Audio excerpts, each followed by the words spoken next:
infrastructure is crumbling this evening as the NintenByte Podcast continues its unprecedented rise. In cities across the globe, fans are rioting. The Pentagon has issued a statement describing the NintenByte Podcast network as a pixel-based prophecy. Some say the rise was foretold, others say it's just a really good podcast. We're talking twisted nipples, milk, and a sock puppet who doesn't talk. It's dangerous to go alone. Watch this.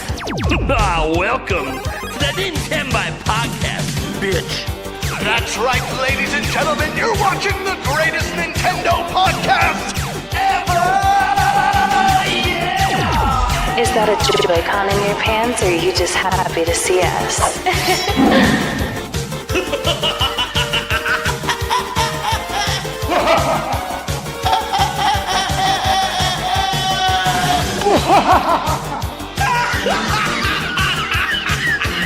Shut up! Now feel the power. Everyone, do you feel that? Oh my god, I feel it! I feel it too, Gamer. What is it? It's the power of our podcast. I feel it! This is rad, NintenByte. So rad. Power.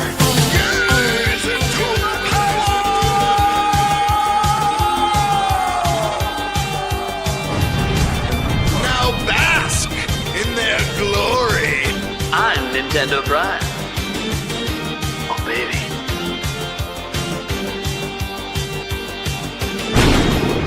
I'm Thunderstash.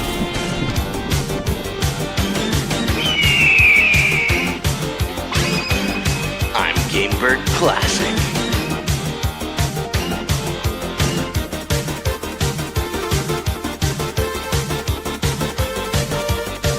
NintenByte rules. Let's rock. Hey everybody, welcome to the NintenByte Podcast Season 3, Episode 41. Kind of a special episode today, not just because of our three lovely guests, but it's basically almost, not quite, but almost entirely a Zelda episode. Zelda's 40th. We have three different things we're going to be going over for us. So it's going to feel like three topics in one, but it's going to be a lot to talk about. Talking about how what the Zelda series means to each of us on an individual level in our lives, whatever. Maybe for some of us, our careers, at least for me, Zelda's done some shit for my career. Kind of crazy. But then we could also be going over our top 10 Zelda games today using the IGN list that a lot of people don't like to just kick off the conversation. And then we'll get to all of our individual lists. And I think I threw something else in there too. I can't even remember what it was. Oh, yeah. Maybe some predictions for anything we might think actually might happen this year for the 40th anniversary. Whether you think for some reason Nintendo's going to squeeze it in the next 48 hours, or maybe they're going to do what they usually do and wait till the summer, which is typically when they announce their Zelda anniversary stuff. But anyways, we can talk about what we want or expect to happen for that. And then, yeah, our other thing we're going to talk about today, just kind of another Switch 2 check-in, a little 8-month check-in. Just give our thoughts on Switch 2 so far to date. How happy are we with it? Are we happy with the power and the performance we're seeing from the games, the game releases in general, from third party, first party, any concerns we have, what we think the future might hold? Lots of stuff to talk about there, of course. But that's pretty much it. We don't really have anything else unless for some reason there are some dealer's choices out there. Maybe the other co-hosts have something cooking. We'll see. That being said, let's go around the room and introduce everyone. First off, let's start off with someone who hasn't been on a hell of a long time, the Geek Apprentice. Yes, hello. Thank you for having me on. I can be hard to get sometimes. But yeah, I'm the Geek Apprentice. I make videos on YouTube about Zelda and Animal Crossing and the Hunger Games. And I'm usually very inconsistent because I have a toddler. So I'm glad to be on again, though. Totally understandable. As a father of three.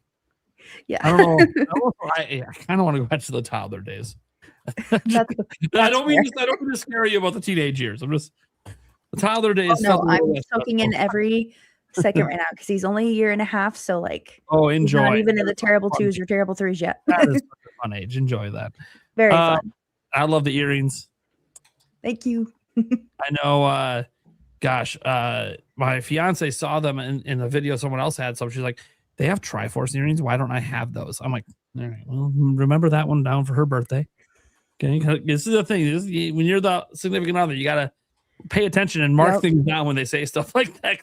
She's gonna forget about it in like 5 months, and I'll be like, hey, happy birthday! Remember? I listen. They were a cheap Target find from like 10 years ago, but still. I'm sure I can find some online somewhere. Amazon has everything. Yeah. Or if they don't, Etsy probably has some homemade ones. We got the lovely moderator of the channel and co-host of the NinTopics podcast, Joyce J. Yes. Good evening, everyone.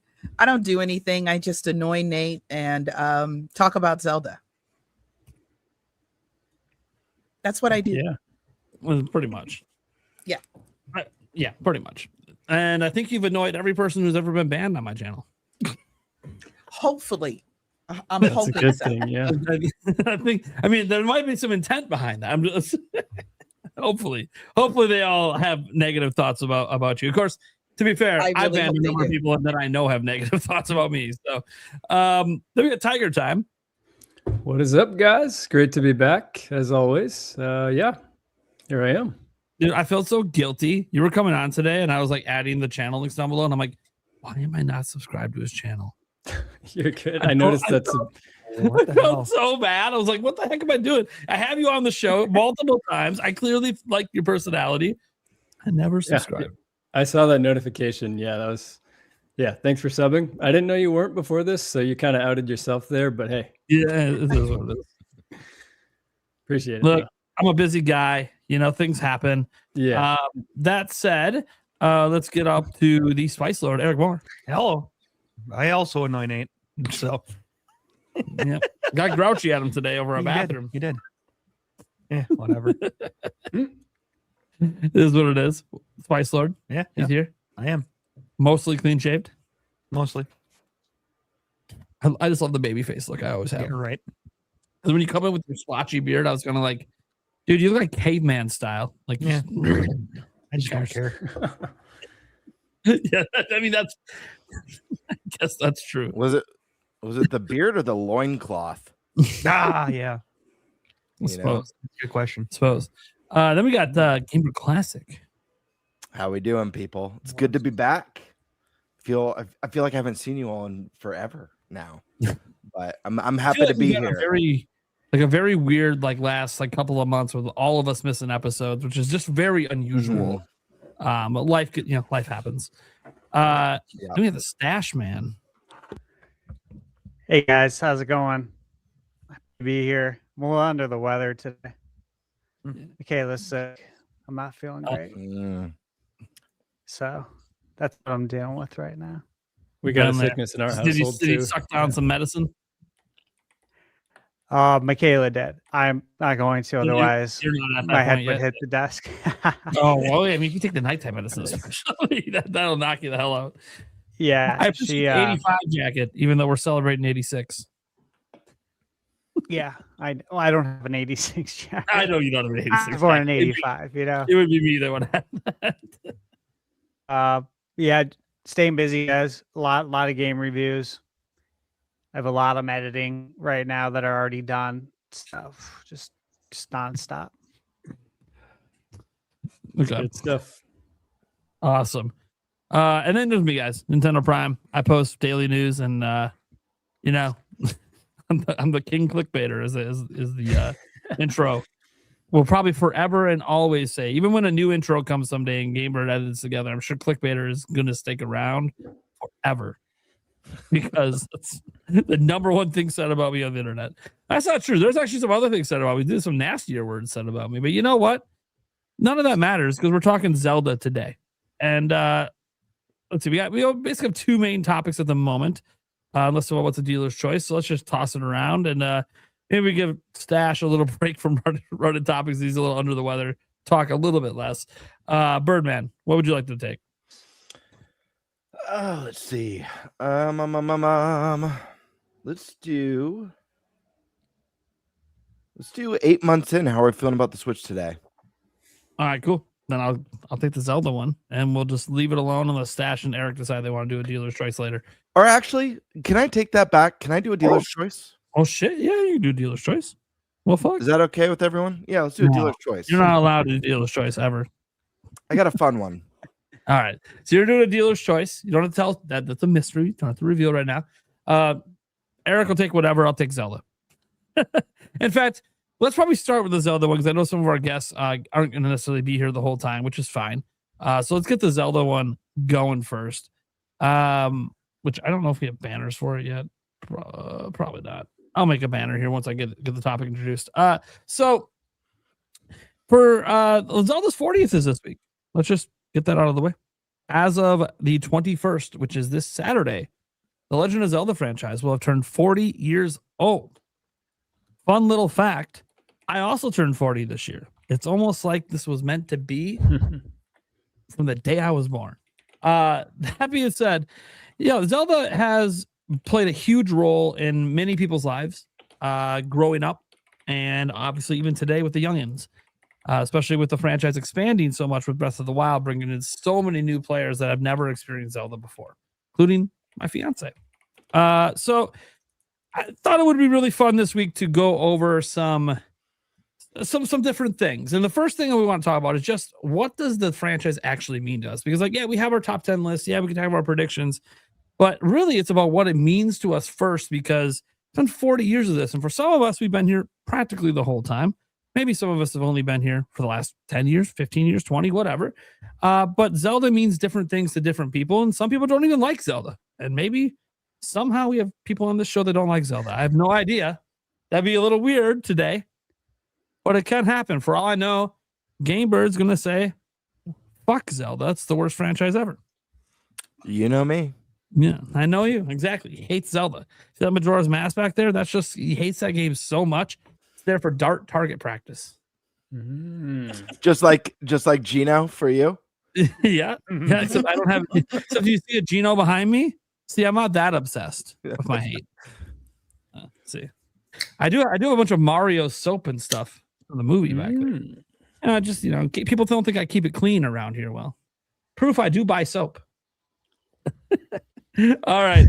So let's go around the room and talk about what Zelda means to us. And let's before Stash gets worn the fuck out, let's have him go first and tell us what does the Zelda franchise mean to you, man? Well, it means a lot, obviously. It's really kind of where it all started for me. Obviously, I started with the NES. First game I played was Super Mario Brothers. This is back in '88. So I have a lot of stories. Actually, I done a collaboration video that'll go up this week with Nishquick, who's been on the channel. And obviously, I was writing down my notes, and I'm like, I mean, this would be an hour-long video just with what I have to say. I have to condense it down. And so, of course, I have these stories here I'm looking at. And so I'll give you, I don't know, version of them then, since I can talk a little bit longer here. So where it did start was 1989. It's probably the most formidable one. I had played Zelda before that, but it was for my 5th birthday. And leading up to that, I had never been able to choose a video game to purchase. It was always my older brother's choices, Richard and John, because I'm the youngest and I don't know any better, apparently.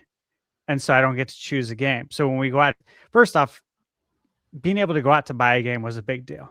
I think we all remember that because we rented video games back in the day. Our local library here in Phoenix used to rent out Nintendo games, which was awesome. Like that was the reason to go to the library, to see if there's any video games that we haven't played yet, because it was free.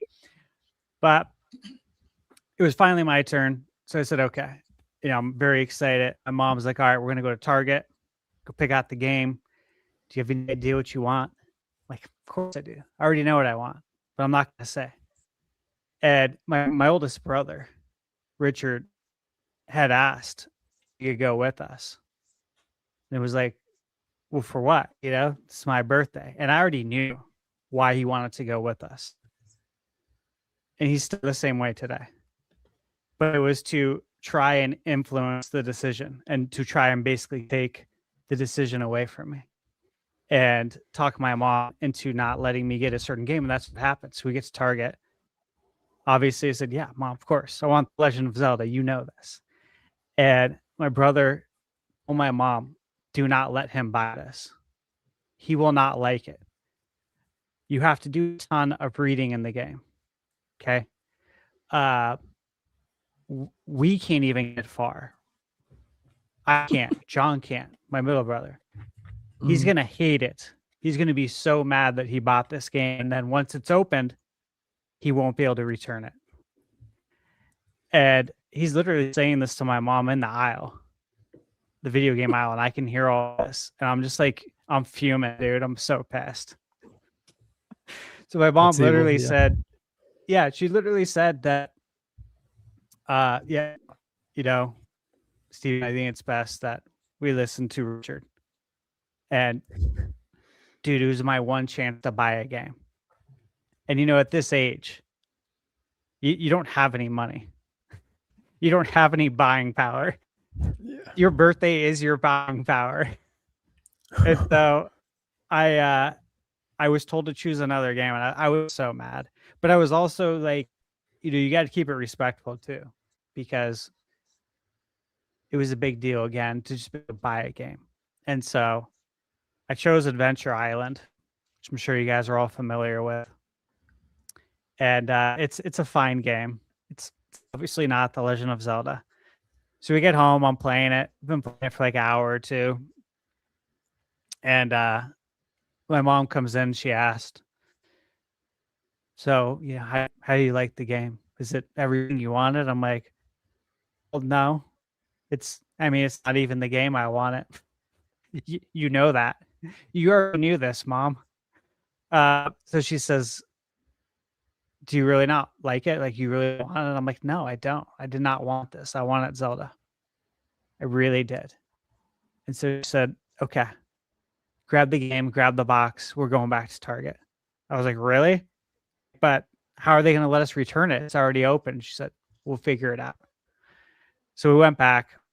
Mom must have talked to the manager.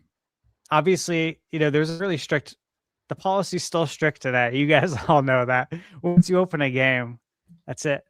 Party's over, man. You're stuck with that game. Unless you want to trade it into GameStop for $5 after you just paid $70 for it. So I ended up being able to get The Legend of Zelda. And I was very happy. And obviously I beat the game. And beating the game was a really special story too, because I remember waking up a Saturday morning at like 3 a.m. And this is after I got really far the night before. I think I stayed up to probably, I don't know, 10 or 11. And I found where World 9 is, bombed the location.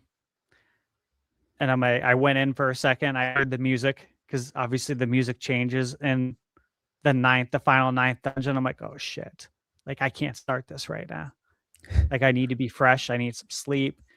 I need a good runway, right? So I was like, all right, I'm going to have to go to bed anyways, because I'm going to be told to go to bed, because that was the age of that. So I was like, all right.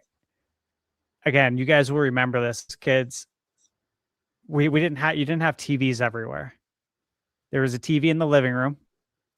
And then I think a year or two before this, our grandparents bought us a TV for the kids, for the three of us to share.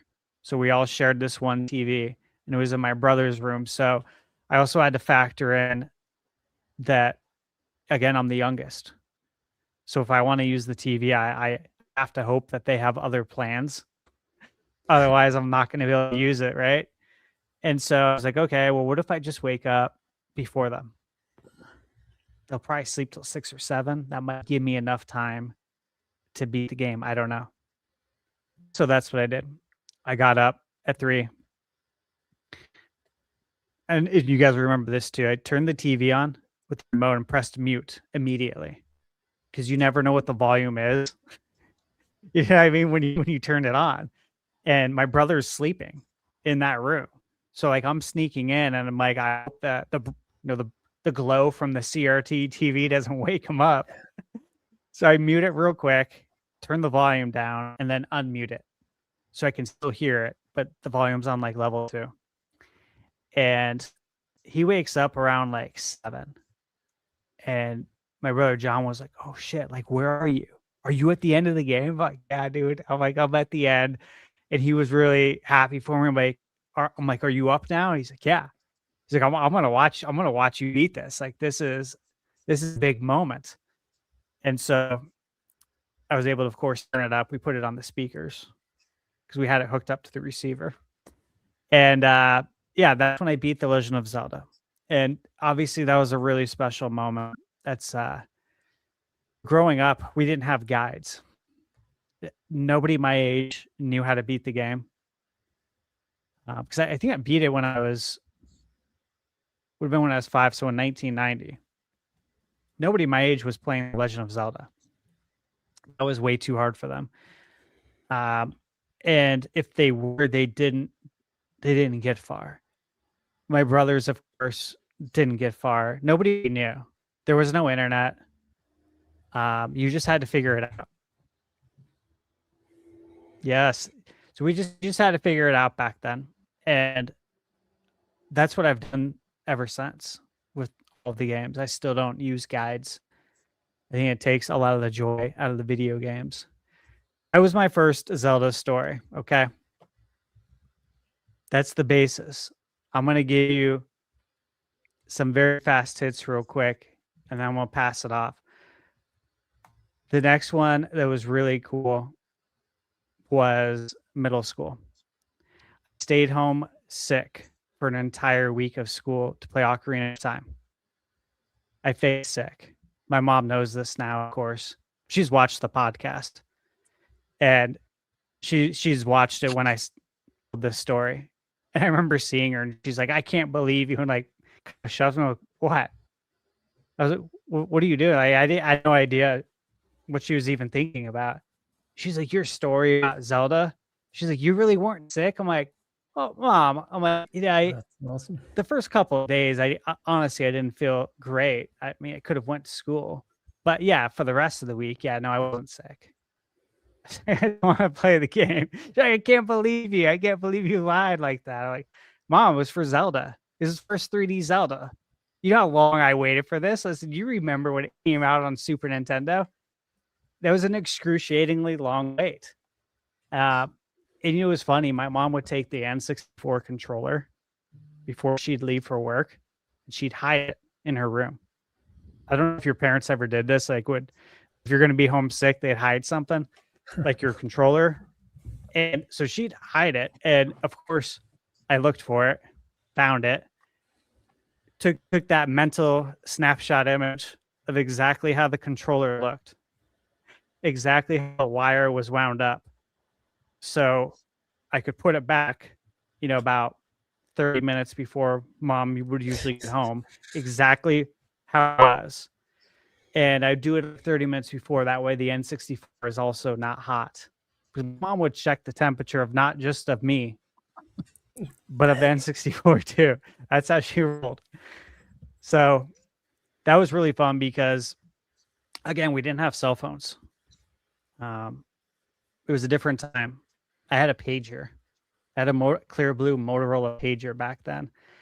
And so, of course, when I came back to school, everyone's like, "Dude, we thought you were dead. Like, are you okay?" Like, "I'm better than ever, man. I just beat Ocarina of Time." They're like, "What?" It's like, "Yeah, dude, that's what I did the whole week." And so it was very funny back then. Senior year of high school, got my apartment right before graduating, and christened it, as I like to say, with beating Wind Waker at my first place on a flat screen TV that I saved up for, which these had just came out back then. It had progressive scan. You guys remember how big of a deal that was to actually be able to use the progressive scan feature on the GameCube? It was like cutting edge back then. Camping out for 3 days. in front of Best Buy for the Nintendo Wii, which of course was to play Twilight Princess at launch. That was a great one. This one was really good too. I was managing Island restaurants. For 10 years, I managed that restaurant chain here in Arizona and in California. And at the time, I was in San Diego at Mission Beach, living out there. And I had woke up on my day off. I was stretching, getting ready to go to basketball at the gym. And I had like a side ache really bad. And I'm like, that's weird. I'm just stretching. It got worse and worse throughout the day to the point that I was like completely hunched over. Like completely. And I remember telling my cousin, because he just moved out there to come live with me in Cali for the summer. My cousin Jim. And I was like, yeah, dude, I'm not feeling good. I think I'm gonna go to urgent care and go see what's up. I'm like, this something's not right. So I drove myself to urgent care.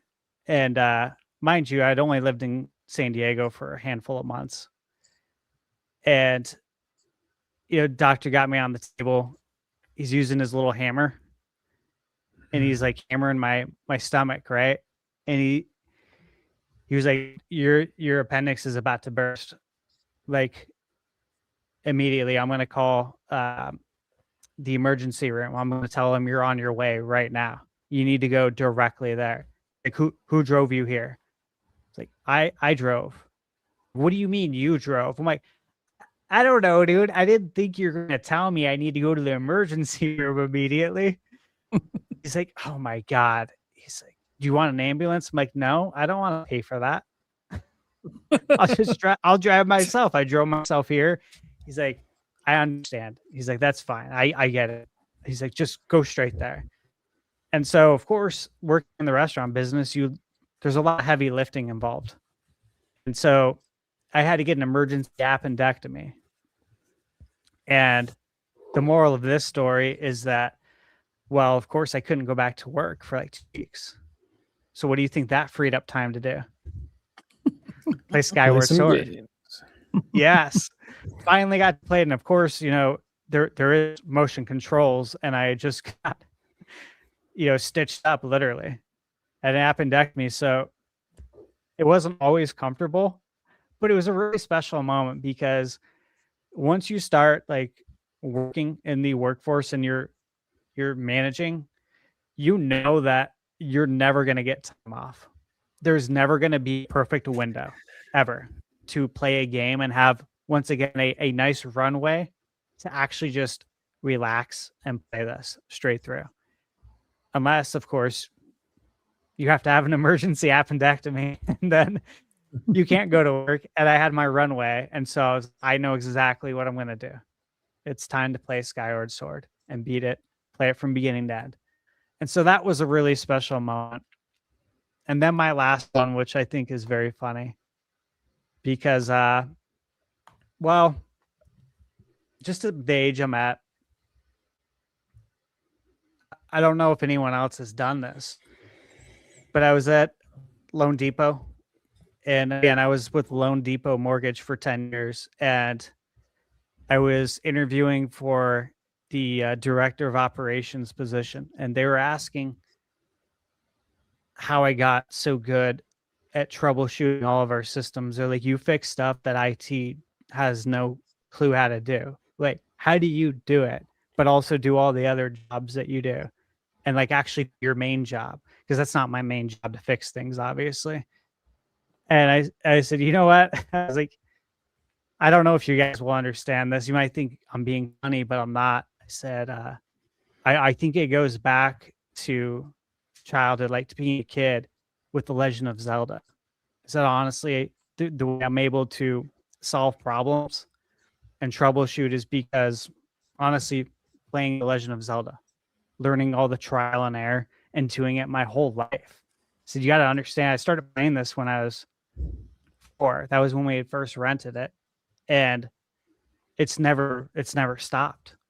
And of course, it's that I play other video games too that are similar with problem solving, but I don't use guides. I don't do any of that. Like, I am the guide. I figure it out for myself. And so when I'm doing stuff like this at work, it's like second nature. And Stash, of course, I I could got totally the job. Stash. I could totally, if this still existed.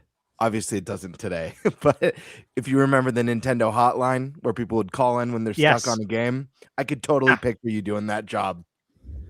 Dude, I would have Like, loved oh to yeah, do dude, it. I got your back. Push the blocks to So, the no, right. I'm glad you brought then that forward up. and light the 2 torches, and you're good. I want to mention this. I'm glad you brought that up, just because this is interesting for all of us.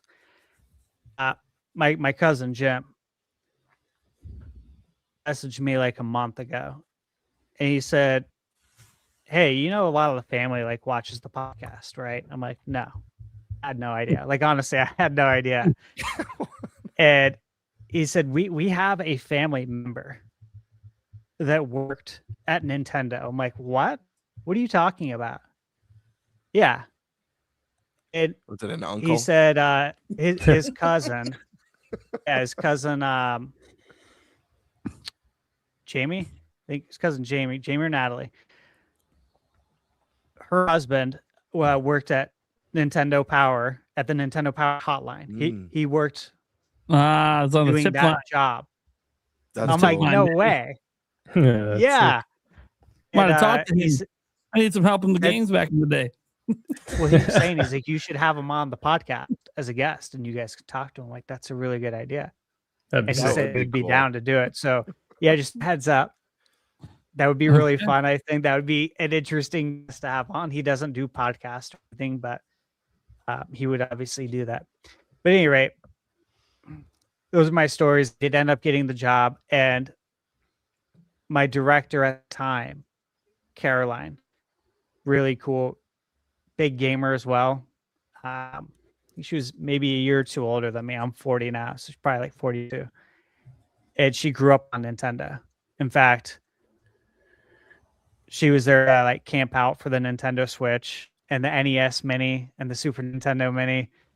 And we made sure like everyone in the office that wanted one got one. So we'd send people. Home Depot and Best Buy were across the street from each other. So we could just send people in line to go make sure we all got it. So I knew she would understand the reference. Like, there was obviously a panel of people, but she got it.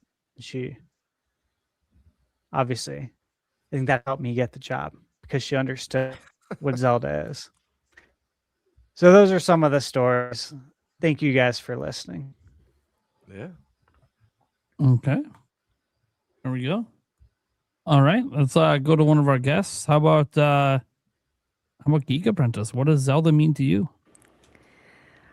Oh gosh. So what's funny is I've answered this type of question like 3 other times for like other collaborations in my own video and like in the past 2 weeks, and I'm like, it's almost like it's an anniversary or something, and this keeps coming up. So at its core, it's childhood family memories. My family, I'm the youngest of 3. I have 2 older brothers, so naturally I learned about gaming through them. I was exposed to Ocarina of Time at the ripe age of 3. I can tell you it's not rated E for everyone. But I loved watching my brothers play it. That's typically my extent of gaming as a young child, was watching them. They would play the games. And funny thing, and I talk about this a lot whenever I stream, is my mom played the games with us. My dad couldn't care less, but my mom was the one that was like, she was helping solve the puzzles for my brothers on the Sega Genesis when I was like 2 years old because they couldn't figure it out. But she would play with us, and she had no idea what was happening. But for her, she was like, this is something all 3 of my kids like, so I'm going to join them so that we can have family time together. And like till this day, she'll know. She knew about the Animal Crossing trailer or whatever for the Switch 2 edition before I did. She texted me and was like, hey, did you know there's new stuff for Animal Crossing? I was like, excuse you, how do you know this before me? So that's my mom. But like, as far as Zelda is concerned, I have vivid memories of being a child and watching my brothers play, again, specifically Ocarina of Time. but my mom did not know what the enemy names were. So it didn't matter what my brothers were fighting. She would just shout from wherever she was in the house, "Kill the Stalfos," because she knew that was the name of one of the enemies. So she would shout that, and she messes up the names a lot. So she doesn't have a channel, but I think it'd be funny if she streamed herself doing games, but she refuses. But like she couldn't remember the name Wizrobe when she was playing Breath of the Wild several years back, and she kept calling them Whizbangs. So her name is Scared of Whizbangs. I love this. I have a similar thing that I'll mention when it gets around to me. I love that though. That makes me so happy. Oh yeah, my mom's hilarious. And the third thing she misnamed is she couldn't say Kakariko Village, so she would call it Karaoke Village. It was just great. Awesome. So at its core, Zelda is like childhood memories, but somewhere around Wind Waker is when we kind of fell off the wagon, if you will. Because my eldest brother definitely fell into the camp of, oh, Wind Waker's too childish looking, so he stopped playing. My other brother was like, Zelda, what do I care? I love it. And my mom and I, once again, my mom would annoy the crap out of my other brother with the Tingle Tuner and Wind Waker to the point where like he's throwing fits, and I don't blame him. When every 2 seconds you're doing the button that makes him go, hey, yeah, that would drive me insane too. But my brothers both just got interested in other kinds of games, and I didn't have friends that played video games, so I kind of didn't keep up with it either, except Animal Crossing was like the only game I kind of kept up with. But then I went to college, and I moved like 13 hours away, so I had to get all new set of friends. And I found friends who played video games, particularly Zelda. One thing led to another, and this would have been during like Zelda Tube in its infancy. And I was lost down the rabbit hole because I was like, oh, in my mind, there was Ocarina of Time, Majora's Mask, Wind Waker, and Link's Awakening. And maybe some other game that I realized later was Twilight Princess. I didn't know about any of this other stuff. So I went to look up, my brother suggested, hey, why don't you look up a Let's Play for Twilight Princess? That's the last one that we started to play and we never finished. And I was like, oh, okay. I think we started it on my Wii. And I looked up the Let's Play, and that just massive rabbit hole. I was like, there's a timeline. Is there? There's all this lore, and I didn't know. And I went insane, which led me to finding Game Over Jesse's channel, which I was majoring in theater. I got my degree in theater, and I did dabble in some voice acting. So then I learned what Discord was. I joined Game Over Jesse's Discord. They had a little, it was him and Capt Bergerson. They had a little audition for like, hey, we're going to let viewers send in a little audio clip of themselves, and they can do some voiceovers and videos if we like how they sound. Within 10 minutes of me sending mine, Jesse messaged me and said, oh my gosh, we want your voice. And I was like, why? But okay. I was excited. And that led to me voicing one video, then 2, then 3, then 4, then 5. And then it was, hey, do you want to just be in our podcast? And I was like, okay. Again, I had just started doing the YouTube thing. I didn't know what I was going to do with it. To be fair, I'm not sure I still know what I'm doing with it all these years later, because I started in 2018 when I graduated. And then, yeah, everything kind of just blossomed from there. And it led to being able to find an online community, which I would have never been able to conceive of at the time. So it's childhood memories, but it's also just, I don't know, all this, I still call it a hobby now, with the streaming and the videos. And it's super fun to finally have people I can talk about these games with, because my brothers aren't super interested anymore. And I didn't have in-person friends who cared about video games, which, not that everyone has to like video games, but it's nice to, you know, be like, oh my gosh, did you see that new trailer for Tears of the Kingdom? And have a bunch of people be like, I sure did. Let's talk about it. And it's, yeah, it's really cool. And I have bazillions of memories with that, but I'll leave it at that. Okay. Love hearing these stories, man. You know what? Let's go to someone who maybe doesn't have as deep of a history, but maybe we'll be surprised. How about Eric? What does Zelda mean to you? Oh, man. The games, I haven't played a ton of them. But obviously, throughout yours and mine friendship. I've watched you play pretty much all of them. So I feel like I've played all of them. Well, wait, hold on. I guess I have played parts of all of them because anytime you went to the bathroom, you're like, here, play. Dude, that was a huge thing back in the day. I don't know. Yeah. Is that still a thing with kids today? Like just watching their friends play games? We used to do that all the time. Yeah. I know they watch like live streamers and like people like Queso and stuff now, but I'm like, how about actually watching your friend play the game like in person? It happened a lot. Yeah, Anyways, go that on. was the thing. Yeah. But so there's that.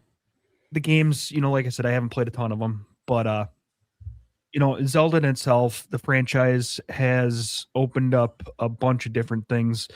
Honestly, without Zelda, we probably wouldn't be sitting here.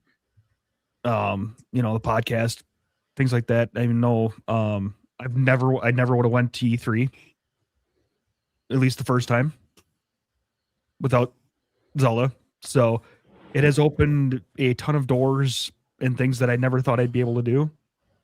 So yeah, the new games are freaking fantastic, and I'm looking forward to see what they bring out next. But yeah, no, it's been wonderful because it's opened a lot of doors for me. So, all right, let's hop on over to guest Tiger Time. What's this other franchise mean to you, man? Yeah, it actually means a ton. I think during my first podcast appearance, I mentioned how I don't even know if it's my memory, if it's one of those like you see a picture as a kid and you might believe it, but you're not really sure if it was real. There's this photo of me in my mom's lap and Zelda's on in the background, NES Zelda. And she's like got me down in her lap and then a controller in her hand. So I'm kind of like between her and the controller. And I feel like I look at that picture and kind of see where I'm at now with games. And I'm kind of like, all right, that's where the seed was planted, Mm-hmm. And then growing up, I had an NES, SNES, N64, and the first game I played was either NES Zelda or Excite Bike. I don't really remember which one, but both awesome in different ways. But yeah, I remember playing that NES Zelda, and my mom would, she'd watch me play, and she still doesn't really understand what's going on in games that she plays, but she has a good time, which honestly, it's all you can ask for. Yeah. So when I specifically see NES Zelda, I just think about like how that's where the little gamer seed was planted. But then when I was growing up, it was really Ocarina of Time and Majora's Mask. I had the Pikachu N64, and it was awesome. I'd have my cousin over, and again, me and him would do that thing. One of us would be playing and the other would just be sitting on the couch. And in a lot of ways, it was even somehow better than local multiplayer, like actually playing together. Cause it was just, I don't know. It was fun to have someone watching and kind of giving a different perspective. But I think about those times in my bedroom eating like cheese balls and like 64-ounce bags of gummy bears. We'd go crazy on all that stuff. But I think particularly Majora's Mask that's a game that's always stuck in my head. And that's kind of when I realized, because I'd played Ocarina of Time first, and then I played Majora's Mask. My older cousin gave it to me, and it was just like, I don't know. When he gave it to me, I was almost kind of like, is this some weird N64 Zelda hack? Like, what is this game?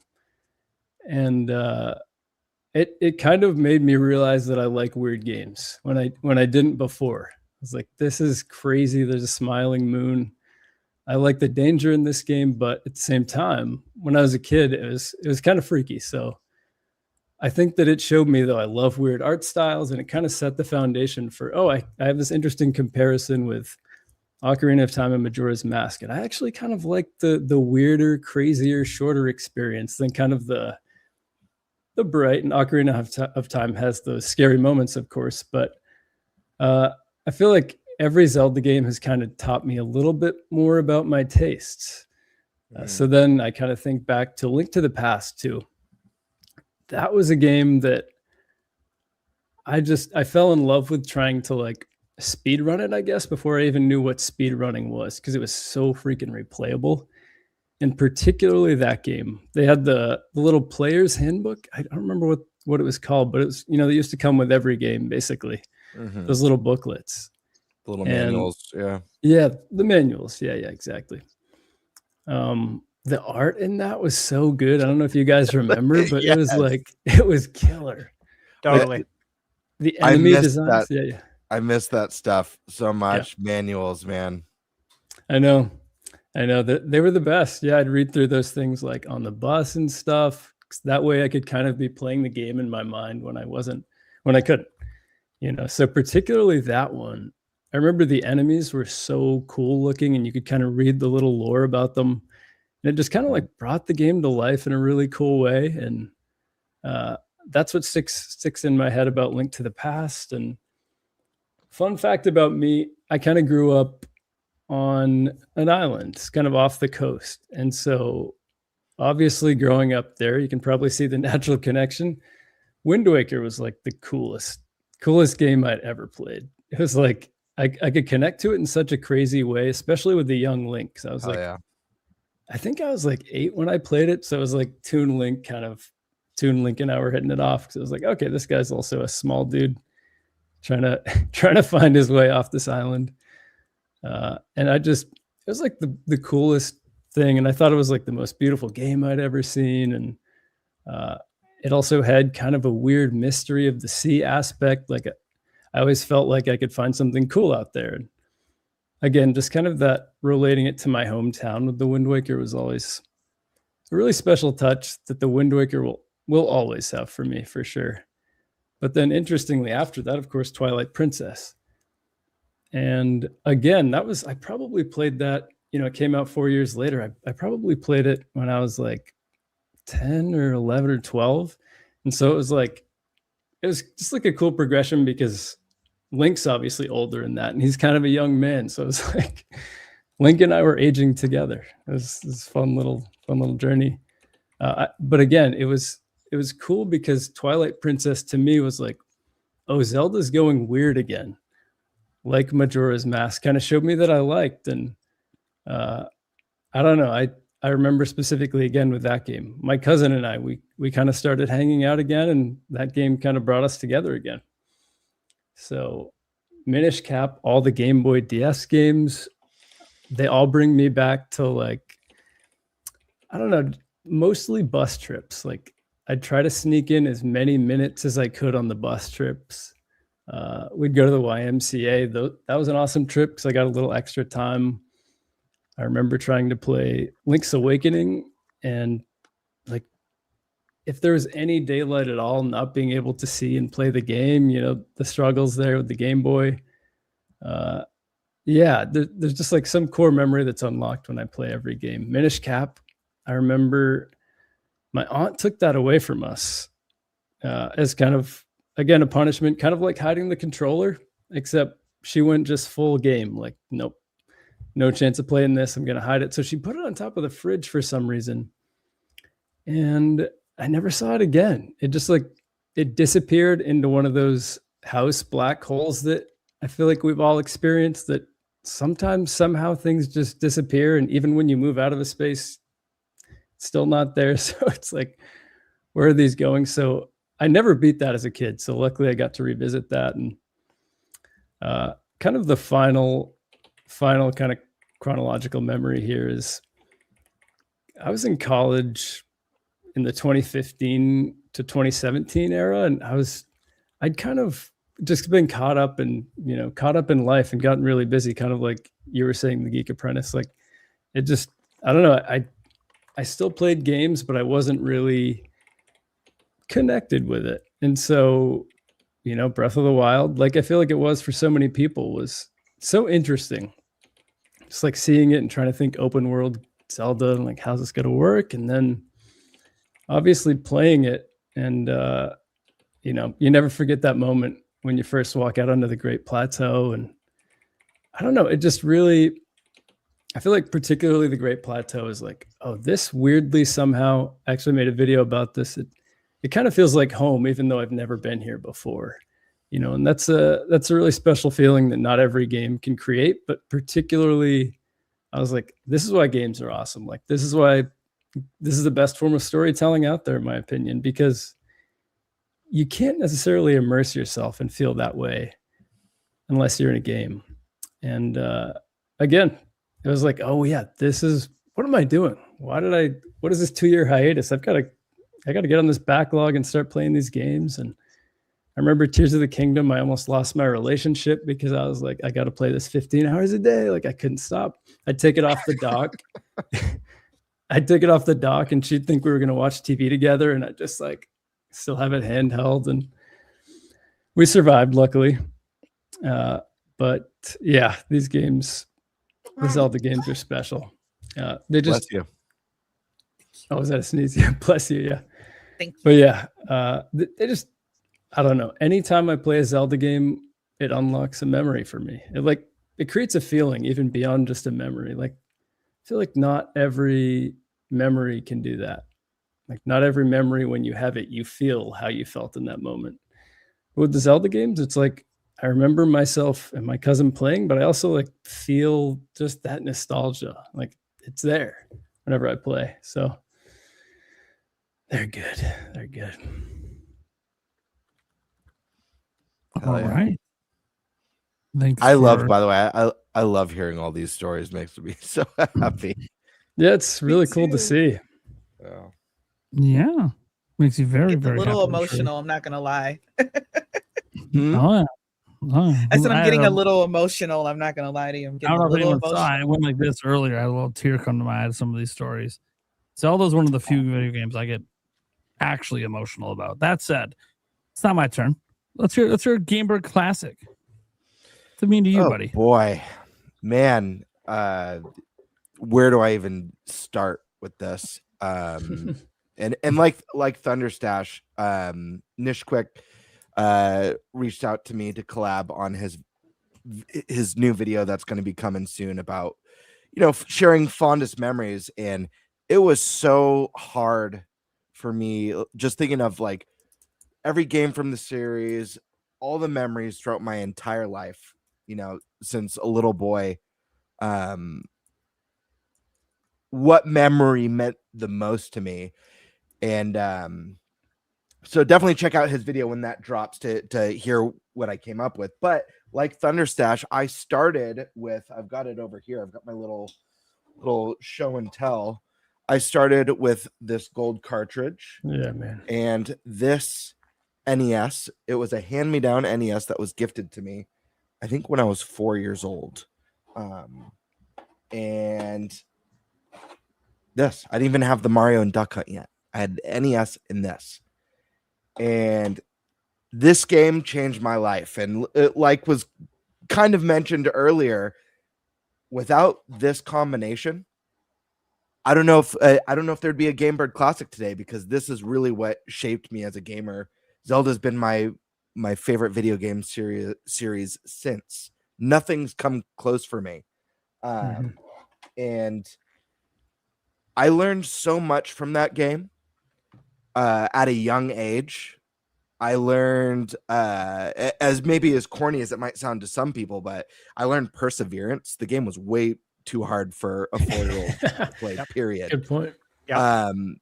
I learned perseverance. I also I learned or the game sparked my imagination and my sense of adventure at a really young age as well. And it took me at least a couple years to beat this game, maybe even longer. I don't recall exactly when, but I'll never forget burning every bush, bombing every wall, every rock to find all the secrets and everything that's to be discovered in this game. And I don't know, that like that starting moments where it's dangerous to go alone, take this, and you get a sword and you're off, and that theme song kicks in, just stuck with me. And shifting from that to getting my hands on the Super Nintendo, which became my favorite console of all time, and still might be my favorite console of all time. The Switch 1 came close, but I think about all the series that I care so much about, whether it's Mario or Metroid or Final Fantasy, and what happened to those series on the Super Nintendo and how they really evolved into their peak pure forms, especially A Link to the Past, which to this day I still consider a perfect 10 out of 10 game. I mean, the music alone, the dungeons, the bosses, and I don't know, going from this first game to A Link to the Past and how magical. And I think that was the very first time. And of course, I said this a million times as a child. I said it every generation, but I believe Link to the Past was the first time I ever thought to myself,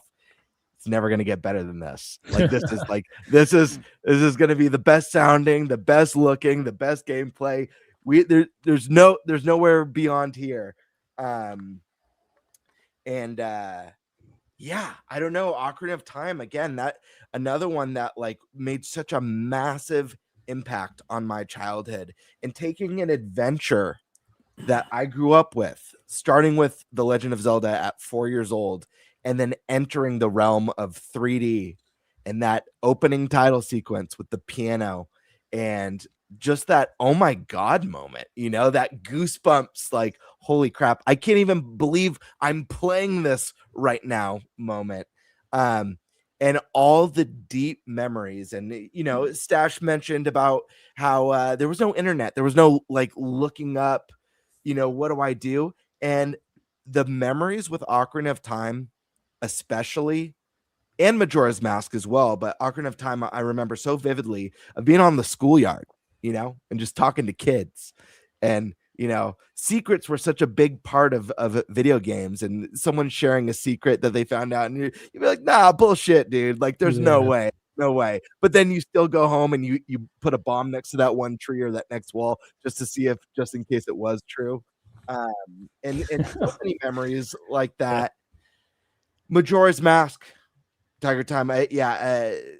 This game was so weird and quirky and moody, and made such an impression on me. And this was the first and only game that I ever bought a walkthrough for. I bought the Prima game. Still have it.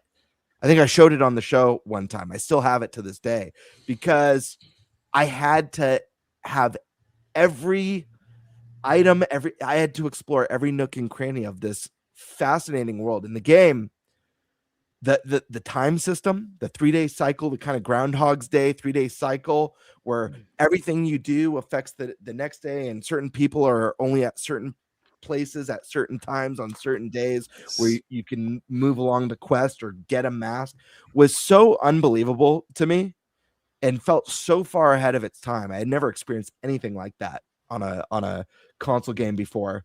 And I often think about just kind of the sense of dread that game for the first time in a Zelda, there was tense moments in the series, but that game, that sense of dread, thinking about like how you got closer to those final hours, how the music would get a little bit more up, a little bit more disturbing until you're in those final hours. And the theme in Clock Town is like horrifying.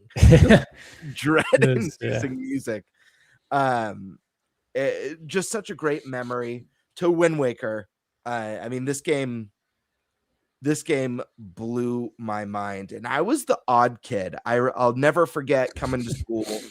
I was in 8th grade when Wind Waker got like officially revealed. There was, I forget if it was E3 or Space World, when that first trailer dropped for Wind Waker, and they revealed the new art style, and a lot of the kids were expecting that Space World, that more Ocarina of Time, a little bit more of photorealism. And I remember everyone laughing about it and saying how bad it looked. And I watched that trailer, and I was the weirdo because I thought the game looked so unbelievably next gen. I couldn't believe how insane the graphics were on it.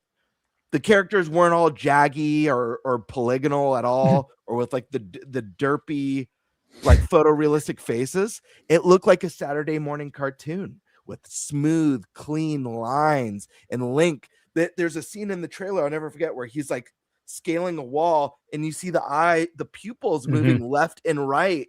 as he's like kind of checking, and him in the barrel sneaking up, attacking one of the moblins, and the moblin grabs his ass and jumps in the air and like reacting to where he got hit, and just my mind being blown by this. But I remember getting like teased about that, and people, even back then, just thinking I was a Zelda fanboy. But I legit thought the game was stunning, and just like my excitement in seeing such a different look for the series. And to this day, one of my favorite things about when we get new Zelda games is the new art style. What's the new art style going to be? It's one of my most hype moments. And it was probably the only disappointing part about Tears of the Kingdom getting announced. I was so thrilled about that game. The only thing I complained about the announcement, it's like, oh, well, they're using the same art style again, which you expect in a sequel. But I always get amped to see what the next game is going to look like. And yeah, I don't know, this,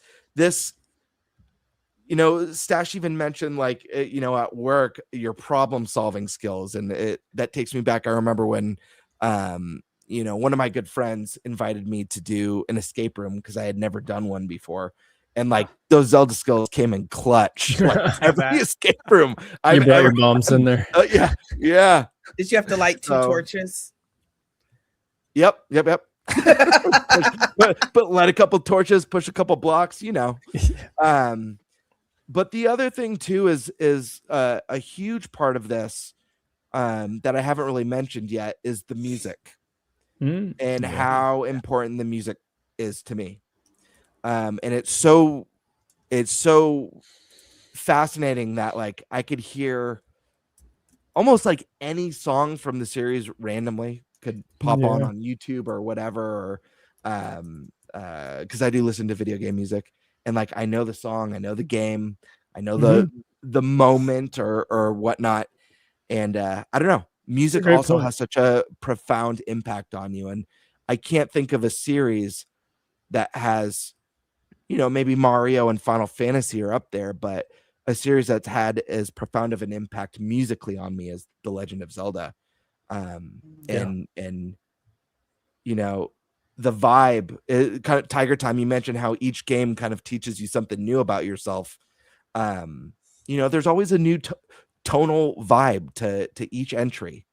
Some games are darker than others. Some are a bit more emotional than others. Some have a bit better sense of adventure and a little bit more brighter in their storytelling than others.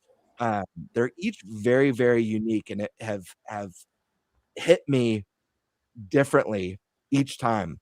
But for me, it's always a huge event. To me, it's the biggest event of every generation. And not only do I prepare for it with either vacation time or, in the past when I didn't have a job that had vacation, so I'd always do the nose plug. It was my signature move. I'll never forget. In fact, I'll never forget my best friend who got to come on the show, my buddy Colin, who manages our fantasy critic game league right now.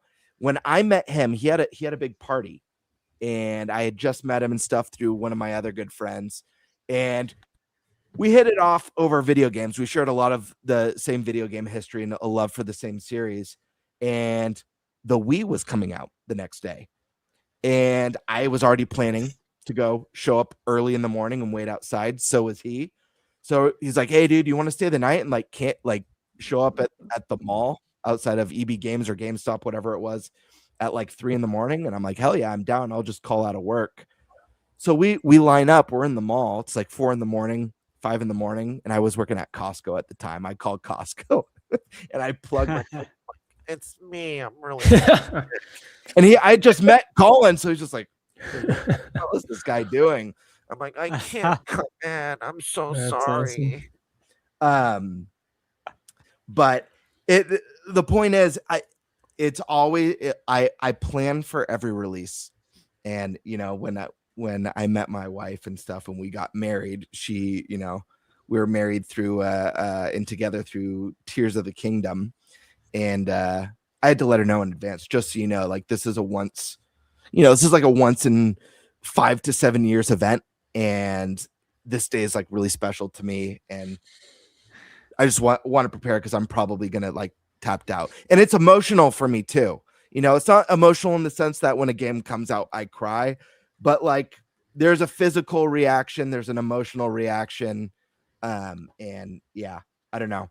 I've never quite felt the same for any release in my whole life, and I think that's just a testament to the power of this series and the impact it's had on me as a gamer. And you know, I mentioned there might not be a Game Bird Classic without it, but with that comes, you know, I'm on this amazing podcast with amazing friends that have made Nintendo Prime, Thunderstash Gaming, Eric Moore, and all the wonderful guests like you guys and everyone who tunes in every Wednesday night. Like, this is stuff that I feel so blessed about, and such a massive highlight for my week. And again, I go back to, like, it all started with this gold cartridge right here. So Legend of Zelda, thank you for an amazing 40 years. And I'm looking forward to 40 more, because I know if there's one game I know I'll be playing in my 80s, it's Zelda. Unless it goes games of service microtransaction slop, then I don't know. Extra $5 to unlock the Master Sword. Mm-hmm. And even then, he said, "I don't know." So there's still a chance. There's the morbid curiosity. There's the. I also actually one last point I'll make. I mentioned this it was one of my first episodes as a co-host. I asked the podcast, and it was so funny because Thunderstash laughed and was like, "Dude, I've thought about that many times. I have a weird irrational fear of either finding out I'm terminal and not going to make it to a Zelda launch in the future, like not making it to a new Zelda, or something happening to me on the way to go pick up the new Zelda." Like, it's been a weird irrational fear that I've had for years. Yeah. I'm like, does anyone else ever worry about this, that a game's going to be looming right on the horizon and you're just not quite going to make it? The closest I have is I gave birth 10 days before because of wisdom. So that was not something right away. I wanted to, but I was like, I haven't slept in like 10 days. So no. See, I haven't had that yet, but I turned 40 this year, getting over the hill. And what's interesting is I had a prediction back in high school that I would die when I'm 50. So I'm not worried about the next 3D Zelda, but I'm a little concerned I might not make it to the one after. So that is in the back of my mind. I made that prediction, and I'm really hoping that prediction is right. But what was the context for this? All right, I'll play it for you. The context was I didn't. Thanks, Dad. The context was back then I thought 50 was ancient, and so I would see like lots of old people. Like my mom. Okay, let me put the context here. My mom was a social worker, and she dealt with a lot of different types of clients. And some of them were obviously people that were extremely elderly. And I would see how much pain they're in and how much suffering they're in, like every single day, just to even like sometimes breathe. And I was like, shit, I should be dead at 50 then. Okay. Now I know in hindsight that was just me being a naive child, not understanding that those people were much older than 50. But so I'm hoping that prediction is completely incorrect, and I actually have a letter. Do you guys remember at school they make you write a letter to your future self? Yeah, the time capsule. A letter to my future self that you will die at 50. So that's insane. So that's kind of the story there. That's funny. That is well. There's only one person that still has to go. No, I'm just kidding. Joycey. Huh? What does Zelda mean to you? Oh, that's right. I'm part of the podcast. I thought I was just watching for a while. Okay. I'm so into everybody's story. I'm like, wow, really? So a lot of you, or not a lot of you, but some of you have seen me on the NintenByte Podcast. So if you've heard this story before, I apologize. And also if you're also used to me being on Mike's podcast, and I'm always hot, and this light has me melting. So, okay. Woo, child. All right. It was a dark and stormy night. No, seriously. when I was a child, young child back in the 80s, so I am actually older than Zelda. I'm over the hill, Nate. Come on over. It's fine. You don't die. Your bones don't suddenly get brittle and fall off. Like nothing bad happens, I swear. That's at 50. That's in the Yeah. It's at 50. No, my mom's almost 80 and she's still hot. She still gets hit on. So I'm not really worried. But anyway, so my dad was back in the 80s. He was like a computer and software engineer, which was like huge back then. And my mom is just very, very studious. She's always very office job, straightforward kind of person. So they unfortunately divorced when I was around 2. So my dad had the video games, and my mom was like, video games? What are you talking about? We don't play video games. What's wrong with you? Go read a book. No problem. I like to read too. So it wasn't really a punishment, and I didn't think it was odd, right? But my dad was like, well, your brother had the Nintendo. So now that brother is too old or older, your turn, you could play with it, whatever. And of course, I played Mario. My brother and I beat Contra together, which was an amazing moment. Yep. And then there was this little gold cartridge, and I was like, what's a Zelda? I don't know a Zelda. Pop that sucker in. And the strange old man said, it's dangerous to go alone. Take this. And he gives me this little wooden sword.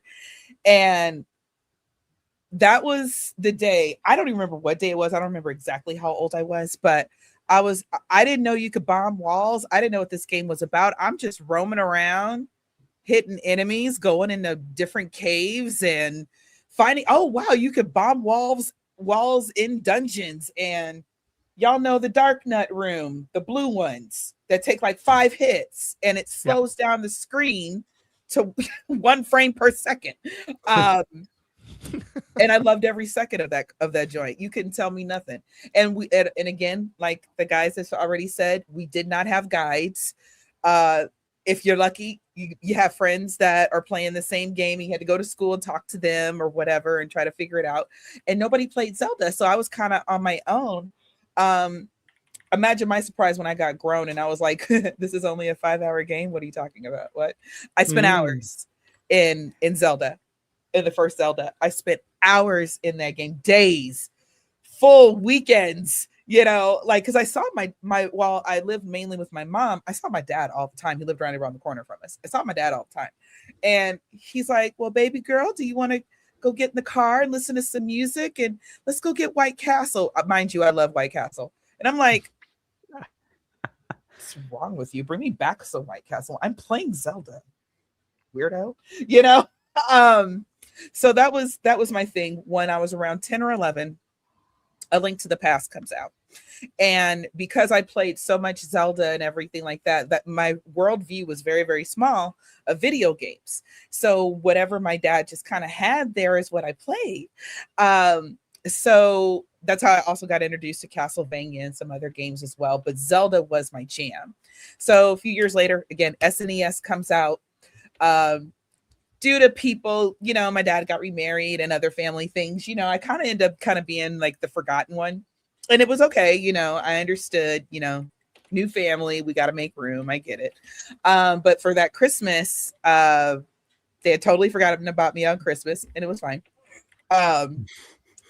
But late at night, we come home from a big family Christmas to do, and my dad and my stepmom, they were like, oh, Santa still has gifts for you. I never believed in Santa, so I was like, y'all want to just give it to me in the morning? I'm going to bed, and they're like, no, Santa has a gift for you. Go sit by the tree.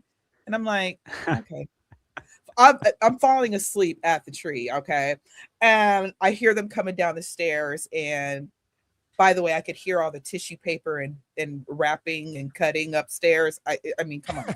So they come downstairs, and Santa left this for you. And I'm like, thanks, Daddy. I mean, Santa, open up the bag. It was an SNES, and it was all for me. It was mine. Brother wasn't there to take over. This is mine right here. This is mine. And it came, of course, with Mario. It's my favorite Mario, and I never can remember the exact name. Super Mario World. I Super think, right? Mario World. Yeah. Thank you. My favorite. That's And- my favorite too. Yes, and that's why I like Wonder so much, because it gives me that vibe of that game. Mhm. Anyway, so I had that one, and then of course A Link to the Past was in there. So we got to get to Mario, but Link comes first, in my life. And talk about mind blown. Going from 8-bit and the game slowing down to 1 frame per second, jumping into A Link to the Past. It's like, gaming's never going to get better than this. Nothing is ever going to blow my mind like this. Whatever. And I'll talk more about that when we get into our favorites and everything. So some time goes on. I get older. My mom and I, in our side of the family, we had to move to Texas. Her job moved here. So my dad was back in Missouri, and my mom didn't let me play video games. So, kind of fell out of touch with that, years go on, late teens, early. Oh, you're too old for video games. Who wants to play? Nobody plays video games anymore. What are we, 12? There was that attitude around me. So years go by, and I just don't think about gaming. I would hear different things, but never really paid attention to it. And one day I was at home, and I'm like very late 20s, about to turn 30 or something like that. And just so happened, there was a commercial on the television, and it was for Twilight Princess. That's how long it had been.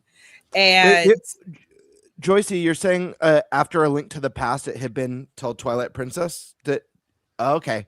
I just want to make sure I didn't miss a game. Yeah, I went for a very, very long time. Like, I Wow. played like other little Zelda games, like with my cousins and stuff like that. But I never. Sure. But my mom was like, "You're not sitting down in front of a TV. Go outside." I got plenty of outside time. I read books all the time, so Right. whatever. So all this time had passed, and I'm too old to play video games. But let me tell you something about Link. Link and I had a special thing going on, okay? And I just left him. No Dear John letter, no goodbye, no nothing. I literally left him at my dad's house, and I'm pretty sure my dad gave that SNES away. But I was watching a commercial, and it was Twilight Princess. And I remember I used to love Zelda. I said, when did Link start looking like this? And like, what? We're riding horseback now. Oh my God, Ganon. That's Ganon. I swear I remember Ganon, but I can't remember what trailer it was. And it was for the Wii. And I was like, but you're a little cartoon, and they still make Zelda games. What? Is Sheik Zelda in this one? What? I heard something about that. Who is Sheik? I went out that weekend because I finally had grown-up people money, and I'm like, I live alone. My mama don't pay a damn bill in this house. I went with my adult money, and I got myself a Wii, and of course I got Twilight Princess. And then I got online, and I'm seeing all these games I've missed. And it was kind of heartbreaking in a way, because I said there's a whole part of myself that I just let go because I was supposed to, and I felt a way about that, but it wasn't necessarily anybody's fault. It's just the kind of the way things are. And, my mom genuinely thought that video games were going to rot my brain. Right. Yeah. Because back then, all of the boomers. That's what they all thought. Yeah, that's what they all thought. They thought Pokemon was the devil. Mortal Kombat was going to take us all to hell. Everything was just blood, gore, video games bad. This was a very different time, because the boomers actually had a good argument back then. Now I don't know anybody who's trying to make that argument stick, because we were the hardcore gamers as kids, so we shouldn't have that argument. But anyway, not to interrupt, Joycey, but I feel very blessed that my mom was the opposite. She loved that I would stay home and play video games, and she'd always be like, I'm so glad my son's a gamer and isn't out there doing drugs. My mom would always say that. Yeah. She would always, my whole childhood, it was like, I'm so happy my son's a gamer and he's not out there selling drugs or doing drugs. Yeah, I got a lot of that too. Yeah. The thing is that, I think my mom and my dad, they, in a way, they tried to put me in this bubble. Like, bad things don't happen as long as you listen to what I say. And I had those kind of parents, you know, listen to what I say or I'm gonna knock you out. So 80s, we were 80s kids, y'all. So that's the way the boomers handled it. No gentle parenting for us. But anyway, but I looked online and I saw these games that I missed, and I was like, should I even play this now? Don't I have to play them in order? Things like that. And I just sat down and I was playing Twilight Princess. Funny story, and I told this on the NintenByte podcast, but I'll tell you guys. So we get to the Temple of Time, and I'm like, all right, I'm going through this game. I'm going pretty smooth. Like, me and Link didn't miss a beat. Like, we just got back together and everything. It's beautiful, honey. And then I saw what the boss was for the Temple of Time in Twilight Princess. And I said, I gotta look up, don't I? Oh Lord, I gotta look up. And judging by all the crawly things I've seen in this temple, child, I looked up and I was suddenly in Australia. Didn't save or nothing. I said, no. I have acute arachnophobia. So, which is wild because I live in Texas, and in Texas, like, yes, the bugs are 10 times bigger than, we're basically like the little Amazon down here. So I was freaked out, didn't come back to the game for about 4 months. And I said, look, we're going to have to play this. Because the thing is, it's not that we haven't seen this particular enemy before, but this one was really, really realistic. I'm pretty sure Australia has a 8-legged spider with a big eye on the back. Just saying. The spiders over there are no joke. So, but I go back and I'm like, okay, it's fake. It can't hurt you. Because the Skulltulas, for whatever reason, they didn't scare me. But Argoma scared the shit out of me. I'm a grown woman, by the way, at this time. Just saying. And I finally went back and I got over it. And then it was the final scene of that is absolutely hilarious after you defeat that boss. So I was like, it was worth going back. And I had actually restarted the whole game knowing that part was coming. But then I got through it and it was fine. And then I went back and I played all the old games I could get my hands on. I bought myself 3DS. I found all the old the 3DS games. I somehow I forgot who gave it to me. I think one of my coworkers did.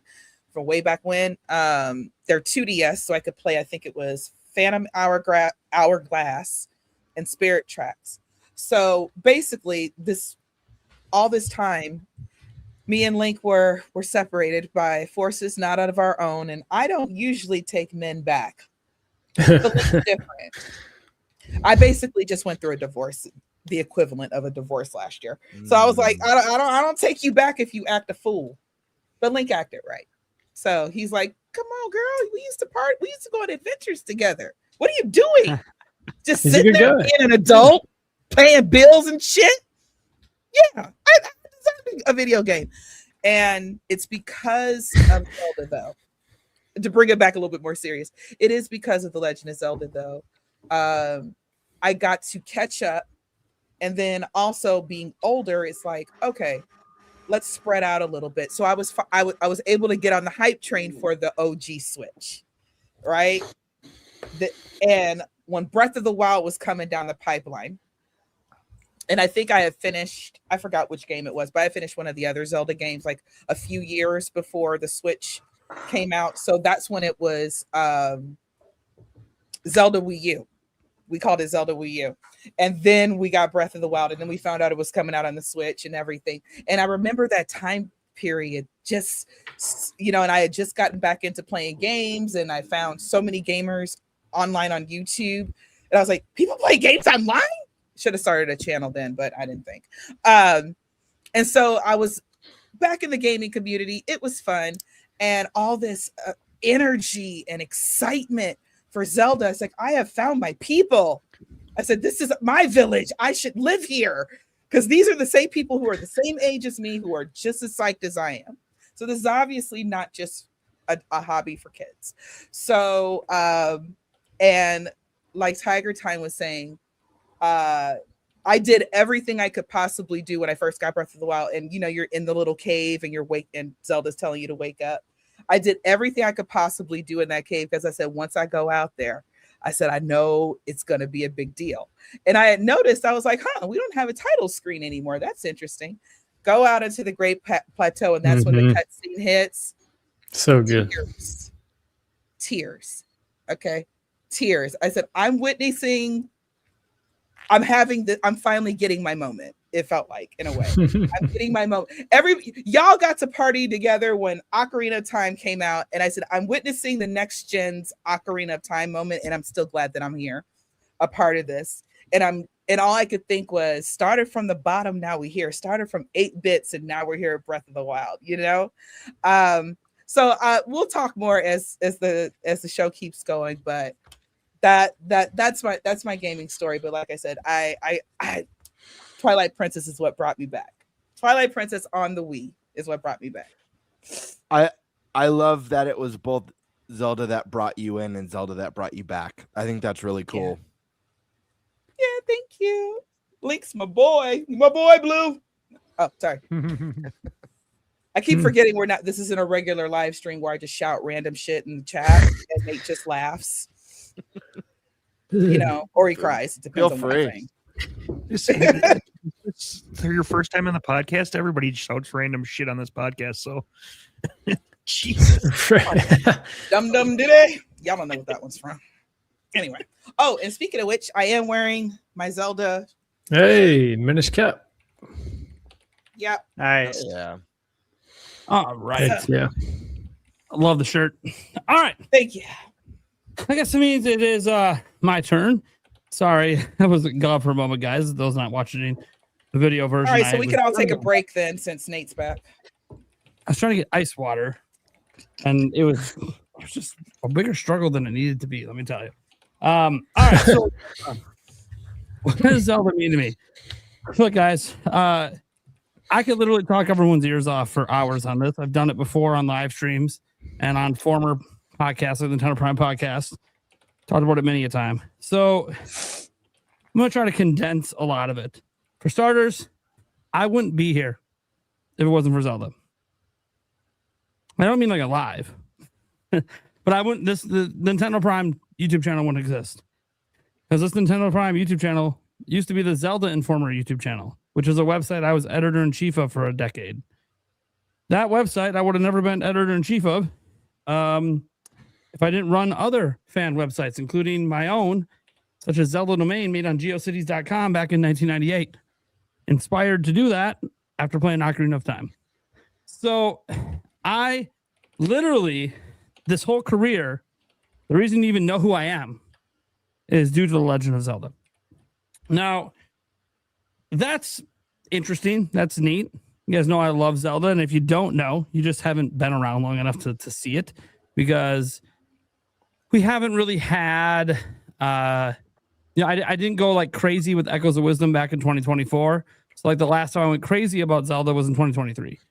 And because there was no DLC or anything with Tears of the Kingdom, that kind of came and went.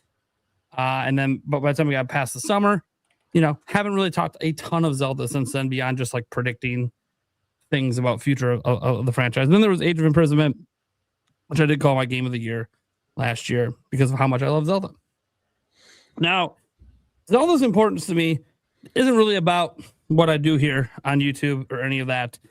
I started playing Zelda. Ironically, I was about 7 years old. I was born in 86.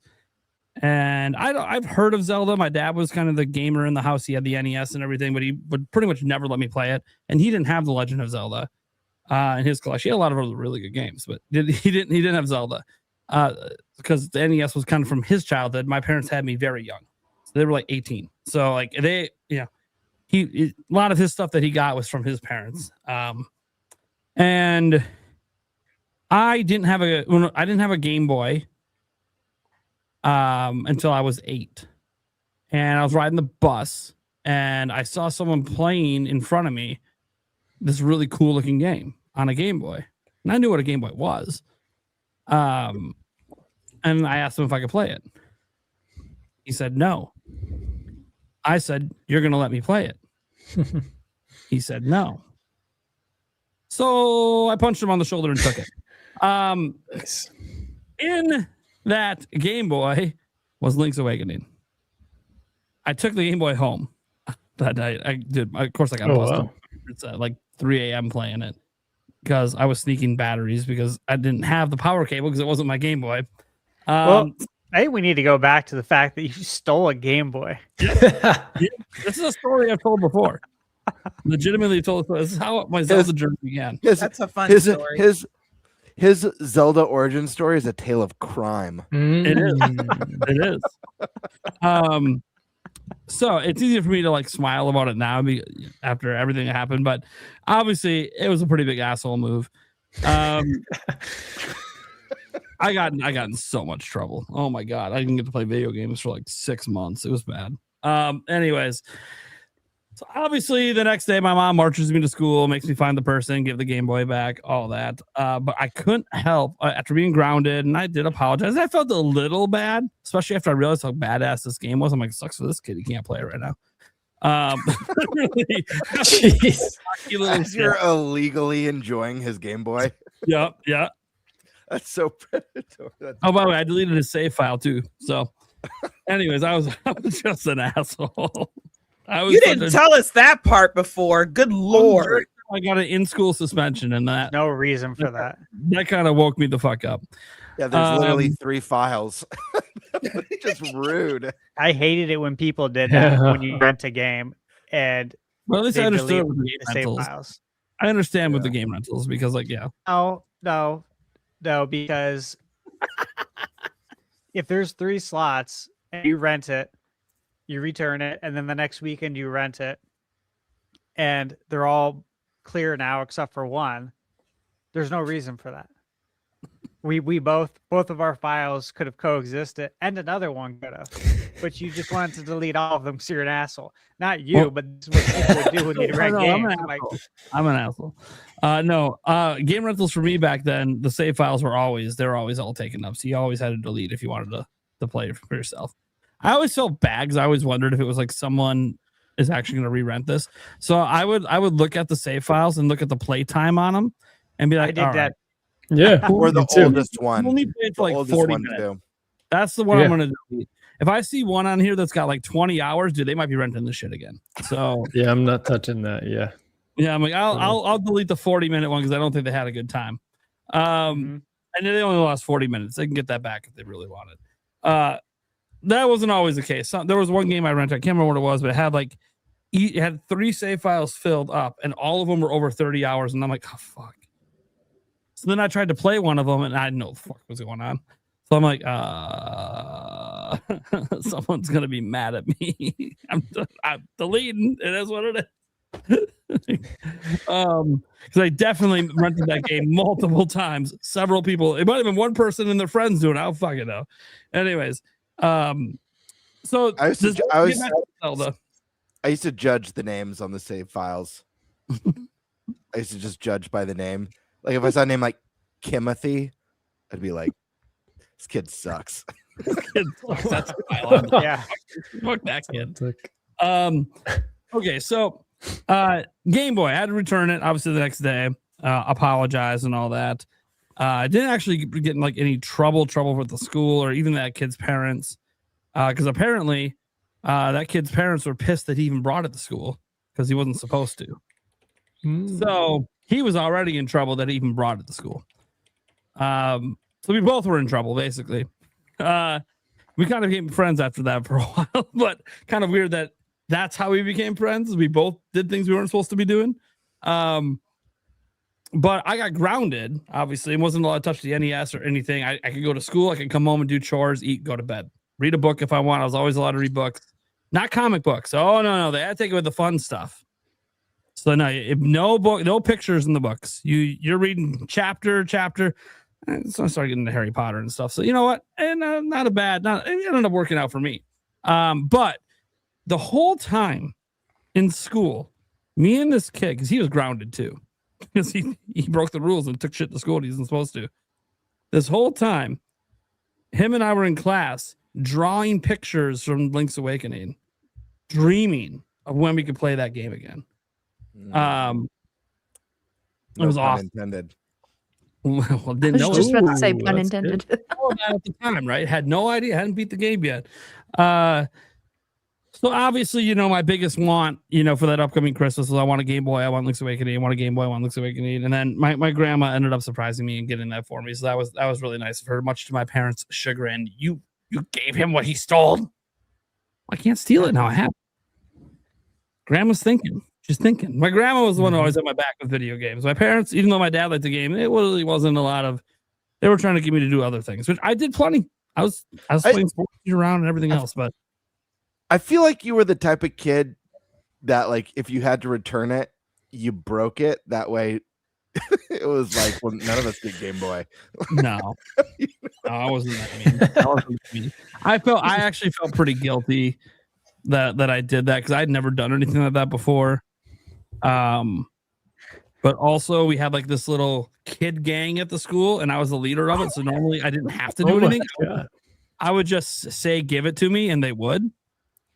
You were the kid who took other children's PB&Js and did no. We didn't bully people. So we had like two little kid gangs on the playground, and all we would do is compete against each other for supremacy. But we wouldn't like steal people's lunch money or do any of that kind of shit. But whenever I was people to give me something, they would give it to me, and I would always give it back to him. And to be fair, if that kid would have let me play it on the bus, I would have just handed it back to him when I got off the bus. But of course, a couple of my little friend gang were on the bus. And so there was a little bit of encouragement when I said, "Hey, no, you're going to give it to me." And they said, "No." They both kind of looked at me like, "You going to fucking take that?" I'm like, "Dude, I'm the leader." Your cortisol was spiking. Yeah, you don't fucking say no to me. Testosterone, cortisol. I had to do something. Anyways, wasn't good. Obviously, I ended up working out and we became friends, and it was all cool. And it opened my mind to be like more accepting of all other people, not just people in my friend group. So I actually ended up being kind of a nice moment, nice learning moment. And then, did you all hug at the end? Once we both wrong around, dude, he was the only kid in school that played Zelda besides me. So it was awesome. Like we actually bonded over Zelda for a while until he ended up going back to the public schools, like a couple grades later. Anyways. So so that's how I discovered Zelda was Link's Awakening. And then we had my grandma had a computer with dial-up. So I was curious, like, you know, there has to be other games besides this one. This game ended as just a dream. Okay, well, there's got to be other Zelda games. This can't be it. So I looked up, and sure enough, there's Zelda 1, Zelda 2 on NES. So, you know, I'm trying to tell my dad, "Hey, Dad, you want to try some Zelda? Take me to Blockbuster quick." So we went to Blockbuster, rented both. I ended up both having a really good time playing the Zelda 1 and 2. And then from there, just kept playing all the new Zeldas. Eventually got a SNES, played A Link to the Past. Had an N64. Never owned at the time Ocarina of Time. But I might as well have. So I could make X amount of money per week doing chores. And from 1998 through, I want to say, like January of 2000, I had a copy of Ocarina of Time rented out from Blockbuster because I took my money I made every week to extend my rental. So it literally, I spent probably way more than it would have been just to buy the game, but I didn't want to stop playing. I literally did not want to stop. I did not want to return it. But I also knew I can't just keep it. My parents are going to get fines and all this shit. They might not let us rent anymore. I mean, whatever. I don't want to do that. It wasn't crossing my mind as a kid that, you know what, if I just stopped playing for like 5 months, I could just buy the fucking thing and keep my money. But whatever. So I just kept re-renting it. And it's just how long it took me to beat it, because I was, you might be like, "Oh, you're a kid." I'm like, yeah, but a kid that was playing 5 sports and in musicals and in choir and band and all this. Like, I was very, very busy. Plus, I was starting to get into women around that time. You know, I'm 12, 13. I'm starting to be like, "Oh, yeah, I like women. This is kind of, I hit on them a little bit." So like I had a really full life. So it taking that long to beat the game isn't really surprising. And it wasn't because I wasn't playing it every day. I just wasn't doing 5-6 hour sessions every day. Plus I had Eric that I was hanging out with. And we would do things as well. Lots of outside stuff because like we always knew that we'd do a sleepover and do all-nighters playing games. But in order to make our parents less mad about it, during the day we'd play outside. So it's like, oh, you guys were up all night playing video games. We were up all day playing outside. You didn't say anything then? Try to balance it out. The argument didn't work very well. There were sometimes that we got busted with it. It did not end well. But it's like you know we're gonna do this every time, right? Like, we just got better at sneaking around and not getting caught being up. It helps that like Eric. It was always at Eric's house because at my house the problem was there's TV in the basement. My dad would keep sleeping in the basement. His house, nobody was in the basement but me and him, where the big TV was. So it's very easy to get away with it. We just have to like pay attention to like footsteps. We hear footsteps in the kitchen, everything shut down. They didn't do the thing like Stash's mom and walk up and see if it was warm. So we got away with quite a bit. I think one of the nights that we got busted. To be fair, we were making like DiGiorno pizzas at like 3 a.m. And it went ding, and that we got busted that time. Yeah, she didn't let us eat the pizzas, but she said eat the pizzas and go to bed. No way! Wow. So at least right, the food's made already. Let's not waste it. The DiGiornos are expensive. Eat that shit. Go to sleep. Anyways, so yeah, there was just a lot of Zelda playing throughout my life from that point forward. As I said, it led to me making a website dedicated to Ocarina of Time at the time. Then I expanded it to the other Zelda games, making guide content and covering like the little scant news that I would get from like Nintendo Power magazine back then because there wasn't a lot of actual news on the internet. And just to kind of condense this down because I could be talking all night about this stuff. Zelda has done things for me on a personal level that I didn't know video games could. I'm sure people on this show have maybe seen it, maybe not. There's that fan-made mini movie called Escape. It is about a little girl who has parents that are very argumentative, slightly abusive even at times. And the only way that she's able to survive all that is she escapes into the world of The Legend of Zelda through playing the game. Even after the mom takes the system and smashes it, she closes her eyes to go to sleep, and she's right back in the game. A way to handle that kind of... It was a really, really well put together short film. And it reminded me of my childhood. And this is no offense to my parents. I love them. They're amazing people. But they argued a shitload growing up. I can't remember a day that there weren't just nonstop arguments. And video games were like one of the ways I can kind of like shut it all out. And Zelda was especially the one that like, if I'm playing Zelda, dude, I don't know what the fuck's going on around me. I'm just in it. And so it really helped me deal with some of that stuff back then. And then it helped me at other key points in my life. For some reason, every time a new Zelda game comes out, there's something kind of dramatic going on in my life. I'm kind of scared what's going to what dramatic things happening with the next Zelda game that comes out, because it happened with Tears of the Kingdom. It happened with Breath of the Wild. I'm like, oh, fuck. I'm like, please don't have... I want one game release to come out where there's nothing dramatic going on that I need to play it just to get away. I don't want to get away. I want to be in addition to positives in my life. But that's the thing. The Zelda series has always been that way for me. It's been a way to escape all the bullshit going on. And it's still that way. Even now, like, you know, I've had a really hard time, obviously, with some of my family stuff going on that's well known publicly at this point.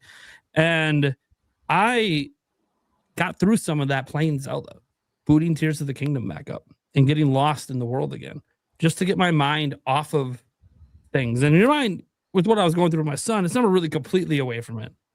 But he likes Tears of the Kingdom. So I'd be thinking of him while playing it. It almost felt like we were back when he first started playing.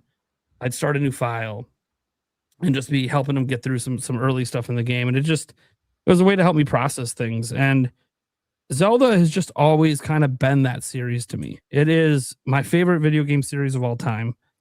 I've had a very emotional history with the series. It has led to the career that I have today. God forbid I ever thought this would be a fucking career. And the crazy thing is, growing up, is I didn't know very many people who played Zelda, like at all. Nintendo in general. Like once we got past the SNES, dude, everyone was PlayStation, Xbox. There wasn't hardly anyone in my school playing Nintendo. They was viewed as a kiddie system for babies. I got made fun of. Still get made fun of, ironically, to this day playing Nintendo. I just don't give a shit anymore. Literally just don't give a shit anymore. It's like, okay, cool. I'm fucking 39. Am I supposed to give a shit what you think about my life at this point? You worry about yourself. I'm sure you got some shit that I can make fun of. I just don't care. But yeah, it's just really interesting how the series has evolved with me. And like when people have seen, like even on my YouTube channel, like when Tears of the Kingdom got revealed, that's one of the first like major Zelda moments as Nintendo Prime. I went fucking nuts in that hotel room on live stream. Dude, people saw my stomach with my hernia for the first time because I couldn't control I like literally flew back onto the hotel bed and my shirt went up. Didn't know that wasn't supposed to happen. And then I was so excited. I went off screen and came back on with my E3 2016 Breath of the Wild shirt. Just like pumped.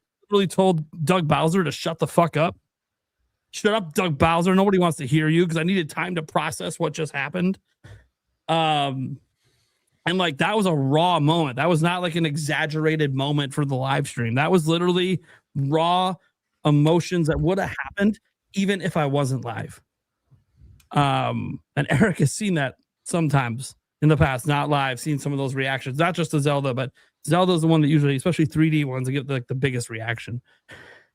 So Zelda's just always been a really, really special series to me, and it always will be. And regardless if there's a day that I ever slow down in gaming and don't play, right now I'm probably beating actually beating about 6 or 7 games a year. If it ever gets down to the point where I'm really not beating games anymore, Zelda will always be the one that gets beat. That'll be the one I'll always make time until my hands literally don't work. And at that point, I'm gonna hope there's some other handicap devices I can use to continue to play, because the series just means that much to me. I mean, it's gotten to the point where my fiance, who I've been with for 15 years, she wasn't like a gamer at all, besides like playing some Mario and Donkey Kong growing up, but she didn't really play games. After hearing me IRL, forget the YouTube channel, in real life, nonstop trying to talk about Breath of the Wild for like 5 years, she was like, okay, he keeps fucking talking about this fucking game. Okay, you know what? Maybe I should try it. Just to see. I didn't even know she was trying. I was not home when this happened. I come home. Honey, you playing Breath of the Wild? Whose save file are you on? Mine. Oh. Honey, you're off the intro area. How long have you been playing this fucking game? I don't know. I started playing at 7 a.m. Honey, it's 4 p.m. I'm like, having a good time, are we? That's the best. And she's like, I really suck at the controls, but dude, this game, there's just so much. I love exploring. I'm like, yes. Yeah. Talking about, baby. That's one of the best things in Breath of the Wild. All that exploration. There's always something everywhere. It's awesome, even if it's a stupid Korok seed. And she just fell in love with Breath of the Wild, to the point now that like she's got Zelda shirts now, Breath of the Wild shirts. She's got like Zelda swimsuits and stuff now. She's not as into Zelda as me, but all she keeps asking me since she beat Tears of the Kingdom is, hey, when's the next one? I'm like, honey, it's like 6 to 7 year waits for games like this. So I wish you can go back and play some of the old ones. She tries them. I don't like these ones. I guess you don't like them as much. You're into the open world. I get that. Okay, yeah, the other more linear ones probably won't feel your kind of style, your kind of pace. It's not as explorative. I get it.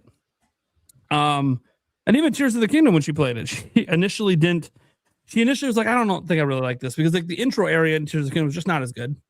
It's just not. And she's like, I just told her, just keep playing.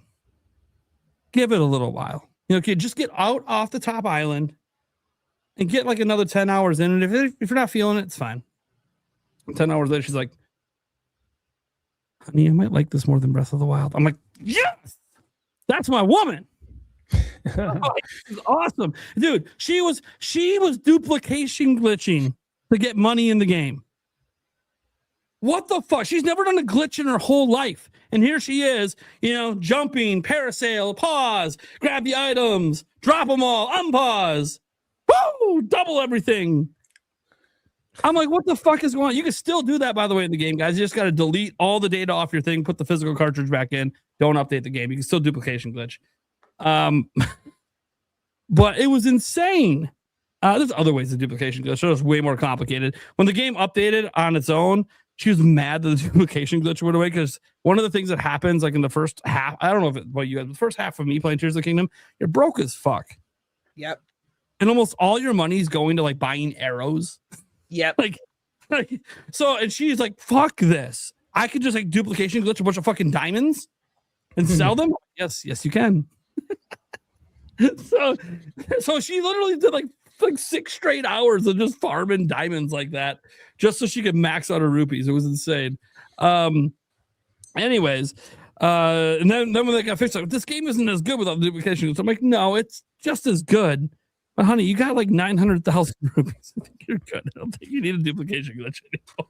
I think you're fine. Well, I ran out of muddle buds. I'm like, yeah, you go down and farm some. I don't know what to tell you. There's a couple places you can buy some. It is what it is. Because that's a really fun ability. And Tears of the Kingdom to make all the enemies fight each other. But yeah, no, she ended up having a really good time. The fact that she was even doing a glitch at all, I'm like, dude, you're deep into Zelda now. And you're getting to the point of doing glitches.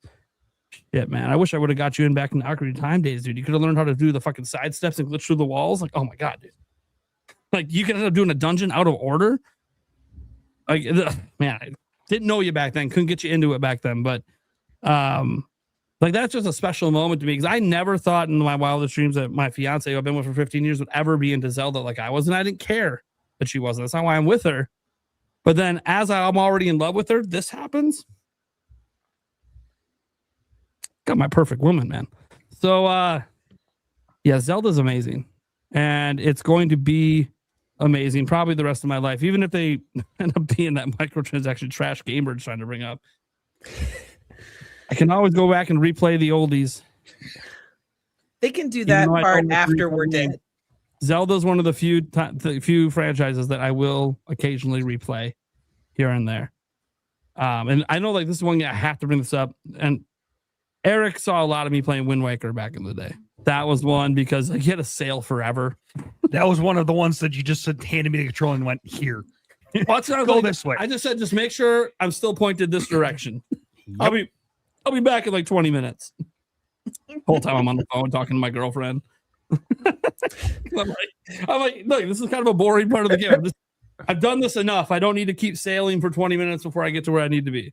Thankfully they did fix the Wii U version with the quick sale, but yeah, it was Zelda is literally my favorite thing to do in video games. There's nothing that really tops it. I'm not saying all the Zelda games are like it's all you grab all 18, 19, 20 games and there's my top 20 games of all time. No, of course not. I enjoy a lot of other games. But the franchise itself, there's not a single game franchise in the world that I enjoy as consistently as Zelda. Everything, even Echoes of Wisdom, which to me was just okay. That just okay is better to me than Mario Wonder. Well, that's how much Zelda does it for me. That's how much Zelda does it for me. So, yeah, that's what I got. All right. Speaking of what people got, IGN had some balls this week. They had some balls this week. They wanted to put out their top 10 games of all time. So we're going to give our top 10. But first, we got to glance at IGN's as a baseline. I actually haven't seen their top 10. I've just seen people shit talking it all week, which happens because no one disagrees. Like, no one agrees. I also didn't see it. Yeah. I haven't seen it either. Was it Logan Plant again? It might have been. That could be the problem. That might be the issue. Maybe it's a Logan Plant article. We'll see. Yeah. So you see the top 10 Legend of Zelda games of all time. They posted that this week for the 40th anniversary. And it is by the IGN staff. So this would suggest they pulled the staff. He's in there somewhere, probably. Yeah. He's probably one of the ones they pulled. Yeah. But they probably pulled the whole staff and then combined them all together to try to come up with the list. I've done this before when I worked at Zelda Inform. We came up with the top 10, and literally everyone submitted their own top 10. And then there was a point system based on where you put games. And then, there's no perfect way to really put it all together, but you try to make it work.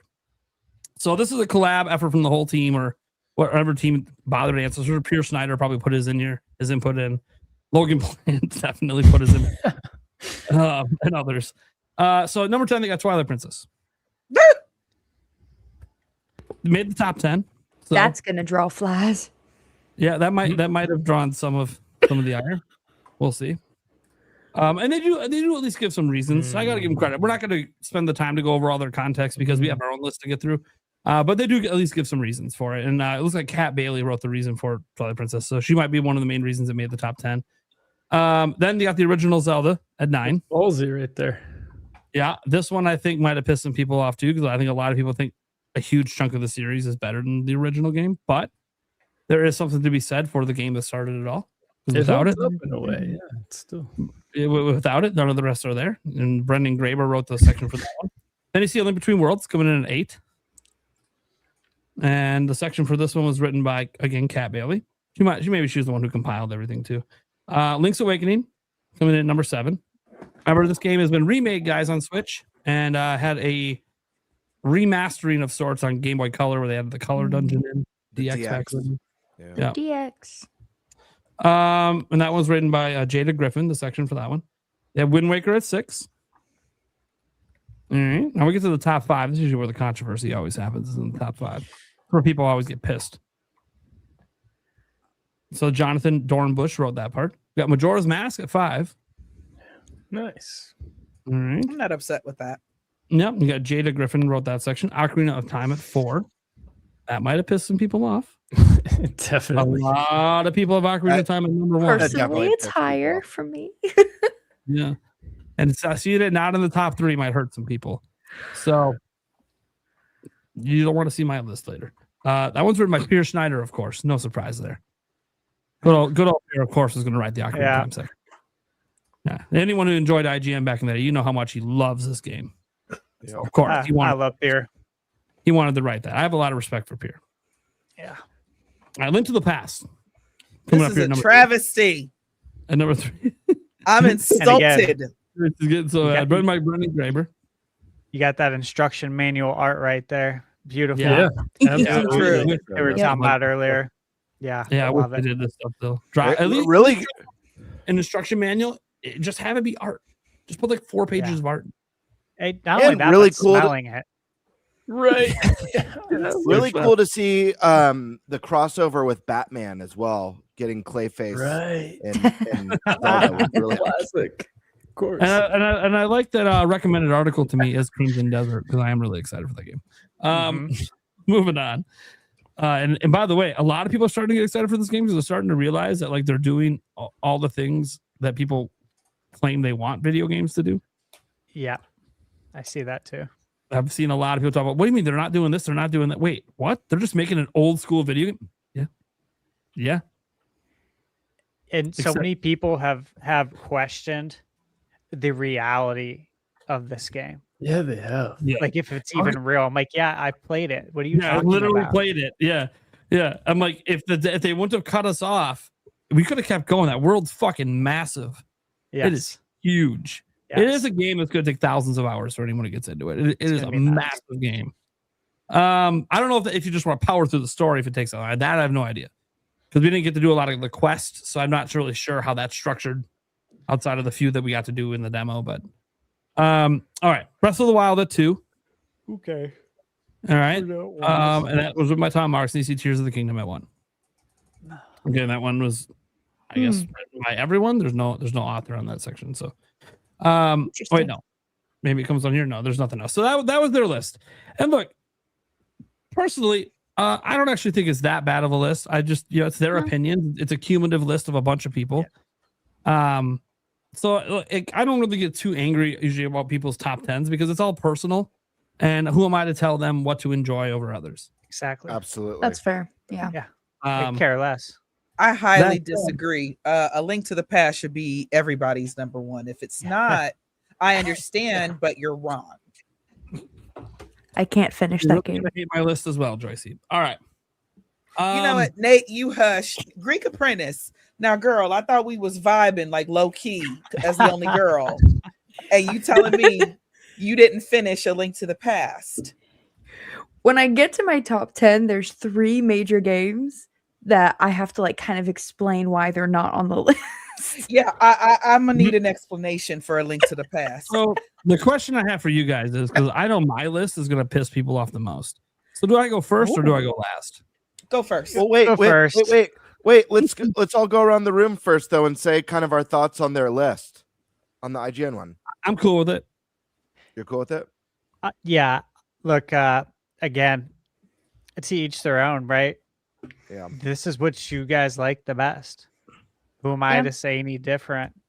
That's great. That's fine. At least they cared enough to make a list. Yeah, I like that they do it because it creates conversation. Yeah, there's a huge website, and Nintendo's probably doing nothing for Zelda this week. So like, this is kind of neat to have like the biggest media website. At least draw attention back to the Zelda series during the anniversary. Yeah, I like it. It's the list doesn't match my personal list at all. Both in its arrangement of titles or even titles that may be in it or may not be in it. But again, like you guys said, these are other people's opinions, and each game means something different to, each and every one of us, or the time that we played it. I have a friend who one of their favorite games of all time is Persona 4, and it will probably always be in their top because it was at a time where they had a lot of medical stuff. They were battling cancer, and they had that game on their their was it Vita that or PSP? I forget that Persona 4. I can't remember, but they had the portable version Golden, and they played through it at a really tough time in their life. Won that battle, but Persona 4 will always be a very special title to them, no matter what. Game. So that's fair. Timing and where you are in your life can play a really huge role on how you feel about certain experiences. Sometimes it's when you got into the series, Yep. Because sometimes you hold that game in a much higher regard. Eric, thoughts on the IGN list? Yep. I mean, as you said, it's their list. Who am I to say they're wrong? I was hoping the list just really offended Eric. He got pissed. Sucks major balls. You know what absolutely, it's trash. There you go. You know what I wish they would have did with this list if they were doing anything different? I would have liked to see a panel gotten together and actually debate it on a show to come up with the list. And like, I thought about like us doing it for this show, but I was like, nah, it'll take way too long. But we could always plan it for the future to try to like actually debate and argue and see if we can come to. We're never going to agree on the exact order because we have our personal order, but it come to we're okay with that game being there, even if we don't think it should be. The best part's the arguing, though. That's going to be the most like people getting heated because the fact of the matter is we're all very passionate about video games. We're all very passionate about the series. So like getting pissed that our like a game that means so much to us is getting knocked by everyone else on the panel. And you know why I know that's a really great idea? Because Kind of Funny Games has done it on making some lists and done huge, like 3-hour, 4-hour debates. And it was highly entertaining watching how passionate they all were for certain games they wanted to be there. And others say, fuck that game, it's a piece of shit. I'm like, dude, this is fucking great. Well, guys, we kind of had a moment like that on the podcast. We did a ranking. And I got super heated, and you were laughing, Nate, and everyone was eating it up. It was when you ranked the Bravely Default remaster for. So, do you remember this? Do you guys remember this? And then you were putting like ranking hype for like Fortnite above it, and like all the like that was that really lame survival kids or whatever it was called. Yeah. You ranked above Bravely Default remaster. I'm like, dude, this is absolute bullshit. New experiences over old, baby. I'm consistent. New over old. Fortnite, by the way, only ranks so high because I make sure my wife didn't kill me. Because she loves Fortnite. So, like, of course, the funny thing is, she loves it for the exploration. She doesn't actually like shooting people. So, when people attack her, then she's like, all right, fuck you. And then she goes and takes off. Once fired upon, it's over. Nice. Anyways, did you get the noise? She plays with me. She's like, "Why are you running and shooting that person?" I'm like, "Honey, that's what you're supposed to do in this game." That's what the game No, is. no. You only shoot if they shoot you first. I'm like, they're shooting you first because we're trying to be the last to survive. Yeah, we can just survive. We'll just build a fort over here and chill. You can build a fort. I'm gonna go kill some people in the game. Dude, she would get so mad at me. So you're halfway across the map. Don't worry, I'll hop in a car. I'll be at your fort in a moment. Whoops, I ran through your fort. My bad. That is so something my husband would do. Right now, I'm running at like 10 FPS. Give me a break. Anyways, all right, cool. So I'll do my top 10 first for Zelda. I'll start at number 10. Spirit Tracks. I really enjoy the game. The funny thing is, I hate the game before it. And hate might be a strong word, but we always talk about on these lists, like, when you get to the bottom, it's like, it's just your least favorite. No, I wish Phantom Hourglass just didn't exist. Wow. I legitimately do not like that. I think it's a trash game. I really liked the character. A couple of the boss fights are actually really, really fun. But a lot of what was this guy's name? Which one? He's one of the best sidekicks ever in the series. Yeah, I forget his name. The guy. He's on the cover. I always forget his name. Lineback. Yeah, I like that dude. Good art. That was good a story memorable arc. NPC. Yeah. He's an S tier companion for the series. Yeah. But I do agree with Nate. He's only S tier because Tingle has never been allowed to be the permanent companion, which missed opportunity. I agree with that. I do agree with that. Could be the next game. We'll see. But yeah, Spirit Tracks basically fixed everything I did not like about Phantom Hourglass, and then also gave so much new as well. I remember everyone being mad about the train, and the train actually ended up being super fucking fun. Really, really enjoyed that game a ton. One of my favorite handheld Zeldas. Super good music. Oh, the music. That Malodus theme at the end. The Malodus theme, and then when all the sages come back with the instruments, and Nate, I got to be real, man. I really like this pick for number 10. I actually really like this. I'm a big Spirit Tracks fan myself. I think people don't talk about it enough. I think I've always loved trains. I think the train setting is just a really cool setting in general. I love like JRPGs where there's like a train heist or like a murder mystery. Anytime there's even Nate, you're a WoW player. There's a raid that takes place on a train. Like that sort of thing is super cool to me. Mm-hmm. And I also like I've enjoyed every entry in the Zelda series, but if I had to pick my least favorite, it's probably Phantom Hourglass. So I don't hate the game, but I think it's my one of my least favorites, if not my least favorite. What about crossbow training? I actually like crossbow training more. But I do like crossbow training better. Yeah. There's one reason. There's one reason alone. It's wild. I'll say why, and I don't know if this is it for you, Nate, but for me, this just really killed it, and they fixed it in Spirit Tracks. Temple of the in Ocean Phantom Hourglass, you check off something in the story, you go back to the main dungeon, and you complete the first floor, and you're timed.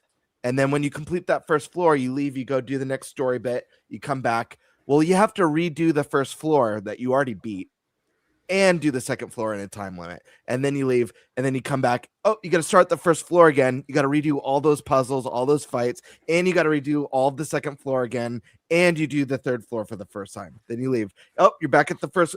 I just like that level of repetition to me felt like, people complain about padding and Wind Waker or Twilight Princess with like the tier collecting. To me, that really felt like padding, like forcing me to do the same floors of a dungeon a dozen times with the time limit.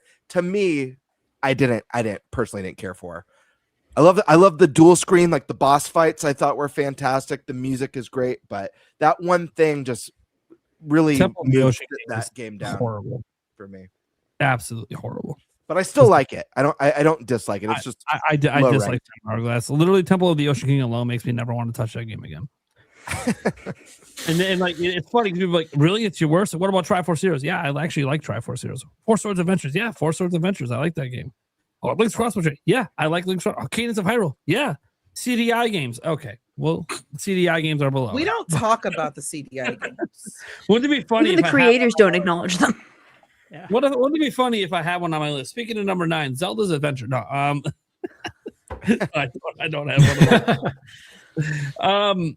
So no, number 9. This is where the next two picks are where people sometimes get a little upset, and my list has changed a lot over the years. My Spirit Tracks used to be in my top 5, but like as time goes on and you reflect on things, you start to realize, okay, you know, maybe I didn't enjoy it as much as I once did. Like it didn't hold up as well over time. So Spirit Tracks kind of started dropping down the list. And ironically, the same thing happened for me with a former top 5 Zelda game for me, and that is Wind Waker at number 9. And I'm not even counting like the HD one where they fixed some stuff, because they got rid of the Tingle Quest, and that alone is an insult of all insults. That Tingle Tuner quest is one of the best quests in Zelda. And I know not everyone got to experience it because it required the GBA thing and all that, but it's really fucking good. And Tingle gets a bad rap because most people just haven't actually played anything that involves story with him. He's got a very fascinating story, not just in Wind Waker, but even in the Tingle games. People would actually probably sympathize with him a lot. He actually would connect, I think, with our real life situations if people actually played these things. But they don't. They just view him as this goofy, quirky 30-something wearing tights, making maps. But there's a reason he's that way. Go play the Tingle games to find out. That said, Wind Waker, it's just beautiful game. Obviously, one of the biggest games to hold up from a visual perspective, even the original release on GameCube. Love so much about it. The combat, and how like whimsical and just floaty it kind of is. Which is, they ended up bringing that over to Smash Bros. When they brought Toon Link in. Love the story. The Puppet Ganon stuff was really cool towards the end. But, you know, when you have things like the Triforce Quest, that was literally padding because they cut out content, as we found out in interviews and stuff like that. Like there was just literally content they cut out for time reasons. And they replaced it with that shitty thing, which they made a little better in the HD version, but still, it's still there. It's still part of the game. It's such an important game to my childhood. I don't think being in the top 10, even at number 9, any Zelda game that makes my top 10 is special, because this series is special to me. And we're up to like, what? How many games are we up to? Like 19, 20? You call them spinoffs, we're like at 30. 21. Yeah. You call them spinoffs, we're even higher. So being in my top 10, that's already my top 1/3 of any Zelda experience I've ever had. So it's already a big deal to be up here, but it did drop out of my top 5 over time after reflecting on things. But hey, at number 9, I enjoy it more than Spirit Tracks. Spirit Tracks doesn't exist without it. At number 8, Twilight Princess. Love Twilight Princess. Probably the best dungeons in the series. And maybe some of the most epic setup boss fights that are actually really easy. Like, it's one of the weirdest things. Like, these epic boss fight, like it's just these behemoths. So, dude, it feels like I'm about to play Shadow of the Colossus, baby. And then it's like the fucking easiest boss I've ever done. Yeah. That's the thing that like kind of knocks it down, is like, dude, the dungeons are so great. And even like the mini boss fights are like, dude, these are actually really cool. Then you get to the main boss fight, I'm like, dude, the mini boss was harder. What the fuck? So epic. And then you're so easy. Why? You're supposed to be the hardest thing in the dungeon. I had a harder time figuring out how to change the water level in the last room. What the fuck is this? Like, so that's the thing, is like, best dungeons in it. Love Ilia. Love the story of the Twilight Realm and Midna and all that. It is, you know, I still get little tear jerks during the Midna's Lament section when she basically was almost dead. And then it felt like Zelda sacrificed herself in that moment. And then obviously when she breaks the mirror at the end, like such an emotional connection. One of the better stories in Zelda to be able to do that. That is until other things that also make it not on the list when it used to be in my top 5. I don't think Ganondorf should have been in this game. I think it was a mistake. Zant was built up pretty fucking badass, and then suddenly he's a pansy, and Ganondorf's the real bad guy, except Ganondorf's easier than Zant. Again, keeping that theme of you get to the big baddie and they're actually a joke. But Zant wasn't a joke. We tried to face Zant. Zant practically killed us. Ganondorf's never come close to doing that to me. And now Zant's just like this crazy psycho babbling kid who was just jealous. Like, this is stupid. He was a badass. You fucking ruined the character of Zant. Even the Zant boss fight. Look, that boss fight was way better than the final fight with Ganondorf. Hey, So Nate, I was gonna say real quick, Zant is low key like the Khaleesi. Yes. Because it's so unfair, because I'm ready for Zant to literally blow up Hyrule in some very quirky and wild, crazy fashion or something, and it's Ganon. And I like Ganon, but I was like, why are you in me and Zant's business right now? Anyway, I'm sorry. Yeah. It's a whole thing. But no, I still really enjoy the game because I think it has the best dungeons in terms of like getting to that final boss. And even when you first get into the boss fight, how epic it feels. Like it's just a really, really good for that. Really good storytelling. So it is in my top 10, but it is dropped down just because I have more nitpicks about the game than I used to back in the day. The more that I played it and thought about it since then, it's like, okay, all right, I can't really put this in my top 5 because I got too many easy complaints about things that do actually legitimately bug me every time I boot up the game. Like I can't not think about it. At number 7, I got A Link Between Worlds. This is where I have a controversial stance. I don't really have any specific flaws with this game necessarily. But this is like one of those games where this spot used to be A Link to the Past. I just like A Link Between Worlds more. So A Link Between Worlds gets here at number 7. Again, I can't even think of like any flaws that I don't like about the game. But it's also just like I just don't enjoy the top downs typically as much. So Did you say this gets in over A Link to the Past? Yep. So you don't have A Link to the Past in your top 10? Nope. What? At least You're it crazy, wasn't man. just me. You're crazy. But hey, this is your list. It is. This is interesting. Despite how terrible it is. This is interesting. Number 6. I'm kidding. Number 6. I'm kidding, Nate. I love you. This is why Vinny still has your Zelda card. No, it's because I forgot the ending. You can't get my That's Zelda it. card because you can't take someone's Zelda card for liking other Zelda games over other Zelda games. That's just bias at that point. Skyward Sword. That's not true, though. It is true. We're all allowed to like No, games it's for different not. reasons.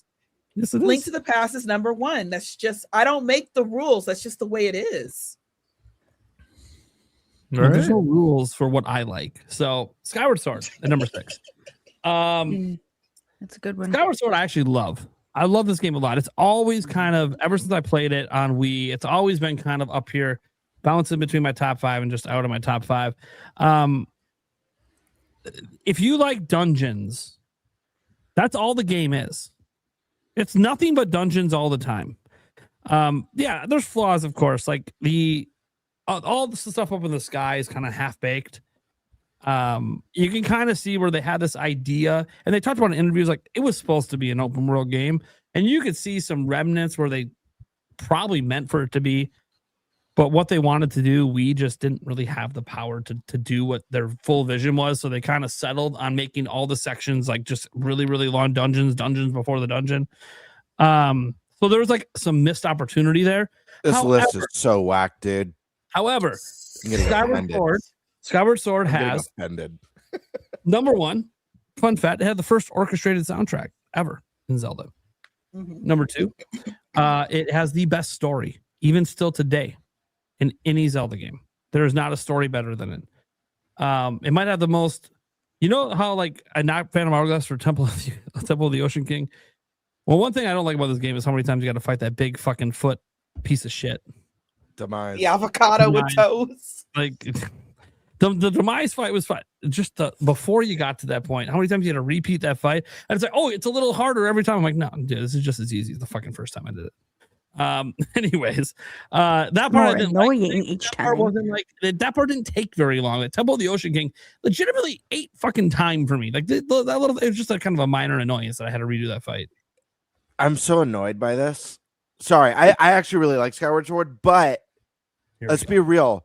Skyward Sword has the worst mechanic ever introduced in a Zelda game, period. What's that? Dowsing. The metal detector with the sword to find keys on every map. It is literally, it's like, oh, what if instead of exploration and puzzle solving, we just have them use a metal detector in every map? I'm sorry, dowsing is the one thing. Like I agree. I think it has some of the most exceptional. And spoiler alert, Skyward Sword's on my list. I just like, you have to mention that flaw because it's literally the worst mechanic ever. It's not a flaw because it's optional. It's a tool you don't have to use. You can literally beat the game outside of when you first get it. When you first get it, they force you to use it. Then you don't have to use it after that. You know, dowsing just points you in the direction. You can still figure shit out without it. I don't need it to tell me where to go. It's like having a thing telling you where to burn the tree in The Legend of Zelda. You can still burn the tree without it telling me where that tree is. You don't I didn't need use it either. I didn't use dowsing is entirely optional. Yeah. I know the game makes you feel like it's not, but it actually is. You can literally just not use it. I forgot about it right after, and I just didn't. Yeah. And probably because I was on pain meds from I my appendectomy, I forgot about it. Didn't use I it. busted it out like one time after they gave it to me originally because like they make you kind of use it at first because they're teaching you how it works, and then after that you don't have to. I think I used it one time because I was getting annoyed. So I had a feeling that like I get through this certain part of the game, like God, there should have been like a heart piece or something at this point. This is weird. It's a long part of the game for me to not find a heart piece. It's fucked up. And then I used dowsing. I'm like, oh, now I feel like nope. This is like using a guide. I'm good. I don't have to. I don't need this. If I don't get 100% the first time through, it's fine. I'm good. Anyways, all right, well, fair enough. I don't remember it being optional, but you guys both didn't use it, so. Yeah, I didn't know though. Like it wasn't on purpose. I'll say that. I think I just kind of blasted how well he forgot it was a tool that he had in his arsenal. That happens sometimes. Like how many times do you forget you could use certain items you already got? Like you just fucking forget because you're so locked in it. I got my sword. I can get past it. If I got my hook shot. Not gated. Like there's times I forgot I had a boomerang until I came up to something. I'm like, oh, I can't do this without that thing. That's right. I forgot I had that thing. The same with like the beetle in Skyward Sword. Now and then I'm like, oh yeah, that's right. I have this thing that I can like fly around and solve puzzles with. I totally forgot about after that first dungeon. That being said, Skyward Sword, it always bounces around here because it's got an amazing story. And to me, guys, and this is where people get usually mad, I think it has the best combat in the series. The motion control combat is fucking awesome. Anyone who bitched about it, I don't know what the fuck's wrong with you. Either you had faulty controls or you just are unwilling to read tutorials that the game shows you how to play things. Like a certain person at GameSpot that gave it a shit review and tried to say the bow and arrow doesn't work. And then I watched him try to point at the screen like Twilight Princess and click the button and shoot at the ground, not realizing it works like Wii Sports Resort, motherfucker. Watch the fucking tutorial the game gave you when you got the item. Dude, the controls were so great. The only thing I always wanted, and this was such, I knew when I beat the game, I'm like, I love these controls so much, and I want to see these expanded upon in a new game, and it's never going to happen. I can just already tell people are going to be mad that you can't waggle like you could in Twilight Princess. Waggle. People are going to be pissed that you can't just do this and win. Like you actually have to like have skill and pay attention. And constantly have to recalibrate. No, okay. If you're being lazy, your arms are at the side, and you drew your weapon, you fucked up. All you gotta do is hit one button, and it recenters for you. It's fucking not. What are we talking about? It was fun, yeah, dude. I love that combat. Like when it came back, and like I tried the controls on Skyward Sword HD on Switch. Like tried using the ones where they remapped everything to the controller. I'm like, dude, this shit fucking sucks. Fuck this, dude. Back to motion. It's like that's the only way to play this game. Which I'm thankfully left-handed, so I couldn't play it. Well, on Switch you can remap things, including the motion controls to the left hand for the sword. I didn't know you could remap the motion controls, but that's why Yeah. I was excited for the Ooh. HD, because then I could play button. I was But like, yeah, they you can do flipped the button. Twilight Princess to make it motion control. Just flip this so I can play it left-handed. So yeah, that is Skyward Sword in a nutshell for me. I also really love just even the story. I know I talked about it, but like I really enjoy this. One of the best stories was Zelda herself, the journey she goes on. Demise, at least he's like a looming presence throughout the game, even though he's, like we know about him pretty early on, not his name. I don't know if I remember his name early on. I can't remember, but we knew about this looming presence beyond Girahim, that Girahim was trying to bring somebody back. Girahim also being one of the really cool sidekicks, one of the best sidekicks a villain's ever had in Zelda. Just a lot I love about that game. And again, there's some stuff though that I'm like, okay, yeah, in hindsight, that wasn't super great, but I love the combat in the game, and I'm really sad that we're never getting a Zelda game like that again. That being said, to the top 5. Majora's Mask at 5. Love the game. Best side quest of any Zelda ever. Is what it is. That alone already puts it up there. I basically 100% of this game again back in 2024 on live stream. Holds up to this day pretty well. I still have some of the control issues that I have with a game like Ocarina of Time because it's based on that, but they added more tools to your arsenal with the flips and all this stuff that you could do as well. But honestly, the mass transformations, really fucking cool mechanic. I wish that would come back. And just, the reward of the Fierce Deity Mask, it actually felt like a real reward. Hey, Nintendo, remember to give us real rewards for doing super tedious shit, like getting all of something? Hey, you went through the thing to get 100% all the side quests. You got a really fucking cool reward, not a piece of shit in your inventory. So like, I miss when they would actually give you something pretty badass. And yeah, does it make the final fight a joke? Of course. Do I have to use it? No. That's the point. If I want to feel like a badass, I can. If I don't, I can feel like a badass by being skillful. Either way, I like the option. It's like easy mode, but I don't have to use it. So yeah, it's great. Love Majora's Mask. Don't have a ton of complaints other than just, not as many dungeons as I would like. Game's a little bit shorter because of that. But I actually really enjoyed the time mechanics. Because the time mechanics, this is the first Zelda game, and honestly, maybe one of the only ones I played. I felt like I was in a living world. Yeah, it was only 3 days, and it was a 3-day repeat, but the game felt alive. People had shit to do, regardless of what I was doing. They weren't just like, chit-chatting in the corner, and I come back and on day 2 and they're still doing the same. No, they got chores, they got tasks, and then you would do some of the side quests and some of the shit would change. They're doing different things. And you're like, oh, dude, this is sick. Zelda really hasn't had that sense. There's been some instances of it, but not like the entire game is this way. So I absolutely love that part.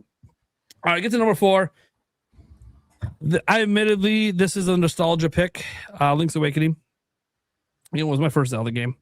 And when I replayed it on Switch, beat it. I think I even beat it on live stream right here on Nintendo Prime. Holds up. Even the remake does. Really enjoy it a lot. Obviously, tons of Mario references. Really, it's just such a good game. I have so much nostalgia for it. It's so hard for me to even pick out flaws. I guess the only flaw is that it's all a dream, I guess. But then that's also kind of cool that it's all a dream. Like it's like a unique thing where like it never really happened.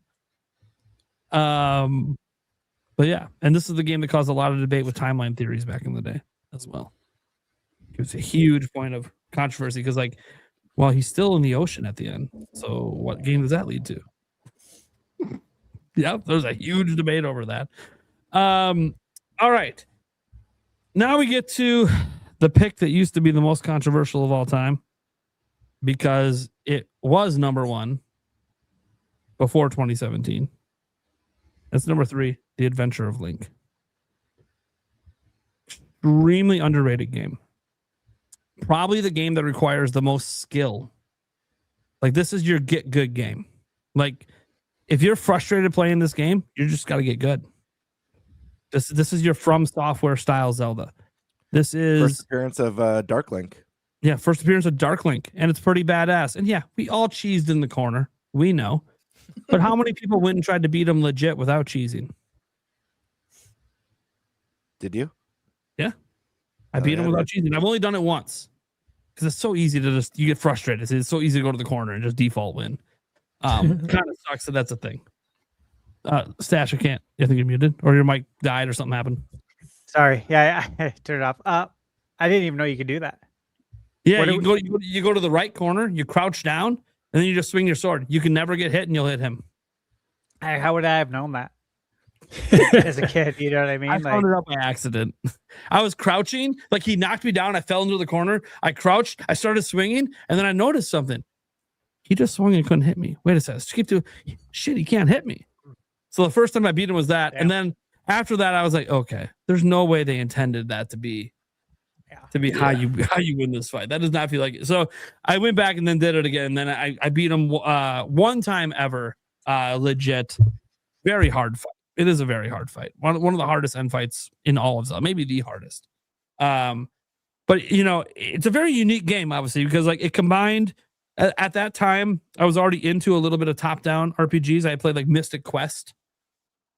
Yeah. You know, it's like top-down Final Fantasy stuff. The American Final Fantasy. Yeah, the American Final Fantasy. I love Mystic Quest. So, in hindsight, it's not the greatest game out there, but for the time, it felt great.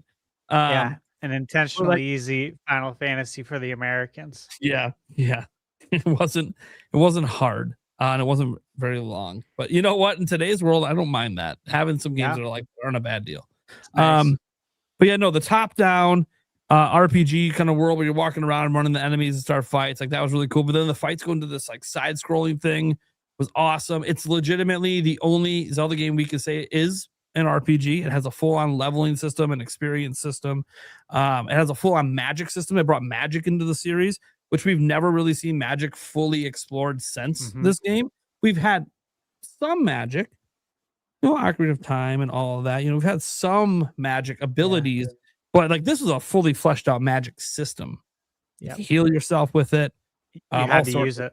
You had to use it to beat the game. And yeah, sure, there was some grinding to it, like there isn't any RPG. And I was used to grinding in RPGs at the time I played this game. So I really, really love The Adventure of Link. To this very day. Obviously the story is very weak because it's all in the manual. And I like the manual, but like, you read it and the story's over. Okay, cool. So now I play the game.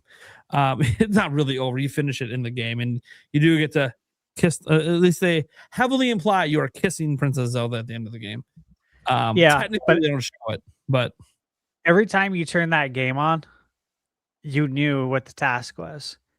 Because it reminded you right when you start the game, you got to wake her up. Yeah. It was like a driving force the whole time. Yep. And it does have some pretty unique aspects to the story if you read the manual.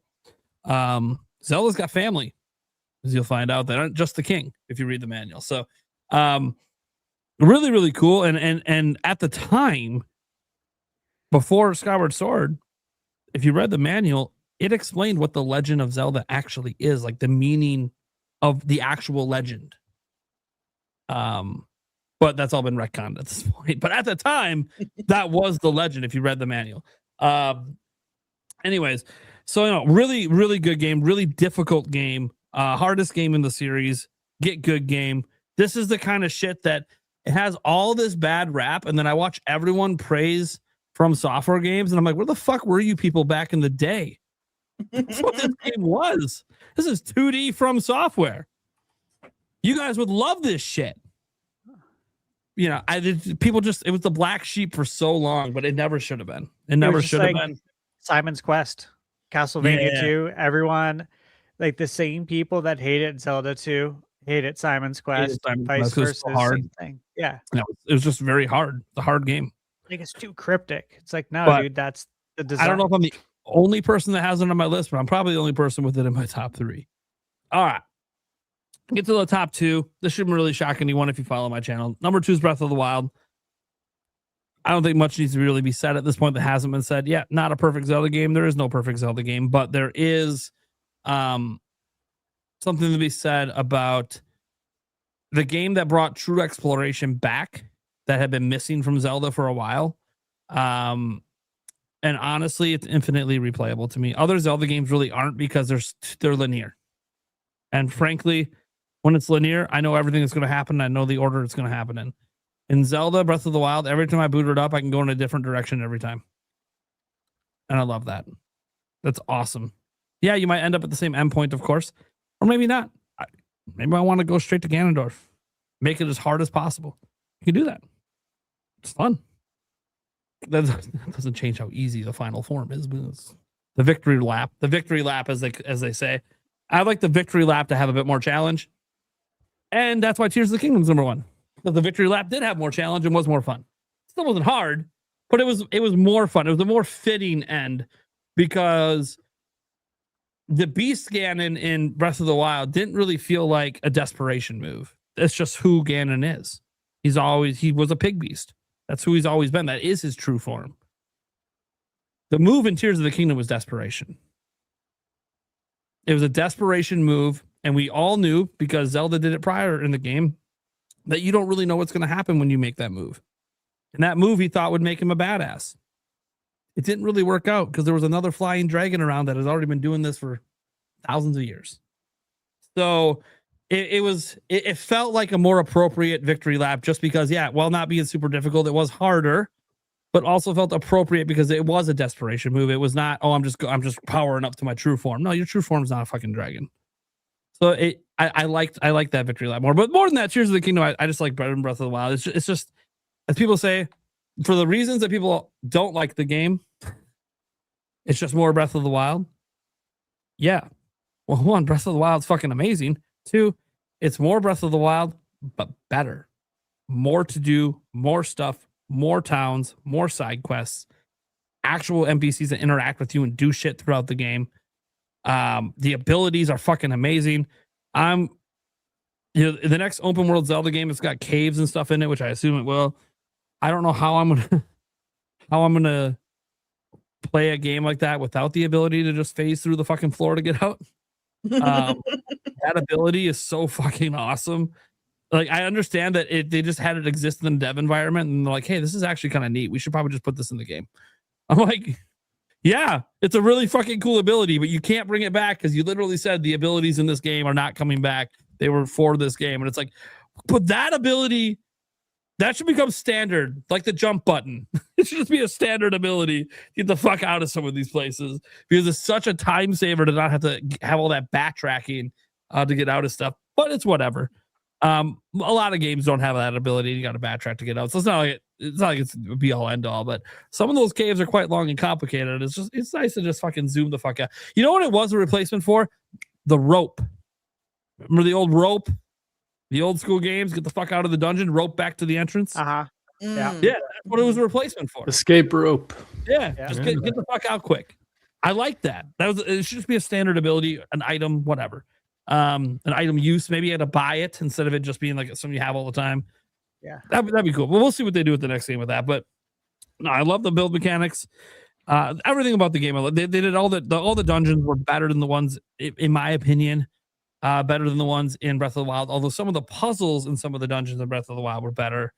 So the actual like dungeons I felt were better because I didn't cheese any of them. Lots of people cheesed them because the game does give you, like, you're pretty fucking powerful in Tears of the Kingdom, okay? You're really fucking powerful. You could cheese a lot of the game. But I didn't because I wanted to experience the actual design of these dungeons. And when you actually do it that way, yeah. It's, I know a lot of you out there, you guys still to this day have yet to do the minecart dungeon the way they designed it. Because it's true. It gets confusing. It can get really confusing. You got to keep track of a lot of shit. But I'm telling you, the payoff for doing it that way feels so much better than just cheesing through it because you're frustrated, which a lot of you build shit, fly around, you cheese it. But yeah, I really love Tears of the Kingdom. It is, it's one of those things where a lot of people talk about how they miss like the linear games. The rest of the Wild and Tears of the Kingdom makes me not want to go back to those games because, again, I don't replay games, but I keep replaying these ones. And there's a reason for that. These bring me back to what I felt made the original Legend of Zelda and Zelda 2 so great, is that open world exploration. Go wherever you want, do whatever you want to do, fuck around and find out. It makes me, honestly, it's so weird because I don't want to like trash talk the linear Zelda games because they're obviously, I feel like they've had better stories and better other stuff. Better dungeons, probably better boss fights. Although I got to give some credit, some of the boss fights, like the one blight, the Thunder Blight in Breath of the Wild, that one legit had some challenge to it. I enjoyed that fight quite a lot, actually. That was a pretty good reskin.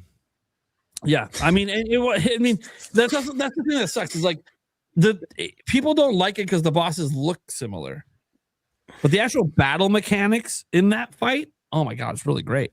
That one was a good boss fight. Yeah.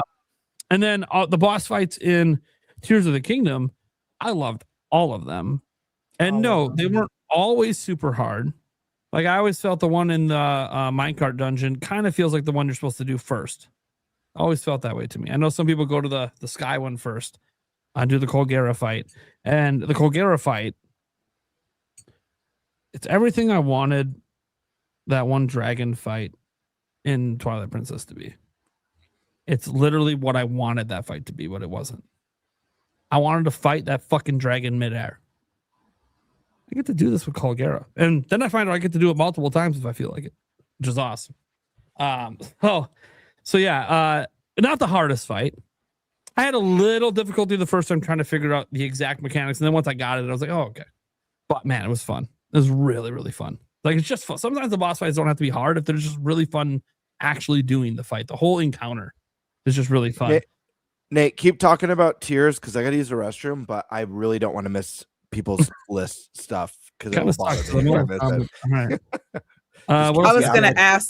I was gonna ask if I could go next, but I'll wait for Game Bird. Only because I gotta go and I have dinner in the oven. I haven't eaten today. You have to go. Yeah. But yeah, no. For Tears, all I could, I mean, just everything about the game. I don't want to say it's a flawless Zelda game, and I might feel different a decade from now, like I do about some of the games that are further down my list. But I have a hard time finding things in this game I just don't enjoy. The only I don't like the intro area. It could have been done better. Okay, cool. Well, I'm not there for very long, so who cares? Like it's such a small part of the game. And to be honest, I usually wasn't a big fan of most intro areas in Zelda because they all were just tutorial fests. But the problem is Breath of the Wild opened my fucking eyes that it doesn't have to be that way. Like there's a way to actually make it doesn't feel like a tutorial. It just feels like you're playing the game. It was such a perfect opening to a Zelda game that you're like, oh. Because what sucked with Tears of the Kingdom is I actually enjoy the opening the most of any Zelda game. You're fucking with Zelda. You'd already accomplished everything in Breath of the Wild. There's shit going down. You're trying to figure out shit from the past. Got these ruins, these ancient shit. You see the fucking Ganondorf out there fucking dead. He comes back to life. Shit's going down. The Master Sword shatters. Fucking everything's going crazy. Like, what the fuck is happening? You start the game with Link at full fucking power, which has never happened in Zelda. We've never started with Link just fucking being a badass. And then right off the bat, the big baddie in the game's like, you ain't shit. You ain't fucking shit. Oh, yeah, you hold your sword out and stop my power? Fuck you. You ain't shit.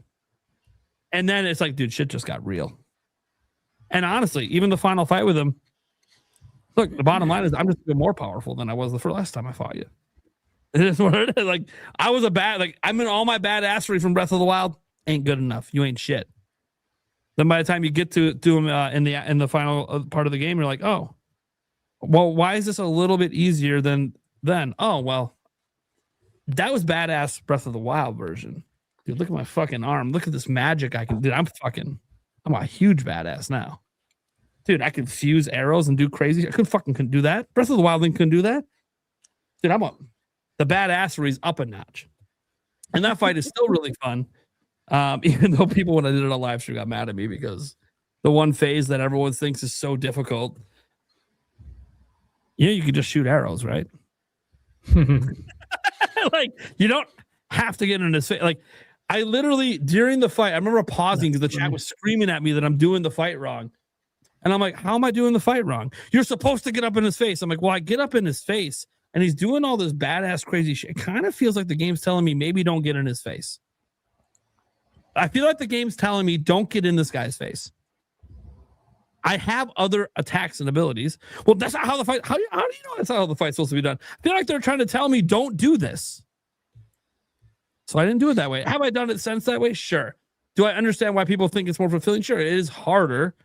But every time I do it that way, I kind of just feel like this way feels wrong to me. Because every time you fuck up and he hits you and it takes like half your fucking hearts, I sit there and I go, why would anyone do it this way when I have a bow?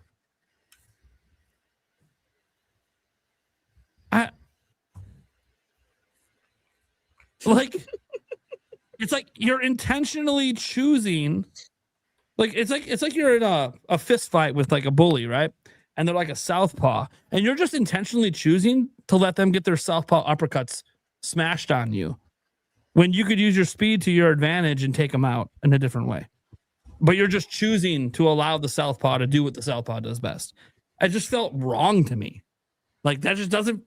The game is clearly encouraging me to back up, dodge some of his at distance attacks, and fucking pot shot his ass. I don't.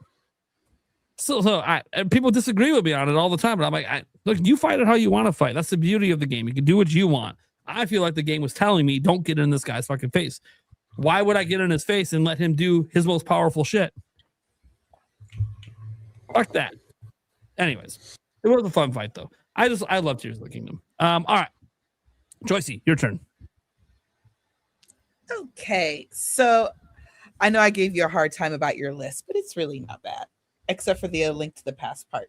But I'll forgive you. Okay, get my little notes here. Not gonna, there's a certain other game now on my list too. They're not going to give me any. But you've known for a long time about that game. It's like maybe you're done giving me flack for that one. Nope. No, I'm teasing. I mean, okay, I won't do any hamster jokes this time. I'm probably the only one without Ocarina of Time on my top 10. So it's okay. It's okay. We forgive you. Real quick. I did note in my Zelda memories. It's why I'm here. Without that game, I'm not here. So weirdest list ever. No Ocarina of Time, no Link to the Past. Just insanity. But I like it. Stash is just reevaluating your entire friendship right now. When Stash gets to his list, I'm gonna be paying very close attention. There's gonna be certain games he leaves off that are gonna piss me off. So I'm still gonna be listening. So I can't wait to hear his list either. Real quick, when y'all were talking about Link's crossbow training, the only reason I haven't played that game because I have beef with it. Because I got beef with Miyamoto. Dear Miyamoto-san. Thank you for making my favorite series. But we didn't get Twilight Princess because they wanted to sell what was the accessory? It wasn't the super scope. Good Lord. Wrong system. It was like that rifle attachment. Yeah, it was something wild like that. Well, yeah. It was something wild like it wasn't it was something it reminded me of the super scope, but I think it had it was a different kind of attachment. But we could have had Twilight Princess, but instead it was the Wii Zapper Tall Show. I trust Tall Show. Yeah, I was the Zapper. I was pretty sure that's what it was called. Yeah. Yeah. See, we could have had Twilight Princess, which means we could have gotten more. We could have had more Hot Midna. That's all I'm saying. Light gun games back to the forefront with Zelda, baby. It was fucking sick. Anyways. But anyway, back to my list. So my list may or may not make people happy, but we'll see. So coming in at number 10 is Skyward Sword. I love Skyward Sword. I think it's the art style gives whimsical until you get to the story. For all the Z-Link fans, that was our game. That was it. That's what we got. It was great. It was a lot of love. There was bullying, and then the bully gets a great arc. Groose. You want to what? I forgot to bring Groose up. I love Groose. Oh, the Groose is loose. Groose is amazing. Groose, baby. The Pompadour. Let's go. But if you know me, and if you've ever had at least one or two conversations with me, y'all know the GOAT of that game was Girahim.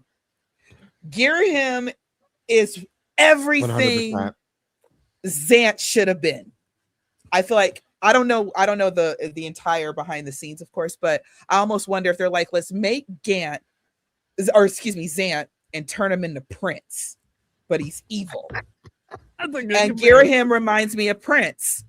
That's interesting, Joycey, because I always thought Girahim was David Bowie. Like him too.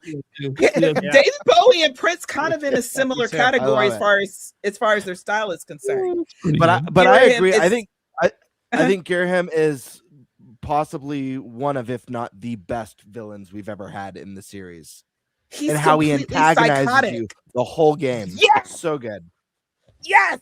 He is completely psychotic. It's like he's like Jigsaw, but then again, he's also like Prince. So he would like totally make you pancakes after like torturing you. So yeah. So I'm digging it. Like, so yeah, that was uncomfortable. And Link was like, "Real 34 isn't a thing in here, bruh. Get away from me." Anyway, I'm sorry. This is an adult podcast. Okay. So for me at number 9, y'all catching up to that. A Link Between Worlds. Why? Because it's a link to the past, basically, but brighter. The game is actually very, very fun.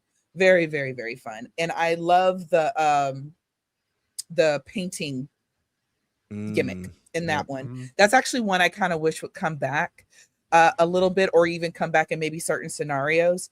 But I really like that gimmick. So what number am I on? 8. I apologize, y'all, in advance.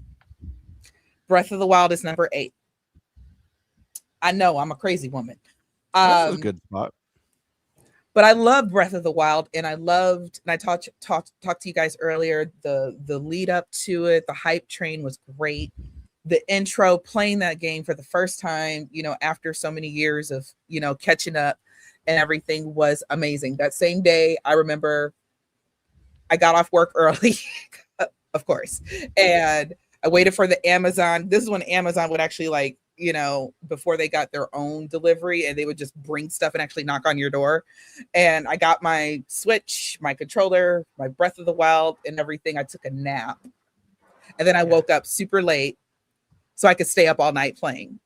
So, so I felt like I was watching this new generation of Zelda fans like have their Ocarina of Time moment. And I was just happy to be a part of that. And I love that. So at number 7 is Echoes of Wisdom. I enjoyed the hell out of Echoes of Wisdom. It's not a perfect game, but I recognize it for its potential. I don't think they went as hard as they could have in Echoes of Wisdom, like they would a Link's Awakening. I felt the original, even though that's not one of my favorite Zelda games, just from a technical standpoint, I thought the original was good. The remake was amazing. And Echoes of Wisdom kind of put me in that same space to love that art style. And I was like, but they just didn't go as hard as they could have on the dungeons. The dungeons were a little bit bland, I will admit. And it was a little, and I'm not talking about the art style, but I felt like the game itself was a little too fluffy for the type of lore that it drops on you. Because when you find out like who the baddie is and how he fits into this whole thing, I'm like, I'm horrified. And then, of course, you have that whole horrifying scene when you realize who the baddie is, and then you have this beautiful, tearful goodbye with Tri, and it's like I was just horrified, and now I'm in tears. I don't know what to do here, but it's a really cute game, and also smoothies. I mean, come on, y'all, we all love smoothies. Yeah. At number 6, the OG Zelda. OG Zelda, in my opinion, I will say, the further and further we get from the 80s, it is starting to show the wear and tear, the years, all what we know now compared to what we knew then. So, but it's still enjoyable. It's still a tough game because you can't do all the things that we can do now. You know, you can't just necessarily, well, you can pause it, but you know, there's certain things that you just can't do that you can do in games now. You're not going to be able to get, you can fast travel, but you don't always get a chance to choose where you fast travel. No, you don't get to choose where you fast travel. So yeah, so there's little things like that. And now you didn't really have a full map. You had to memorize a lot of things, which is fun. I can still sit down and play it, and I'll have the time of my life, keep me busy for about 5 hours. And but again, a lot of it is a bit of nostalgia. So I could understand somebody wouldn't probably want to pick up that OG Zelda today and play it for the first time. I do understand that. So we're going to get into the top 5. These are my fun ones.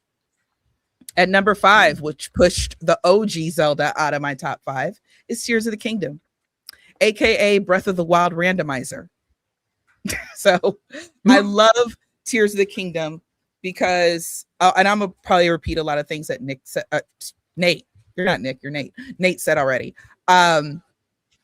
Tears of the Kingdom is Breath of the Wild, but better. It really is.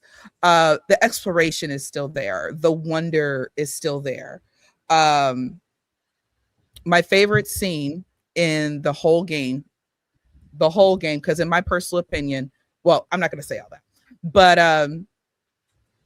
I love the very end where after you've defeated Ganon, you've had your victory lap and everything, watching Sonya and Rauru, you know, see each other for the first time and kind of float away while Link gets his arm back, and he now gets to correct that mistake of he now he has to catch Zelda again, and he catches her this time. And the way the music kicks up, and after you just played Ganon and you've had this long emotional sequence, it's, oh my God, beautiful. It's just beautiful. And then of course you have the very, very, very end with Minoru, but you kind of saw that coming.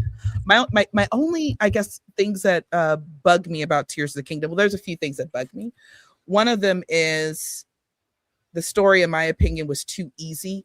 What the twist was supposed to be, let's be honest, we figured that out probably, if you're really paying attention, if you paid attention, and the sky, you already knew who that was. As soon as you drop down title screen and everything and you see the light dragon, you're like, girl, what you do? Zelda, what did you just do? You know, you kind of know.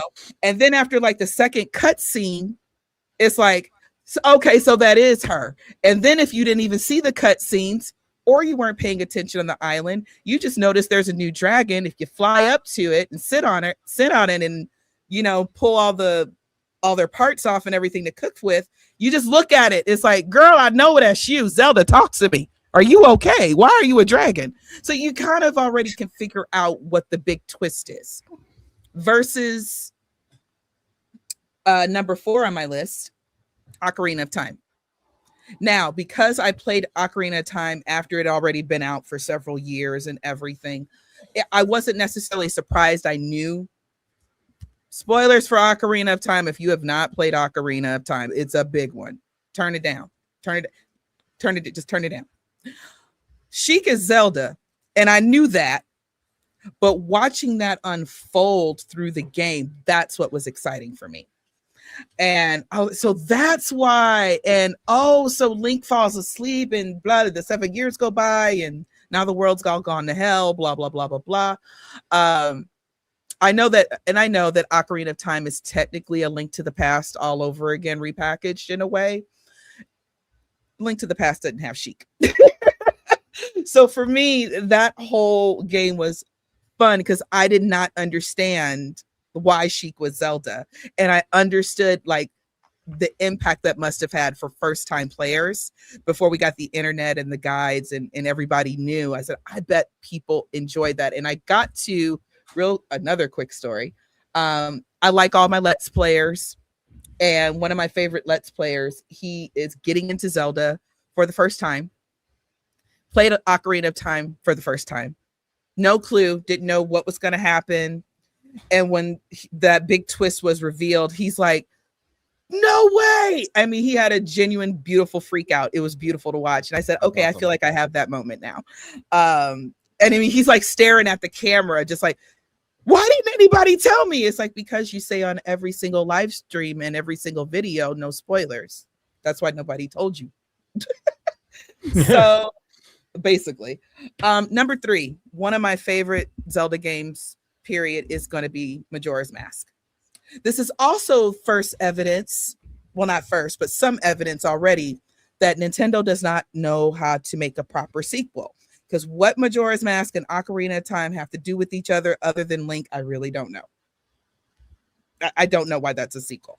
But anyway, so I love Majora's Mask for the simple fact. Yes, little indigestion, Cartkin. Yes, I love Ryan. Sorry.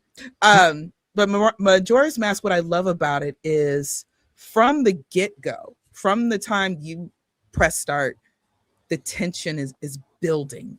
And then you meet the masked salesman, and he's just freaky as hell, right? There's so many crazy theories about the masked salesman. And then you meet all these beautiful, sweet people, you know, of this town, this world that is going to die by this really wicked ass moon that's just staring down at it. And these are people that you emotionally connect with, you know. People have lives, people have kids, you know, they are terrified because it's about to literally be the apocalypse. There are people, you watch people go through all the stages of grief and denial and everything. The day 1, everybody's a little freaked out, but no one's really worried. Day 2, we're not worried. No, we're not worried. Day 3, everybody's like having a meltdown. Okay. It's great. Okay. It's great for story wise. So, and of course the Anju and Cafe quest is probably one of my most favorite quests in Zelda, period. It battles with Terrytown from Breath of the Wild. So those are my 1 and 2 spots. I cared about that couple. I cared that they saw each other again. I cared that they were going to spend they were going to greet the morning together. That's just heartbreak. I cry every time I play that game. You know, the dancer who lost his life and now he can't teach his students, you know, his dance. All these emotions, and I have no idea why that was rated T for teen. Or maybe I'm looking at it differently because I played it as an adult. And I was like, I totally understand these people. This is so sad and it's scary. And then you get to the very, very end of the game and you watch the credits roll and you don't get all the satisfaction, but you have some realizations like, oh my gosh, that was the butler's son. That's why it was so important that he had a race with me. And oh my gosh, Cafe and, you know, and Anju are finally getting married. And if you kept going back to the ranch, you found out there was actually a love triangle going on. Yeah, there was some drama going on with Anju and Cafe. So I love the emotion and I love the fact that Nintendo really kind of took it there. Whenever, and again, you know, I'm hanging out at Nate's live streams almost every night. So a lot of people have heard me already say this or talk about this. When I say that Nintendo can make mature games without the blood and gore, the curse words, it doesn't have to be super, super hyper realistic. Majora's Mask is it. I think even though it's very colorful and you're adventuring and questing and everything, looking at it as an adult, I'm like, these people going through some shit right now. How would I act if I literally saw the apocalypse about to drop on me? It was rated E. Good Lord, why is this rated E? That Majora's Mask needs a T rating. I'm sorry. That game was entirely too emotional for one human being. So we get to my last 2. So coming in at number 2, y'all already know what number 1 is anyway. Coming in at number 2 was Twilight Princess. Twilight Princess, I played that game probably about 5 or 6 times. I never played the GameCube version, but I played the Wii version and I played the Wii U version in HD. In the Wii version, I don't remember this in the HD version. I think I checked, but I don't remember. But in the Wii version, Dark Link is in there. Somebody tried to argue me down that he was not in there. You can't find, if you check it online, they'll say he's not in there. I don't know if the developers meant for this to happen, but Dark Link is in Twilight Princess. Go find them if you haven't. But anyway, I suggest looking downstairs in your house, and we'll leave it at that. But there's so many things. Like, of course, that was the game that brought me back to Zelda, brought me back to gaming. All again, I loved seeing a bit of a older acting Link in a way, because he was such a bro. He was such a, I think he's roughly 17 in the game, but he was so 20 years old. I just got out on my own. I have my first studio apartment and I'm going clubbing. He kind of has that attitude, and he thinks he's a badass about everything. You know, kill a piranha plant, he's got to flash his sword before he sheaths it. I loved that about him. And for those who before Christmas and everything, that was Twilight Princess was what I based my Zelda script off of. I got it. I wrote the real sequel to Twilight Princess. Okay, I wrote the real sequel. I don't know what the hell Link's crossbow training is, but I wrote the real sequel. Anyway, I think it was what was the name of the boss in the desert, the skeleton boss. I can't remember his name now. Star Lord, favorite boss in the game, because the game gives you the best item, which is the spinner. And the spinner spin top. Spinner's great. You are my people, except for Nate. So that's right. Stay on mute. That's what I thought about the spinner. And well, you are right about the spinner. I'm kidding, Nate. But the spinner didn't get any more justice until the first Hyrule Warriors, but it was a great item. I thought it was fun, just underutilized. I love, of course, hook shots, claw shots. All of that is my jam. There are certain things in the game that I was like, I felt were either underutilized or weren't done as well. But what they did do was they kind of gave us some closure about the Hero of Time. If you haven't played that or haven't played the game, you should play it. And you'll find out what happened to the Hero of Time. The wolf thing I thought was just interesting, but it was really cool in the sense that I get it. A wolf is perceived as this dark beast and everything. But of course, if you read about wolves, they go in packs, they almost work as a regular, as a regular human family in a way. So in a way, the wolf was relatable. They mate for life. They take care of their old, their wolves are just like amazing creatures. But they're also very ferocious and they will fuck you up. So there's that. And that's what I liked about some of the things I liked about Twilight Princess. I also like Twilight Princess because one of my biggest gripes with Zelda, with a lot of Nintendo games, honestly, but Zelda especially, is where is Link's parents? Where is your mama? And why are you running around the woods with a sword and saving the world? Boy, get your ass home and do some homework. I mean, I have all these kind of questions. And in Twilight Princess, that was one of the first times Link had somebody. He at least had his village. He had really good friends. He was, respected in his community. The kids loved him. The older people loved him. Everybody loved him. So that's something else that I really liked about that game. And coming in at number 1, of course, is A Link to the Past. Because A Link to the Past is true greatness. It is just experiencing greatness of gaming. Okay.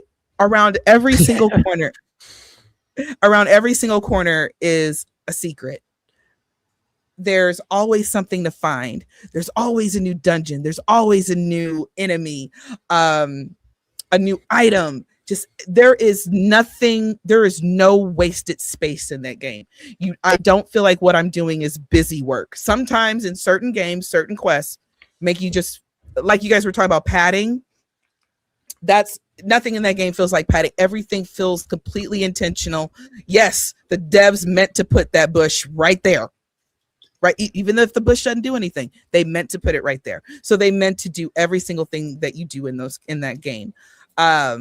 And then also this was still when we were a lot younger, and A Link to the Past was the first game I had seen like this.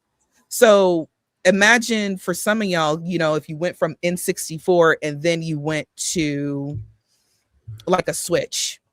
That would probably blow your mind. That's how it felt from NES to SNES. It's like, oh my God, I didn't know games could look this beautiful. Link with the pink hair, you know, due to some technical things or whatever, Link ends up with pink hair in that game, and it's beautiful. Anyway, and of course, again, that was one of my favorite games of all time. Also, the big thing, and I apologize, y'all, I'm very, very sleepy and I haven't eaten all day, which is my own fault. I'm usually way more animated. So quick story, when I played Link to the Past as a kid, after I got it for Christmas from Santa, not my parents, but Santa, I remember, you know, you get the 3 pendants and you get the Master Sword, and you go charge Hyrule Castle, and you beat Aghanim, you know, the Fate King or whatever. And, you know, I'm like 10, you know, and so I'm like, yeah. What? Huh? Dark World? There's oh, okay. So what do you mean there's 9 more temples? What? So of course, because it was the first game I had really seen like this, it didn't take me into my brain like your inventory is not even a part or the way full. Of course you have more game. You know, that kind of stuff just didn't click with me. But it was such a great moment that I have to tell you all right now that Gamebird and I are also no longer friends. Joycey, I think A Link to the Past is a 10 out of 10 game. I'm just having fun. I actually think it's a perfect 10 out of 10. I'm going to be climbing in your windows and snatching your people up later.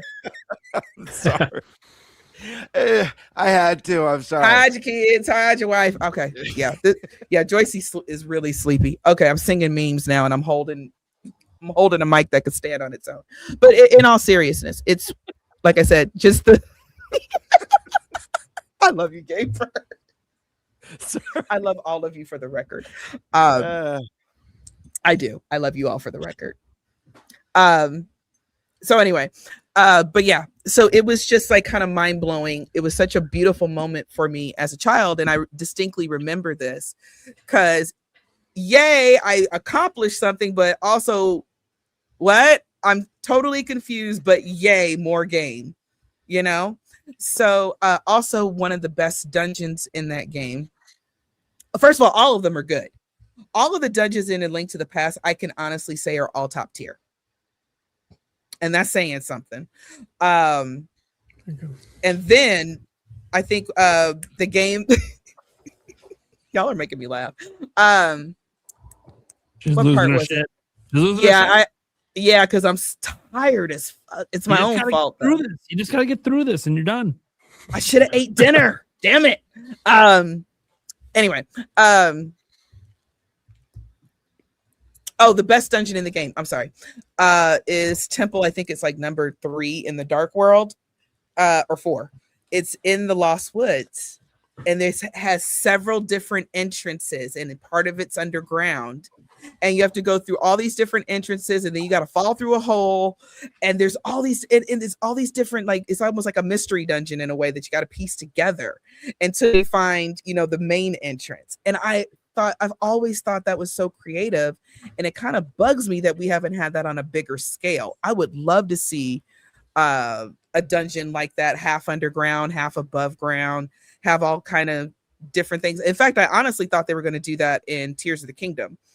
In one of the trailers, I forgot, I think it was the temple in the desert that was like rising up from the dust, and I was like, do we have an underground dungeon now? We didn't, but I was hoping for one. But Nintendo should bring that back, or put in different entrances around the world to one big dungeon underground to the final baddie. That would be awesome. But yeah, it's just my favorite game, y'all. I could still sit down and play that with a big goofy ass smile in my face. I still die sometimes in A Link to the Past, knowing exactly what's going to happen. So yeah. And if anybody's knocking me in the chat, that's okay. Not everybody can be this gorgeous, honey. I understand. It takes work. I wake up every day. Because yes, I woke up like this, and I'm gonna fall asleep looking just like this. Yeah, it's wonderful. All right, well, thank you, Joyce, for that list. I know you got to go to bed. It was It's nice always meeting nice you, to hear Greek your and Tiger Time. I love you both. I'm sorry I didn't get to talk to you more. Great to meet Oh, you good. too. Nice to Yeah. meet you. What were you trying to say, Nate? I'm sorry. What were you trying to You know, say? it doesn't matter. It's a link to my ass. That's all that matters at this point. I'm coming in your window and I'm snatching your people up now. Let me go get something to eat. All right, y'all. Thank you so much for having me on, Thanks, guys. Joycey. It's always fun. Next Bye, week Joyce. on the Good night. topic, I will crash again. Thanks for your list. Thank you. Night, guys. Yeah. Night. All right. After that, man, that was wild. Cracks me up. Geek I Apprentice. was also gonna ask if I could go next because Yeah, the reason I I know. left for so long earlier is because my I son know. is getting sick and he threw up. So I literally was gonna have you go next. I figured you were gonna have to leave. So I appreciate that. I can read the room sometimes. I'm pretty good at that. All right, Geek Apprentice, your turn. I'm like, I love being here, but also I Also, can't stay yeah, awake. you have responsibilities. You That got too. it. Yes, for sure. So I do need to clarify a couple things before I get into my list, and that is I have only finished, meaning like beginning to final boss, 9 Zelda games. There are plenty that I have started, gotten a lot of the way through, or if you're counting non-canon games, there might be a couple there, but the 3 main ones that I think are the big kickers of like, oh my gosh, why haven't you played this? And I actually made a video like a couple weeks ago about this as well, but like why I haven't played the Zelda games I haven't played. Some of them are very stupid reasons, like I just don't want to. And then some of them are like, I just don't have access to it, or I didn't have access to it when it was a thing. Anyway, but I think the 3 main kickers is the fact that I have not finished Majora's Mask, Twilight Princess, and A Link to the Past. A Link to the Past, I have started multiple times and I just can't get myself to finish. And I'll say this too, all 3 games, I would argue are objectively good games. Like, I don't question. I'm like, these are great games. They're just not for me. And then Twilight Princess, it's not even the beginning tutorial area. It's the same as A Link to the Past. I'm like, I don't know why. I just can't get myself to finish. Majora's Mask, it's the 3-day cycle, which I think, again, objectively, is really cool. But my brain just gets overwhelmed. It's probably nowhere near as difficult as my brain is thinking it is. But that's what my brain is doing. But I did have to put at least one of those in number 10, and I decided to put Majora's Mask at number 10 because I have childhood memories attached to that. Because it came out so shortly after Ocarina of Time, I did watch one of my brothers play it. There's actually a fun memory. I'm forgetting his name, but the twin sisters that learned the dance, my brother and I would mimic that dance for fun. Like my mom would hold down the button and then we would just mimic the. I'm like 5 years old. He's like 9. It was hilarious. It's actually my favorite mask in the game is the one so that lets funny. you dance like that. It's so good. So funny. I should say I have defeated the final boss because I didn't play through the whole game. It was because my brother, I must have been like 6 or 7. My brother, the second one, he had. Why am I blanking on the giant? Not the Giant's Max. What's the name of the mask? Fierce Deity. Oh, Fierce Deity. And he was like, I bet you could do the final boss with this mask on. I was like 6 or 7 and 7, maybe 7, 8. I'm not doing that on purpose. I'm a teacher. I'm so sick of hearing it too. A dance teacher. And I've been cool with it since the South Park episode. Once that happened, I'm like, all right, I'm fine with this now. But he was like, try it. So I did defeat Majora by using the Fierce Deity's mask. So I think objectively it's a fantastic game. I just have not been able to get myself to sit and finish it. And any Zelda game I'm not willing to finish, I love watching other people play it. And because I was the youngest of 3, that was a lot of my gaming experience when I was younger. So I think it's very comforting for me to watch others play it too. And it's just as satisfying. Well, it's a different satisfying, but yeah. Number 9, I have Minish Cap, which I only completed a couple years ago. I love that game. The music is amazing. I'm not a huge fan of 2D or top-down Zelda. That's usually not my go-to. That doesn't mean they're bad. They're just not my go-to. and I finally had access to it with the NSO, played it on stream. And that's another thing. A lot of these games I don't want to play unless I can stream it, which is why I haven't played Spirit Tracks yet. I would want to be able to stream it because it's like playing with a friend on the couch next to you. So I want to be able to discuss it with someone as I'm going through it. So that's part of why. Beautiful game. I love the Minish music. I love the story. I was hesitant at first. I was like, I really think I'm only going to like Zelda games where Ganondorf is the villain. Wrong. I liked Vati a lot. Great game. Number 8, I'm surprised I put this so low, but Link's Awakening. That was another one that like I would dabble. I had my own Game Boy Color. I'm not sure why. I probably had some Barbie game on there. Lord only knows. But I would dabble around in that and love the music, but I didn't finish it until the Switch edition. Funny enough, my mom hates that art style, which is why she won't play Echoes of Wisdom. And I'm like, what? I love this. I love this so much. Yeah, I don't really have much else to say on that. Oh, well, I will say, so it's such a weird game. Like when I learned about the development of Link's Awakening, I was like, this really was just like, I don't know, do this. I don't know, do that. And it worked. It was so great. Telltale Heights, that music is so good. If you listen to the Taylor Davis cover, she's a violinist. Oh, it's so good. The music is just amazing. I also love Mabe Village. That music is really, really nice. Yes. Number 7, I have A Link Between Worlds. I played this on the 3DS shortly after I got back into Zelda, after I played Breath of the Wild, or I was in the middle of playing Breath of the Wild. I saved up. The 3DS had been out for a while at this point, but I saved up and bought one from eBay so I could play Animal Crossing because I didn't realize there was another Animal Crossing. And I love those games. So I got that and I was like, what is this game? It's kind of cute looking. I love the wall art merging mechanic. That was so fun. It just brought a whole new level to the puzzles that I absolutely adored. It was so good. And to me, the fact that I finished that makes me feel like, well, it's like I finished A Link to the Past, but I didn't. It's close enough.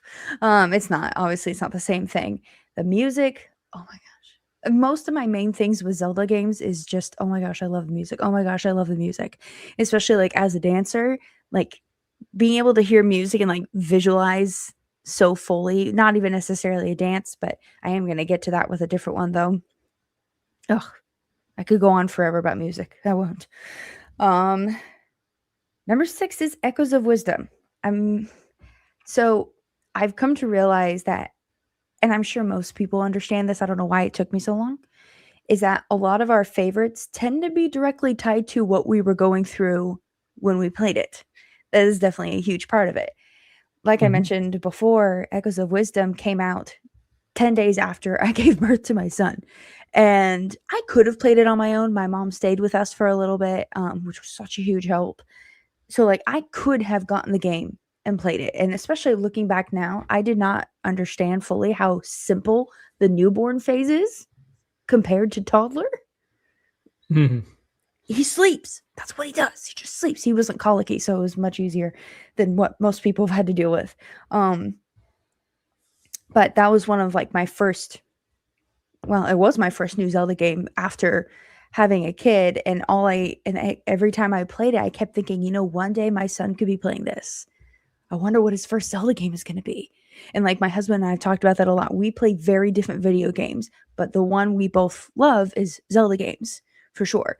And we've talked about that so many days. Oh my gosh, which should it be Wind Waker? Like that's a nice one to jump into, but Ocarina of Time is just so good. But also maybe Breath of the Wild, or maybe it should just be whichever one is the newest one at the time. You know, and we realize it's going to end up being organic. Like what happens.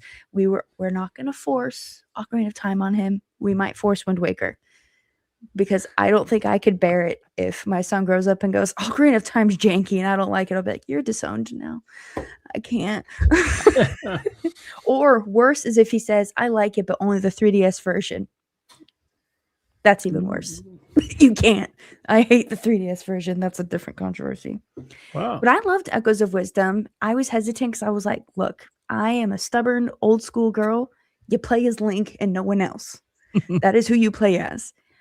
And the concept of the game mechanic, I was like, maybe. I loved it. It much like the wall merging and the Link Between Worlds, it just opened up so many different doors. And especially coming off of having such a stoic Link in previous the Wild Era games, and I love the Wild Era games, having a character that was emoting even just a little bit with Zelda and had this relationship with Tri was just so adorable. I mean, we still had a stoic Link, just you weren't playing as him.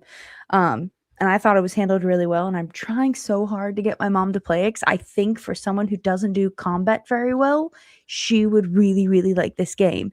And she's good at puzzles. She's incredibly smart. And she just won't do it because of the art style, which is sad. I don't think any of the dungeons stand out to me or the music except for Elden Volcano, the Elden Temple. I'm blanking on the name. But the one with the Gorons, that one had great, great music. It all had great music. It's just none of it stood out enough, but I think I need to play it again. Top 5. This is hard because other than my number 1, 2 through 5 are constantly changing places. Sometimes it just depends on which one I've talked about most recently. Which one have I watched someone play most recently? Which one have I played most recently? And I'm like, oh wait, this game's fantastic. I forgot. It needs to be higher. So right now, as of this moment, it could change in 24 hours. Number 5 is Skyward Sword.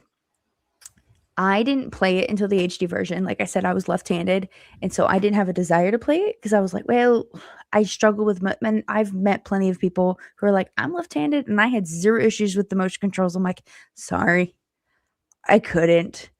I just couldn't do it. I wasn't deterred by Fi. I wasn't deterred by the sky being open and kind of empty. Like, none of that bothered me. It was just, I can't do the motion controls left-handed. I would totally be open to trying it if it was made for left-handed, which now I know I apparently could try. So, but getting to finally play it, I was like, this story, oh my gosh, I completely understand why Link is stoic in the Wild Era games. I do, but Expressive Link is so good.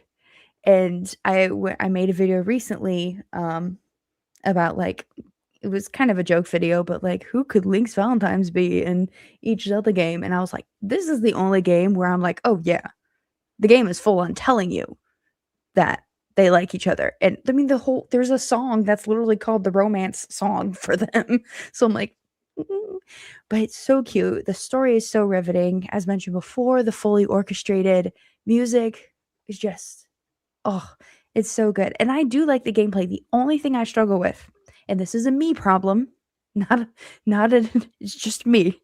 I hate the Silent Realm so much. My heart rate can't take the Silent Realm. I had way too many close calls in the Silent Realm. I can't do it. I hate those so much, but I recognize that it's kind of good gameplay. I don't know. That's usually a main thing with me in games is like, I recognize why this is good. I just can't do it. Number 4, oh gosh, this one gets flipped with number 2 all the time. Right now is Breath of the Wild. Breath of the Wild was Wii U, Zelda Wii U, when I first learned about it. I was not there for the entirety of the hype train. I was just getting back into it. But I distinctly remember it was Christmas of 2017. I had been talking to my mom about it, and I had been getting back into Zelda, and like we would play like the odd N64 GameCube game as a family every now and again. We would play Mario Kart. We would play Mario Party 5 specifically. Randomly, we would have marathons of who could get furthest in Banjo-Kazooie in an hour. We would do all 3 save files, and whoever could get the furthest in an hour with Banjo-Kazooie was the winner. And when I was really young, my mom and I would team up on the 3rd file, and each of my brothers had the other one. And we didn't have, cell phones that had a timer on them. We didn't have cell phones at all. So we had to use the microwave timer. And sometimes we would like purposely cook something, which, I mean, you can't set a microwave for an hour. That's too long. But like, that's like something that we would do. And it was so fun. But my mom for Christmas saved up, and she got a used Wii U because the Switch was out, but we couldn't afford that. She got a used Wii U and got Breath of the Wild. And we sat down in our tiny little apartment that we were living in at the time. we were on tough times for a while there, but it makes you appreciate your games a lot more because of how expensive they can be. And she was like, well, what is this game? Like, I know it's Zelda, but like, what's going on? I'm like, I don't know. I've watched a bunch of stuff. It's open world. You can go wherever you want. And I was like, I'm going to try and be as linear as possible because I need a guide. I'm getting better about not needing a guide. But you come out to the Great Plateau, obviously that massive scene, and my mom's looking and she goes, is that the whole map? Do you get to explore all of that? I was like, yeah. And she was like, that's huge. That's going to take you forever. It's going to take you like 2 years to finish this game. And I was like, no, it'll take me 2 years to complete it, not finish it. There's a difference. I walked down to the side. I talked to the old man. And at that point, I think I was already spoiled and knew it was the king. And there are subtle ways that you could figure that out anyway. And I grab a stick and I'm like, oh, I can go beat up that bokoblin. Like, it's a red bokoblin. It looks like it's pretty easy, right? It one-shot killed me. And like, the game over screen for Breath of the Wild. And I'm just sitting there with my controller. And my mom and I are both just staring. She was like, isn't that an easy enemy? I'm like, yes. She was like, and it one-shot killed you. I'm like, yes, it did. And she was like, oh, this is that kind of game. And I was like, I'm going to die a lot. And I have an irrational fear of dying in video games. Not in real life. Don't care about that. I hate dying in video games, specifically. Don't know why that is. I think because of older games, like losing so much progress. Whereas like now, that's not as much of an issue. But adored this game, getting into it. It, like I mentioned before, opened up so many doors to what I do now. Like I never could have imagined I'd be on like other people's podcasts getting to talk about Zelda. Like what? That's insane. And yet here we are. So, like I said, it flips with the other Wild Era game. Just depends on the day. Wind Waker's number 3. Wind Waker, it was the origin story of me realizing how obsessed I would become. Maybe not obsessed, but how much I adore and love Celtic and Irish music. Oh my gosh. That title thing, that title screen, my husband and I both were like, oh, that is like the best. It's so good. And the art style is great. My eldest brother, he missed out. That's his problem. But like those graphics still hold up today. The whole tingle tuner, messing with my brother, he loved that. He did not love that. We love that. The story is great. And like, I know story is not always their focus. Like it's a secondary 3, 4th thought. And I get that. They make sure the gameplay is fun. And I appreciate that. But I do love a good story. And even something as simple as Link is trying to save his little sister. I'm the little sister. I love that. And I'm like, oh, that's so sweet. Of course, my brother's like, yeah, sure, whatever. And I'm like, you'd protect me. You would. I actually think, I think you make a really good point. I think there's something really sweet about that being Link's kind of purpose in that game. Yeah. But I feel like people sleep on the story on that game. I actually think it's one of the best. Obviously, it's not as dialogue heavy as Skyward Sword is. Sure. But I actually think it's one of the best stories of the entire series. When you dig into like the motivations of Ganondorf, there's so and much like there. Yeah. Just like the history and what happened to this world is one of the most fascinating and sad, almost like sad as well. Yes. So, coincidentally, also has an expressive Link. Yeah. He meows in this game. How fun. But like that intro, giving the backstory, and it's got that like medieval Renaissance music. Oh, it's so good. I'm obsessed with the music. It's so good. But yes, like that, like this is the one time where I'm like sympathizing with Ganondorf. I'm like, oh, absolutely. That kind of does suck. You still are evil and disgusting, but also there's more of a motivation other than, well, you're Ganondorf, so obviously you're evil. It's like, no, there's a reason why you're like this. It's more of the gray, like it's more of a gray villain where it's like you sympathize with the motives. Love that. It's so good. And Tetra's arc, and I go back and forth. Some days I'm like, wow, she becomes Zelda and she disappears. And then other days I'm like, well, no, duh. She has just to be protected, just to be hidden away. And, the king being a big gray area, King Daphnis, because he's like, but him owning up to him and like, I made a huge mistake and I'm going to fix it. And also people talk about it's a childish game. I'm sorry. How do we defeat Ganondorf? We stab him in the head. It's a little dark. Also, I find these Redeads way scarier than Ocarina of Time because of the scream. I don't. It's like a banshee. I can't. Oh, I purposely avoid it. It scares me. Well, and they're like cannibals too, which is like creepy. Yeah, and like it's like for being so colorful, you're terrifying. Honestly, like I actually am not a huge fan of all the dungeon music, but that's saying something for a game that has. It's like it's not that it's bad music. It's just in a game with this many great soundtracks or pieces in them. I guess I have to dislike something somewhat. Yeah, I absolutely love Wind Waker. Number 2 is Tears of the Kingdom. Tears of the Kingdom is the first Zelda game I was on the hype train from start to finish. And I didn't realize how much fun the hype train was. Like I wanted the game. But even after I had the game, I was like, I kind of missed the waiting period. I missed the theorizing. I missed the talking with people and watching the trailers. And I go back and forth on like, do I wish I hadn't seen all the trailers because I felt like I was spoiled a little bit on some things. Am I going to watch all trailers for the next 3D Zelda? I don't know.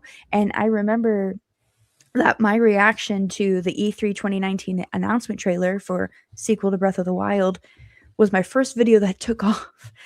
I am not someone that over exaggerates or goes crazy for my reactions. The closest I had was when they announced the Link's Awakening remake, because I had been saying for years, just to myself, I wasn't really doing much. Like, man, why don't we have Link's Awakening? I feel like that game's underrated.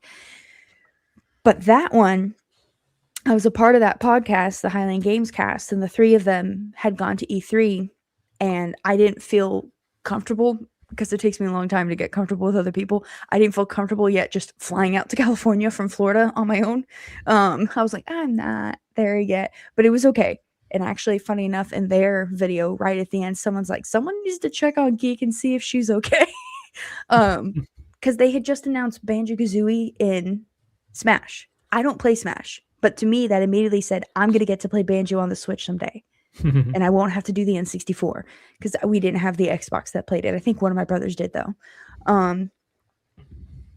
But seeing that trailer, I lost it, and I was still living at home. So whenever I recorded something in my room, everyone's like, "Oh, you're always so quiet." In my old videos, I'm like, "It's because I didn't want my family to hear me." Like, I wasn't doing anything bad. It was just like, I'm a little embarrassed. I don't want them to know I make videos. And then I found out years later, oh, half my family watches it, and I'm like, what? Why? You don't even know what I'm talking about. And they're like, it's just so fun. It's fascinating. And I'm like, okay, fantastic. Good thing I've never said anything bad. No, I wouldn't. I love my family. But I don't have them watch this show. I'm the most tame one in the family. I don't think well, no, my grandmother's not. I think most of them would be like, they'd be like, how are you doing? Grandmother would think about the intro is what I want to know. That's the tone for the show. Brothers wouldn't care. My brothers would not care at the slightest. I think my mom would be like, huh, interesting. Anyway, moving on. I'm the one that's like, I don't even use swear words. I actually, and I hope this doesn't come across bad, I posted in my Discord like, hey guys, I'm going to be on this podcast. And then during the intro, bless you, during the intro, I went, just FYI guys, this isn't PG like my stuff. No. We're not a PG stuff. I dropped an F-bomb earlier. I think the intro is PG. Look, am I missing something here? The intro is PG for me. I'm such a stick in the mud. Like, I will full on. I'm a stick in the mud. Y'all's PG is my my PG is y'all's G. Your PG might be like what I'm willing to let a 2-year-old watch. Yeah. And I fully acknowledge that. That's okay, though. I've always done that. That's okay. Yeah, most of my family would just be like, "Oh, that's interesting." Anyway, moving on. They wouldn't care. My grandmother would be like, but she's the only one that's as like straightforward as I am on that stuff. That's just me. But that's funny. Yeah, I watched Tears of the Kingdom develop from start to finish. I don't remember what I was saying before that. Oh crap. Mom brain. I can't make two thoughts go together. I was talking about my family. Oh, my reaction to Tears of the Kingdom. I was sobbing, like practically hyperventilating. As soon as like they got to Doug Bowser, I was like basically in my head, like, shut up. I don't care. Like, pause. And I'm like, I've never just like cried on a stream, and I felt a little ridiculous at first. But then of course I'm looking at my chat and they're all like, no, we're right there with you. I'm like, I freaking love Breath of the Wild and I get another. As much as I don't like how we get the story, I love the story. I cried when Zelda was going to become a dragon, and I feel bad. I did not see it coming. I don't know if I just wasn't paying attention. But most of my time playing Zelda, or Tears of the Kingdom specifically, would be like 8 hours straight. This was clearly before I had a child. It would be 8 hours straight till like 4 or 5 in the morning.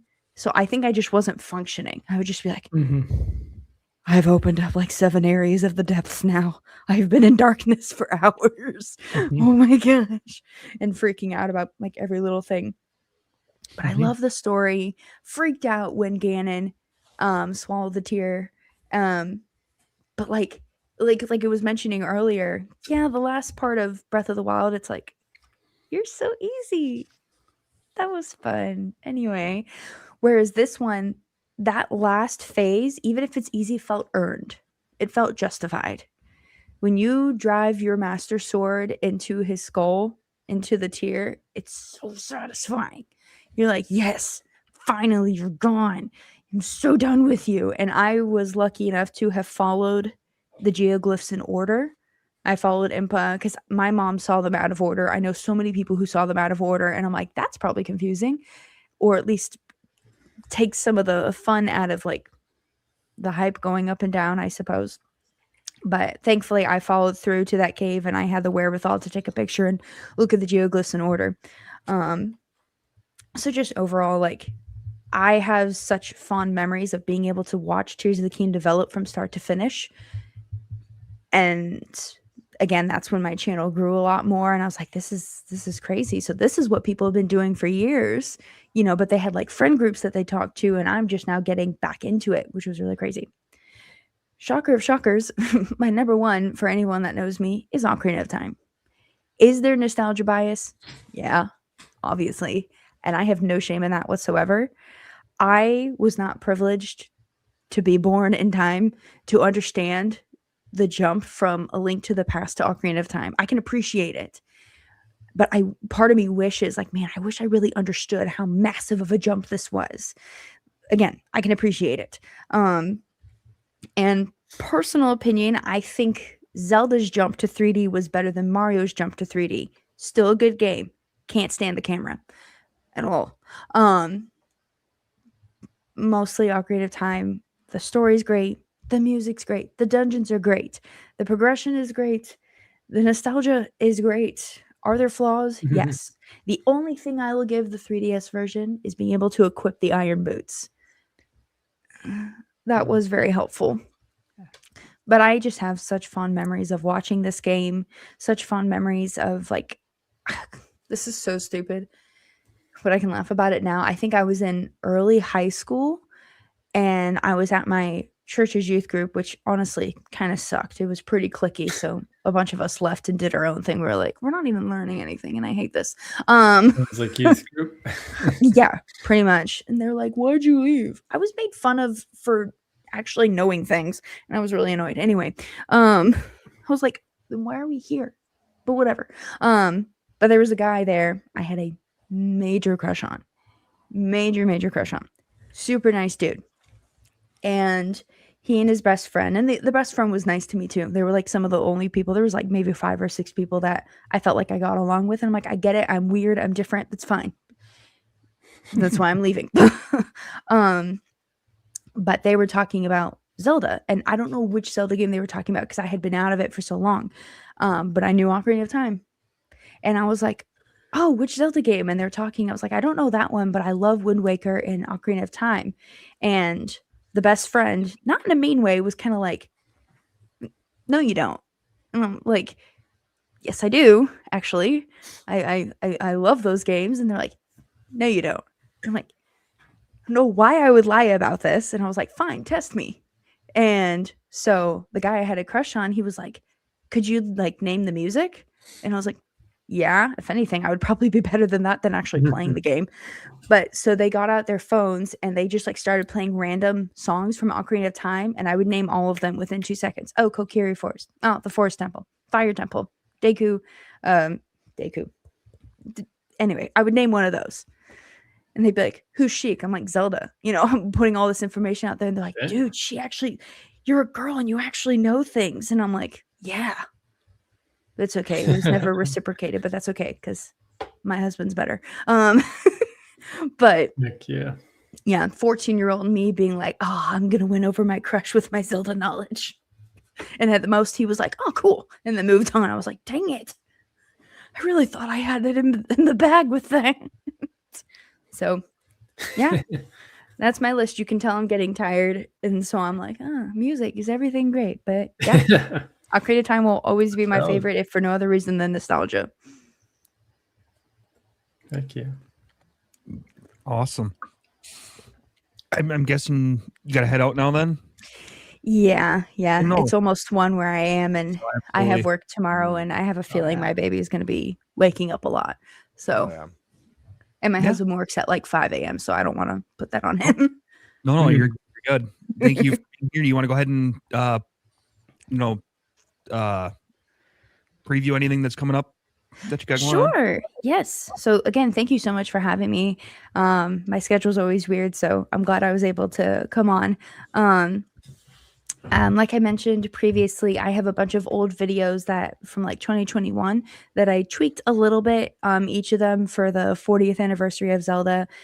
They're a series of videos on like top 5 forest dungeon themes, top 5 fire dungeon themes, things like that. So the next one will be Friday, and then the next Monday, Wednesday, and Friday as well. I also stream on Fridays and Sundays. If I end up getting any sicker, because I'm a little sick right now, but not that much, I may not stream, but I usually stream on Friday nights, and it's usually a Zelda game of some kind. And then on Sunday, I play Mario Party Jamboree with some friends. But apparently this Sunday, we might be playing Four Swords Adventures, which I've never played. Cool. So, Very cool. Because I've always been like, ew, multiplayer Zelda. But everyone says the same thing. If you play with people who love Zelda, you'll probably like it. It's and I'm fun. like, okay. That game's a lot of fun. Mm-hmm. Yeah. But that's it for me. Eventually, I'll probably have other videos about Animal Crossing and Hunger Games, especially with the new Hunger Games film coming out this year. But mostly Zelda. Very nice. All right. Well, have a good night then. And yes, thank you Great so to have much. you on. Yeah. Nice to meet you. Yeah. Geek, thanks for coming on tonight, and thank you for an awesome Zelda list. I love how everyone's list has been way different from each other so far too. Very cool to see that. Very big testament to how amazing the series is. That it's not all the same, frankly. So thank you again for having me on. It was good talking with you guys. Thank you. Bye. See ya. Hey. Bye-bye. Tiger. Hey. Time for the best list on this podcast. Baby. Yeah, right. We'll see about that. This is facts, not feelings, Game Bird. All right. Okay. So it'll look just like mine then. Yeah, exactly. All right. So here we go. Number 10 is Skyward Sword. I really liked Skyward Sword. The story is great. One of my favorite soundtracks in the series. Really like Skyloft. I'm a sucker for an island, and floating island even better. Hey, I love the loft wings. They're such a cool little animal addition too.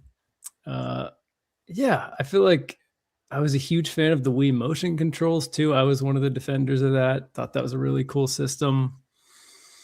I liked how they mixed it up with Demise, but in terms of Skyward Sword, really what everyone else has said too. Like the dungeons were really fun.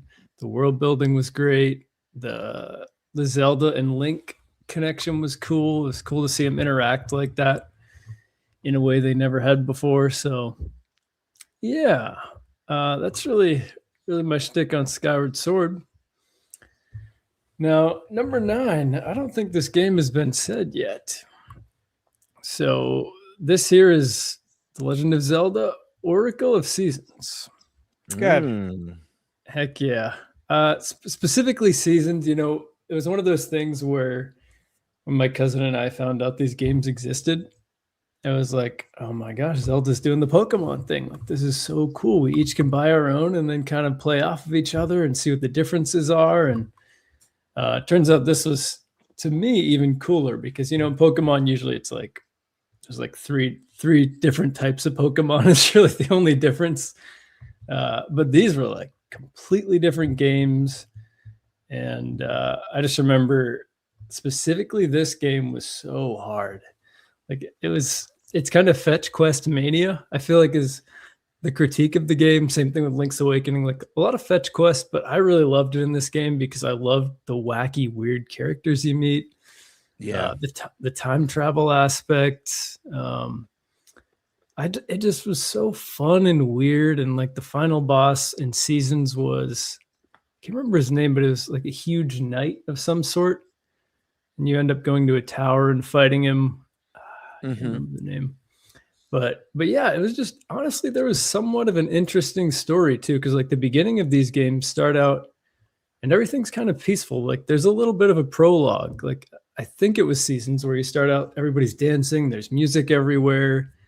And then it turns out Impa isn't really Impa. And it's a complete betrayal and it gets kind of crazy from there. So really cool games, fun dungeons in both Seasons and Ages.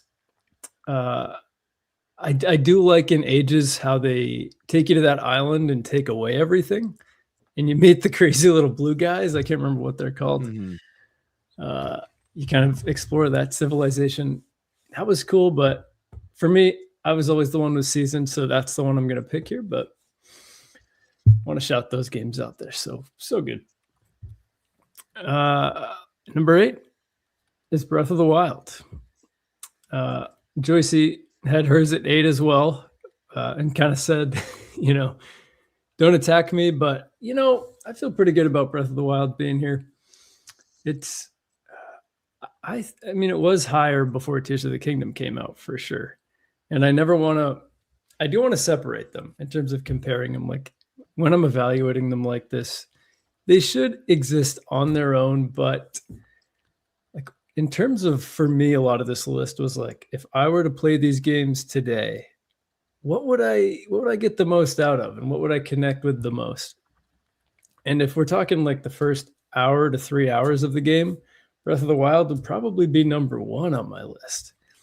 But I think that, you know, after the Great Plateau, again, it's number 8 on my list, so I really like it, but it just is a little empty for me in terms of what Tears of the Kingdom showed was a more vibrant, interactive world.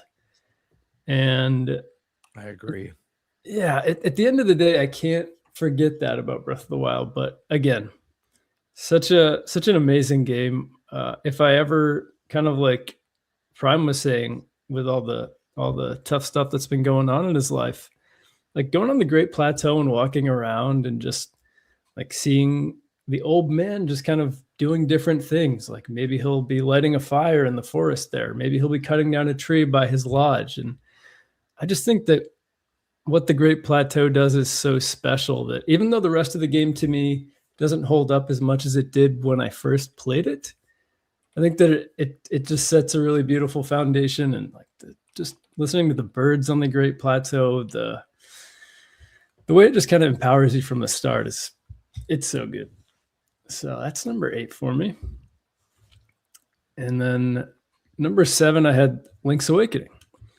So like I said, I just remember like trying to play it on car trips or whatever, and like any single ray of sunlight coming in and totally making it so that I couldn't play the game. But I remember thinking it was so cool. And again, I'm a sucker for water. I'm a sucker for islands. Whenever Thunderstash talks about water graphics, I'm right there with you. And you know, Link's Awakening specifically here, it's not because of the water graphics. They are still cool, but I love games that take place just around water on an island. Yeah. Like I like it when it's present. I like that too. It just speaks to some kind of adventure. So Just a little shipwreck scene in the beginning. Just even that little bit did a lot for me at the time to be like, oh, this is crazy. This is so cool. Link stranded on an island, Castaway style. Even in Zelda 1, like when you get the raft, that was like such a cool moment. 'Cause now you can travel on water. Yeah. Yeah, exactly. There's something about just being able to, be around water. So this game was, just cool finding out how crazy the ending gets. And I thought the dungeons were really fun. And again, I enjoy the fetch quest aspect of these kind of older 2D Zelda games because it helped naturally introduce you to so many weird characters. And like whether it was the monkey on the beach or any of the other cool, weird, interesting characters in Link's Awakening, I just always enjoyed like trying to find out who I'm supposed to take what to next. It required a cool attention to detail that I just always valued. So on top of, like I said, I really like the weird stuff in like Majora's Mask. And so this was a funky game. It's like Chain Chomp. What's going on with that? What's up with these Mario things? Love this game. Love that they got weird and wacky. And also really love the remake too. I love that style. And was glad to see that. It gave me hope for the Oracle games, to be honest. So we'll see if that comes to fruition.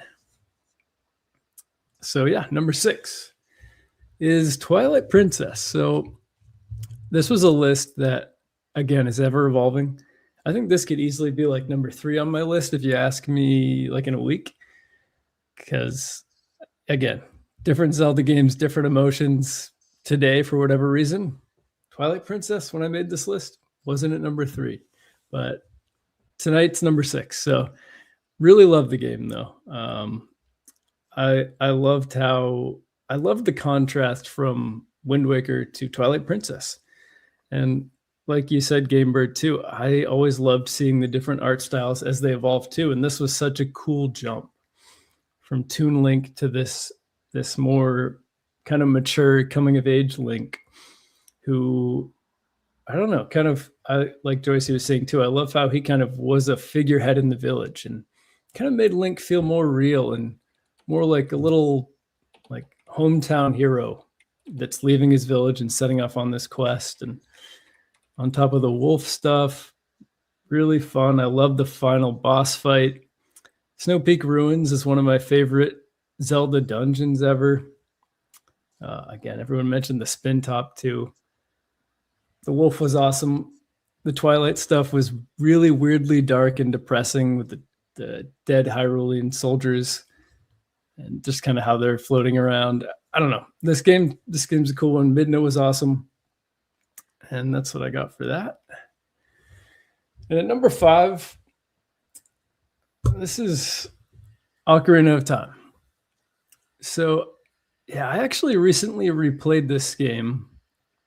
And it was just as fun as I remembered playing it. I probably replayed it 3 or 4 times now.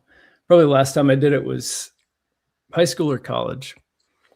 And it was just as fun as any of those other times. The camera stuff is obviously, I just don't find any of that to be a big deal. And part of that, I think, is because I grew up with it. So it's like, I have that, I'm fine with it.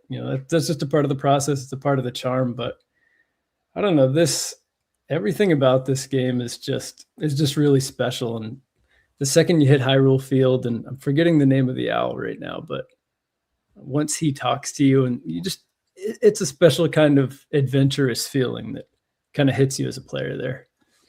And not too many games have really replicated that for me quite in that way. And even though Hyrule Field, there's not a lot going on. It's just kind of flat and there's a couple trees and stuff, and at nighttime, obviously it gets crazy.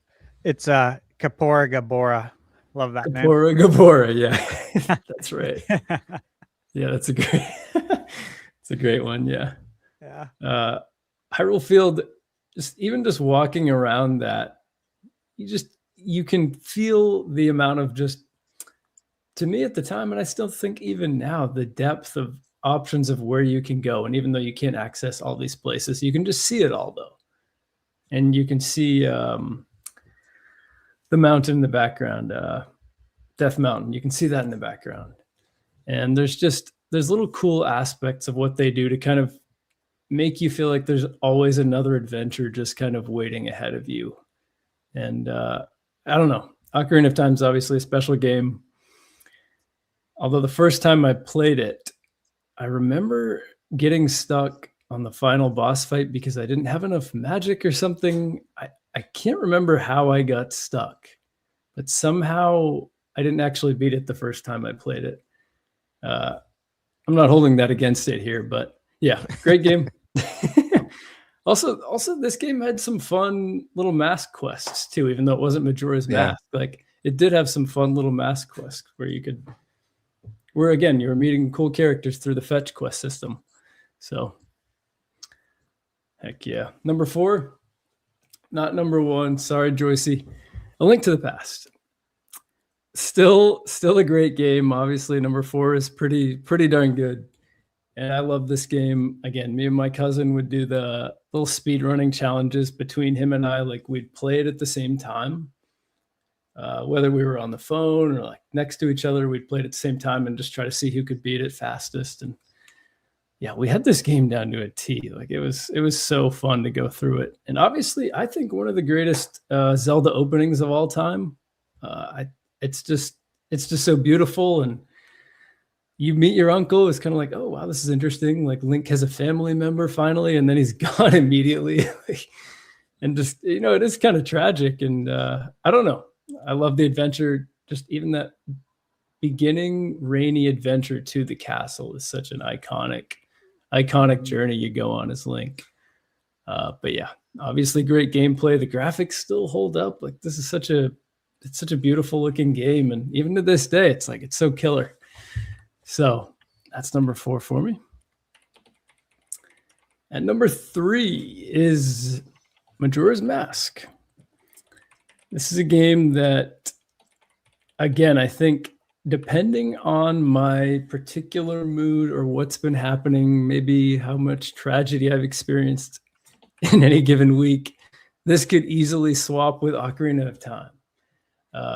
I think overall, though, I would tend to put Majora's Mask over Ocarina of Time because I like how weird it is. And you guys have said it tonight too, like amazing side quests and just the best characters in any Zelda game in terms of just how you get to know them and how you kind of, I don't know, it really feels like there's an evolution where they're strangers and then in a way they kind of become like a comfort to the impending moon. And it's just like, they kind of become a community.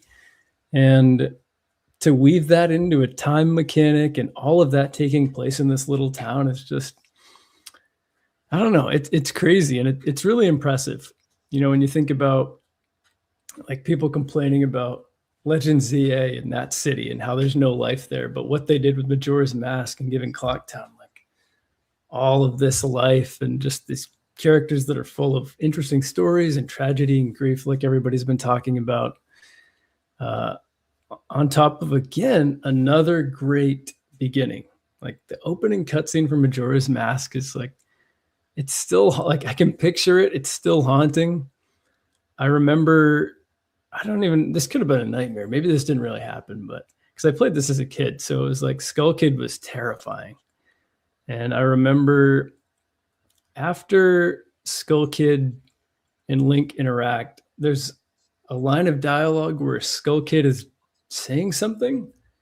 And if you just leave it on that line of dialogue, he'll just keep laughing that same laugh. And it's like, that is ingrained into my head. And it was terrifying as a kid, but I also was like, this is so cool. Also, one of my favorite soundtracks in Zelda, the Song of Healing. The first time I heard that, good. It's so good. Yeah, like when you first get into that area with the Happy Mask Salesman, and the Song of Healing is playing, is like, all right, you got to put the controller down moment. It's just like, I got to listen to this because this makes me feel like an emotion that I can't even describe, and that's a special thing. So yeah, Majora's Mask dungeons are fun too. Number 2, I kind of foreshadowed this one. The Legend of Zelda Wind Waker is, it'll always be a special game to me. no matter what. This one's, I mean, yeah, you can talk about the Triforce quest and all that stuff where maybe it doesn't hold up in terms of valuing the player's time, but I don't know. To me, even the Triforce quest, like I could listen to the Great Sea theme all day. Like that's one of those songs that I could just One of the best. It really is, man. Like it's one of the best. Dude. It's insane. Again, it kind of like the Song of Healing, like it evokes a different type of emotion though, where it's like, I don't know, just like potential adventure. It's just like the perfect sound. Like the first time you hit the ocean, it's so good. But yeah, I really love this game. I think that Outside Island, probably besides the Great Plateau, is probably my favorite starting area in any Zelda game.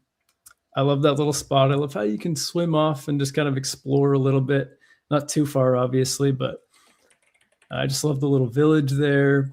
There's so many cool things you can interact with in that little town, little island, and obviously the creepy forest that's up top is also cool. Yeah, I thought that this was, again, it hit me at just the perfect time where it was like, I want to experience this adventure over and over and over again. And the amount of times I've replayed this game is pretty unreal. So, and along with that, my connection to growing up on an island. This will always be in my top 3. I can't imagine it slipping out. And then number 1, I want to give an honorable mention to Minish Cap. That was one that was a tough leave off. It was a real close call between Skyward Sword and Minish Cap, but yeah, just wanted to shout that out. So yeah, number 1, Tears of the Kingdom. Yeah, it's just so good. I don't know.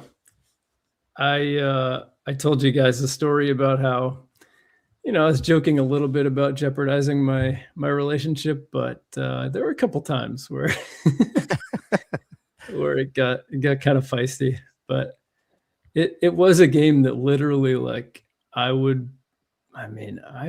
must have had multiple days where I played over 12 hours. I'm like, I don't have that kind of time. I don't even know where I was finding that time. I but I was finding it. It was happening somehow. I think just like playing it docked, taking it off, playing it, falling asleep, probably waking up again and playing it, like that sort of thing. Like this game had me that way. Not too many games have ever had me just so hooked that I need to keep playing it. Like I can't stop. There's always a cool new adventure to find. Love the characters that they added into this. Just so many good touches of bringing the world to life. The side quests were a lot more interesting than Breath of the Wild, I thought. I loved even just like having the little guys where you could build stuff for them, just scattered around. Like those little touches that they added really, really gave this version of Hyrule a lot more life. On top of the final boss fight being really awesome. The actual boss fights, like Prime was saying, they added variety to them, which was something that you kind of hinted at, Game Bird.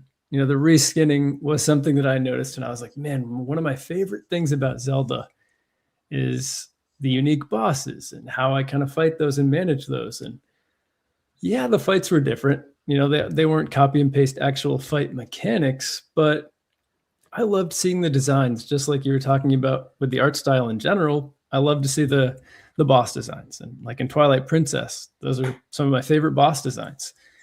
And I'm glad that they brought that into Tears of the Kingdom, because I think that these boss designs were great. Boss fights were interesting, and they tied into kind of the dungeon and the theme of it pretty well and interestingly. Yeah, the depths I loved. The Gleeoks coming back, that's a little thing, but that was such a cool little callback to some tough times on the NES. But yeah, that's really the definitive list here. Oh yeah, dude. It's a great list. A lot of variety. I love seeing on the last 2 lists Wind Waker up high. Makes me happy. What did Geek have it at? She had it at 3, I think. I think so, yeah. Yeah. I think something like that. Yeah, I was glad to see that too. All right, Stash or Gamebird, who wants to fight for it? I think I need to go because I need to go. I need to go to bed. Okay, fair enough. Yeah. I feel like shit. Yeah, we're ending after the top 10s anyways. Yeah, I already made that I decision. figured. Yeah. Okay. All right. I'll just preface this by the way that this is a very hard list to do. Absolutely. It was I took me wouldn't- hours actually. Yeah. I wouldn't do this on my channel. Like I wouldn't do this in a video. I've been asked to do this in a video like several times, and I'm like, no, I'm good. The podcast special. Yeah, it's podcast special. The thing is that I've played all of them, and like I truly love all of them. So to be like, okay, I have to exclude some, kind of sucks. Mhm. So It it hurts. just makes it hard. It Yeah. does. Yeah, it really hurts. Yeah. So with that said, the first one. So number 10 is the reason I'm wearing this shirt tonight. There it is. The Adventure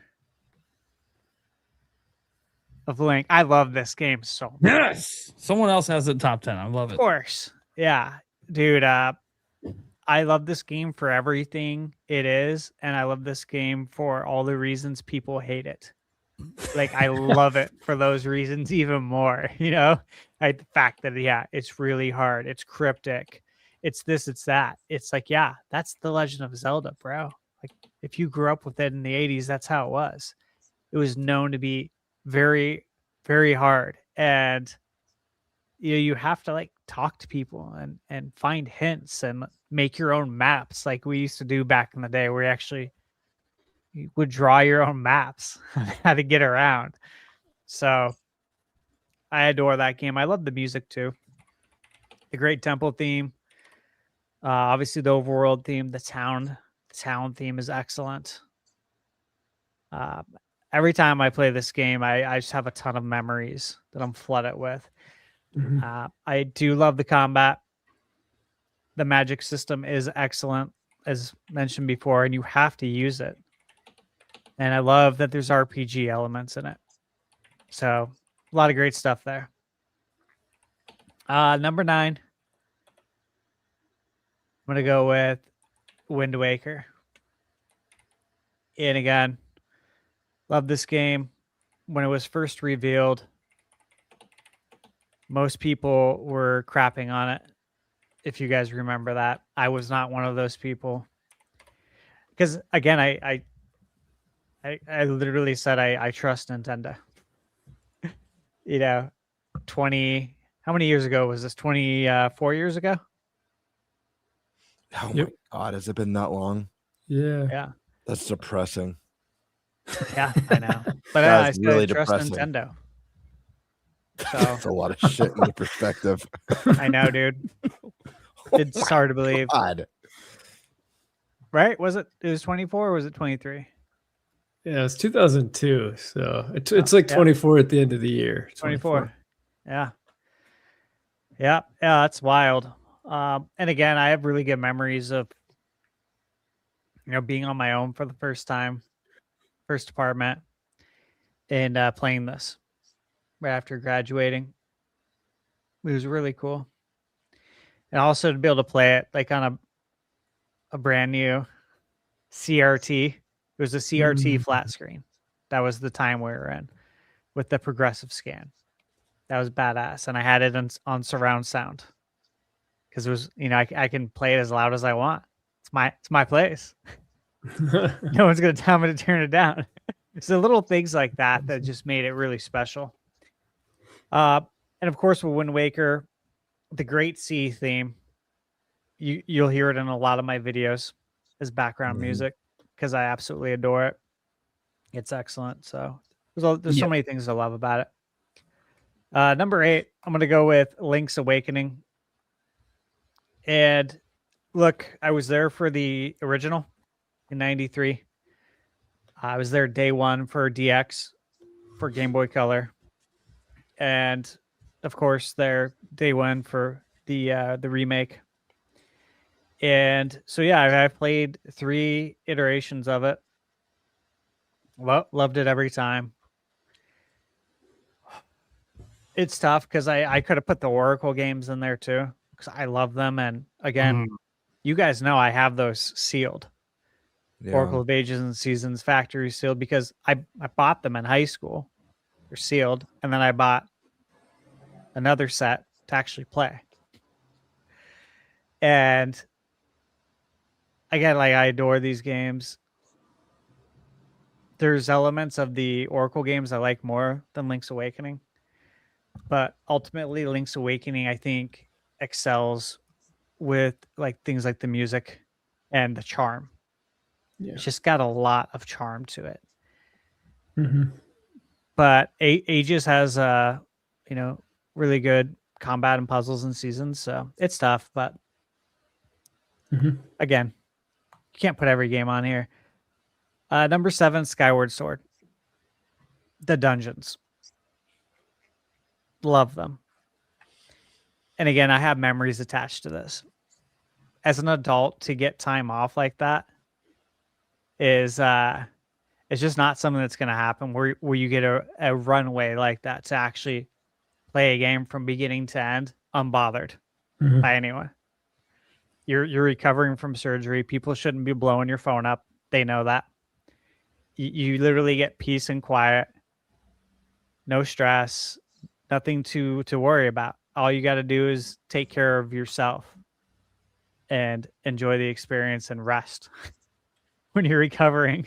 And so that was a really special moment, because I didn't think I was going to get that gift. And I kind of look at it as a gift. I didn't think I was going to get that chance. And most people probably would not look at recovering from surgery as a gift, but it really felt that way. Number 6 is Twilight Princess. Love this game. I mean, I think I really just love everything about it. It could be higher. It really could. I remember, obviously, when we had the Space World demo, and it was the realistic Zelda, and then, of course, we got Wind Waker, and people were upset. But then after that, it was E3 2005, when Reggie was on stage.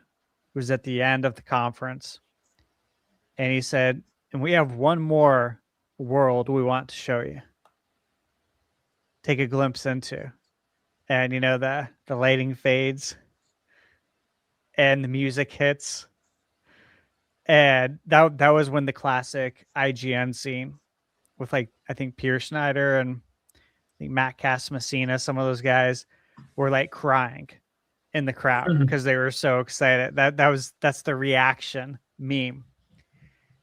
That was just so special. And then the next year at E3 2006, they showed like the full trailer, and it had such a great mix on there. The music on it was awesome. And that was when they handed out the GameCube disc, right? With the preview on there. Or was it the DS? Do you guys remember that? At E3, they handed out either it was the GameCube I feel like it was with the trailer DS, or the DS. I forget. It was so odd though. That it yeah, was the DS. I know what you're talking about. Yeah, I think But it was feel like really it was cool. Yes. Yeah. And then, of course, I remember saying this back then. Before it, and again, this was before it was even announced.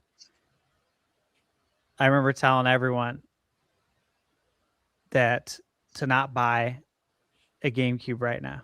Wait and buy a Wii, because I bet you anything Twilight Princess will be a launch title, and it will launch on both GameCube and Wii. They're like, no way. Why? That would never happen. I'm like, watch, it's going to happen. Sure as shit it did. And then that became the thing that they've consistently done ever since, right? Number 5, I'm going to go Breath of the Wild. Again, first open world Zelda. I think I've shown you guys my map that I have that I printed out. Yeah, that's sick. At Kinko's or whatever. Kinko's Copies or FedEx. I forget which one it was. But yeah, that was really fun to use that map and just go through the game old school. And again, this game just has like that Zelda 1 feeling of open worldness where you actually do need to kind of make a map, make sure you hit all those shrines. But love that game. But I love Tears of the Kingdom more, which is number 4. Because again, it's the same engine. It's bigger, but it's bigger and it's better. And there's more to do. So that's kind of easy one when it comes to those two. Number 3 is The Legend of Zelda for NES. And look, I've went back and replayed this. I did a video on my channel. Actually, I played the unofficial Super Nintendo port of Zelda 1 on my analog Super NT in HD. It was totally badass, and it had a fully orchestrated soundtrack added to the game. It's like, dude, no better way to experience Zelda 1. And they used the overworld theme from the Legend of Zelda cartoon in the game. I don't know if you guys are familiar with the overworld theme or like the heroic theme from the Zelda cartoon. It's really good. Like, really good. They put it in the game, and that's the overworld theme. I'm like, holy shit, this is so cool. So, love that. And look, one thing that people don't talk about with this game, you could literally play this game like every year. And you're only going to spend X amount of hours. This is a game you can revisit like the rest of your life and play through it. And there's something to be said for that, because a lot of these other games are massive and you cannot do that. But I could literally spend half a day and beat Zelda right now. I can beat it quick. And some of these games, like, I look at on my list, like, man, I haven't revisited these in a long time because I don't have time to do it. But I do for some of these other Zelda games, like Zelda 1. And honestly, I still think everything holds up excellent. Yeah, it does. I adore that game. Number 2 is Link to the Past. You know, I've said this a million times. My 1 and 2 are really tough because my favorite 2D Zelda is A Link to the Past.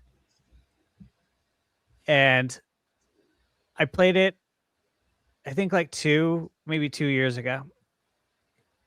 And I played the unreleased Super Nintendo CD version.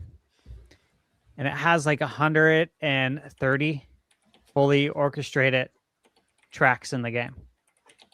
So all the music is fully orchestrated. And it did a couple other quality of life things to it that you don't even notice, but when you read about it and then you see it, like, you appreciate it. But playing that game with a fully orchestrated soundtrack on the analog Super NT, so it's in full HD, upscaled, and then playing it on surround sound, and I played it on my 130-inch projector. That was badass. Like, that's as close as it can get to like re-experiencing a game again. You know, like at a later age, even though I've played it so many times, it felt like almost like the first time again when you factor all those things in. So that was quite special. And again, that game is aged like a fine wine. It's aged like, you know, 80s and 90s Disney animation. The art style is just beautiful. And seeing it in HD today is just, it's never going to go out of style. The light and dark world. I mean, there's just so much brilliance to this game, dude. So much. And Joycey touched on a lot of that too. And I agree with everything she said. But my number 1 is Ocarina of Time. And again, those two could be interchanged easily, but they're not. I always keep Ocarina of Time the first, and you know, I'll never forget picking up my gold cartridge, the collector's edition, and taking that home and popping it in for the first time and experiencing the shift from 2D to 3D. I'll never forget that. I can like literally envision everything, where I was sitting in front of the TV, experiencing it for the first time, seeing. I remember, I'm sure you guys did this too, but when you first turn it on, you just let the video play. The title screen? The title screen and the intro. music, yeah. Yeah, and it has a few Absolutely. different variations to it. I think there's like 4. Yep. That and Wind Waker, I let those run for a while. Yeah. Yeah, you just gotta let it run because it's the moment's finally here. We're finally doing this. It's been so many years from Link to the Past, and the hype was just absolutely insane. It was just such a special moment. Everything about that game hit for me. Everything. It, like with Link to the Past, we had the light and dark world, and of course with Green of Time, you had the time travel, which you guys all know. I always talk about how much I love time travel. From TV shows, movies, video games. If it's got time travel, man, I'm hyped. I love that element. And then for you to put it in my favorite IP, my favorite game, I'm like, this is perfect. Yeah. So obviously, I really want the Ocarina of Time remake. We all know that. We've all talked about it here. But this game's just very special for me. I was in 8th grade. Was 13 years old. It was a fun time. That's a fun age, right? It was the Attitude Era. Monday Night Raw. Never missed an episode. We all used to watch wrestling a ton back in the day. During that time, it was a good time. And staying home from school for a week, and my brother John was staying with us during that time, so he watched me play. And again, he was the one who watched me beat Zelda 1. It was just such a great memory. So that's my list. That's my top 10. And look, I want to give honorable mention to Majora's Mask.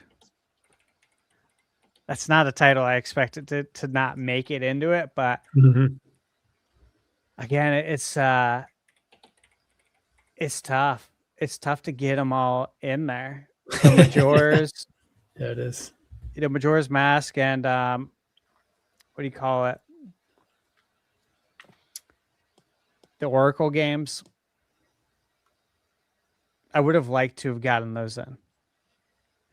I'm okay with the DS games being outside of that. And the other one I would have really liked to get in, and I had it in there, and I'm like, I want to put Zelda 2 in there because I really love that game, but it was A Link Between Worlds. I really wanted to get that into the top 10. That and Majora's Mask caught some strays. That wasn't intended. It was just more or less like, yeah, I feel handcuffed with these other titles. I really can't move the other ones. Like, this sucks. This is why I don't make a video. Just too much planning. It's too much. It's just shit, man. They're all amazing, except for the CDI games. Those aren't real.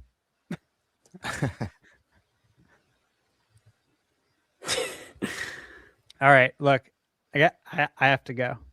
I want to hear more, but I gotta get You're sleep. good, I think I got a fever. Yeah, no, you're good. No, all good. Your thing. You guys know where to find me. Thunderstash Gaming, YouTube. And then I have a review already scheduled. It's already uploaded to YouTube. It's going up on Friday. You'll see what it is. And then I have a review that should go up tomorrow as long as I don't feel like absolute hell in the morning. I just have to put my B-roll footage together, but the reviews record it. And then Demon Tides. Almost done with that game. That comes out tomorrow. It's a long game. Are you guys familiar with this? Demon Tides? I'm not. No. I picked Check it up it out. I picked it up in our league. Yeah, the inspiration is Mario and Zelda. Yeah. And again, have we ever really seen a game that says, hey, that's set out to be like, I want to take all the great things about Mario and Zelda and mash it up? Oh, wow. Yeah, it's bold in that sense for sure, but I have a great time with it. So that's coming up, and then there's so many more. The list is long of what's coming up. What's crazy is I was talking to Michaela about it. This is the shortest month, obviously February, and I feel like I might publish the most reviews this month of any month ever. There you go. Yeah, it's nuts. But I got why you're getting sick because you're not sleeping. Of course, exactly. That's probably why. Yeah, I'm not getting much sleep. I'm trying to, I gotta beat last year's total. Right. All right, guys. Thank you. Have a good night. Yeah, later. Feel better, man. Yeah, Thanks, you man. too. Hope you feel better. I Yeah. appreciate it. Thank you, guys. Good night. See you, man. Greenberg, go for it. Yeah, I'm gonna go through mine quick. I'm not gonna do a big story for all of them. I have a couple bullet points for each game. Number 10 for me is the original Legend of Zelda. This was my first video game of all time. I think this game has great dungeons, great bosses. It's filled with secrets and exploration, and I think it really set the bar for adventure games in general. Number 9, Skyward Sword. I really love this game. It's one that I think is deeply flawed in a lot of ways, but some bullet points that I really love about it is it's a Metroidvania Zelda game, which is really, really neat. It heavily focuses on story. Girahim is one of the best villains in the series. I think it has some of the best dungeons in the entire series. The Ancient Cistern, especially, I think is my personal favorite dungeon of all time. What was I going to say? Last thing. Anyways, I don't want to take up too much time.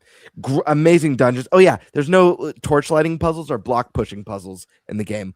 All the puzzles in these dungeons were very original. Next up, number 8, Twilight Princess.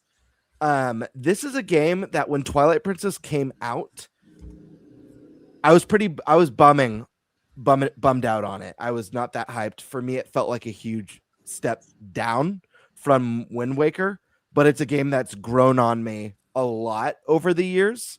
And while there's still a lot of things I really don't like about this game, some of the highlights is it has some of the best bosses in the whole series. I love the dual hook shot or dual claw shot and the spin top are two of the greatest items in the series. Some very memorable Ganondorf moments, and I really liked the horseback combat. Yeah, that's a good point. Yeah. Yeah. Number 7, Link's Awakening. I just adore this game. I had so much fun playing this on my Game Boy Color when I was a kid. I love how quirky it was, how it incorporated enemies from Mario like Chain Chomp and Goombas. And I think the dream concept in the moral dilemma in this game was amazing. It was kind of like the save the world versus like erasing the world. And it was just very, very awesome. The Eagle Tower especially, I think, is such a cool and challenging dungeon. Number 6, A Link Between Worlds. I think the paint style merging with the wall was just a brilliant mechanic. I think it made puzzles and exploration that much more unique and exciting. I think the ending of the game was fantastic. It had a nice twist to it, and it was a really cool modern take on A Link to the Past that didn't really just copy it, but really expanded on everything that A Link to the Past did. Great ending, great music. There's like acoustic in like the overworld theme. I think is really cool. Number 5, Tears of the Kingdom. I feel like Tears of the Kingdom, it feels like they took the vision behind Breath of the Wild and fully realized it. They fully realized that open air concept. I think the scope is insane between the Sky Islands, Hyrule, and the depths. I think there's just endless imagination with the fusion system. Ascend is GOAT. It's a GOAT ability, period. And what an incredible start, just how cinematic, and it just throws you into like shit hitting the fan immediately. Just a really wild way to start it. And lastly, on Tears of the Kingdom, that journey to the Wind Temple is one of the most memorable moments in a Zelda game for me. It was like Zelda turned Mario and was just this epic journey up to the clouds to this temple that was just so memorable. Real quick. Numbers 2, 3, and 4 are interchangeable on any given day. Because these 3 games, it's a triple tie. I had to force myself into 3 separate numbers, but these are a triple tie that these games are so important to me. They're all 10 out of 10 games for me. But I just went with my gut on this one, but again, it could change tomorrow. Number 4, Majora's Mask.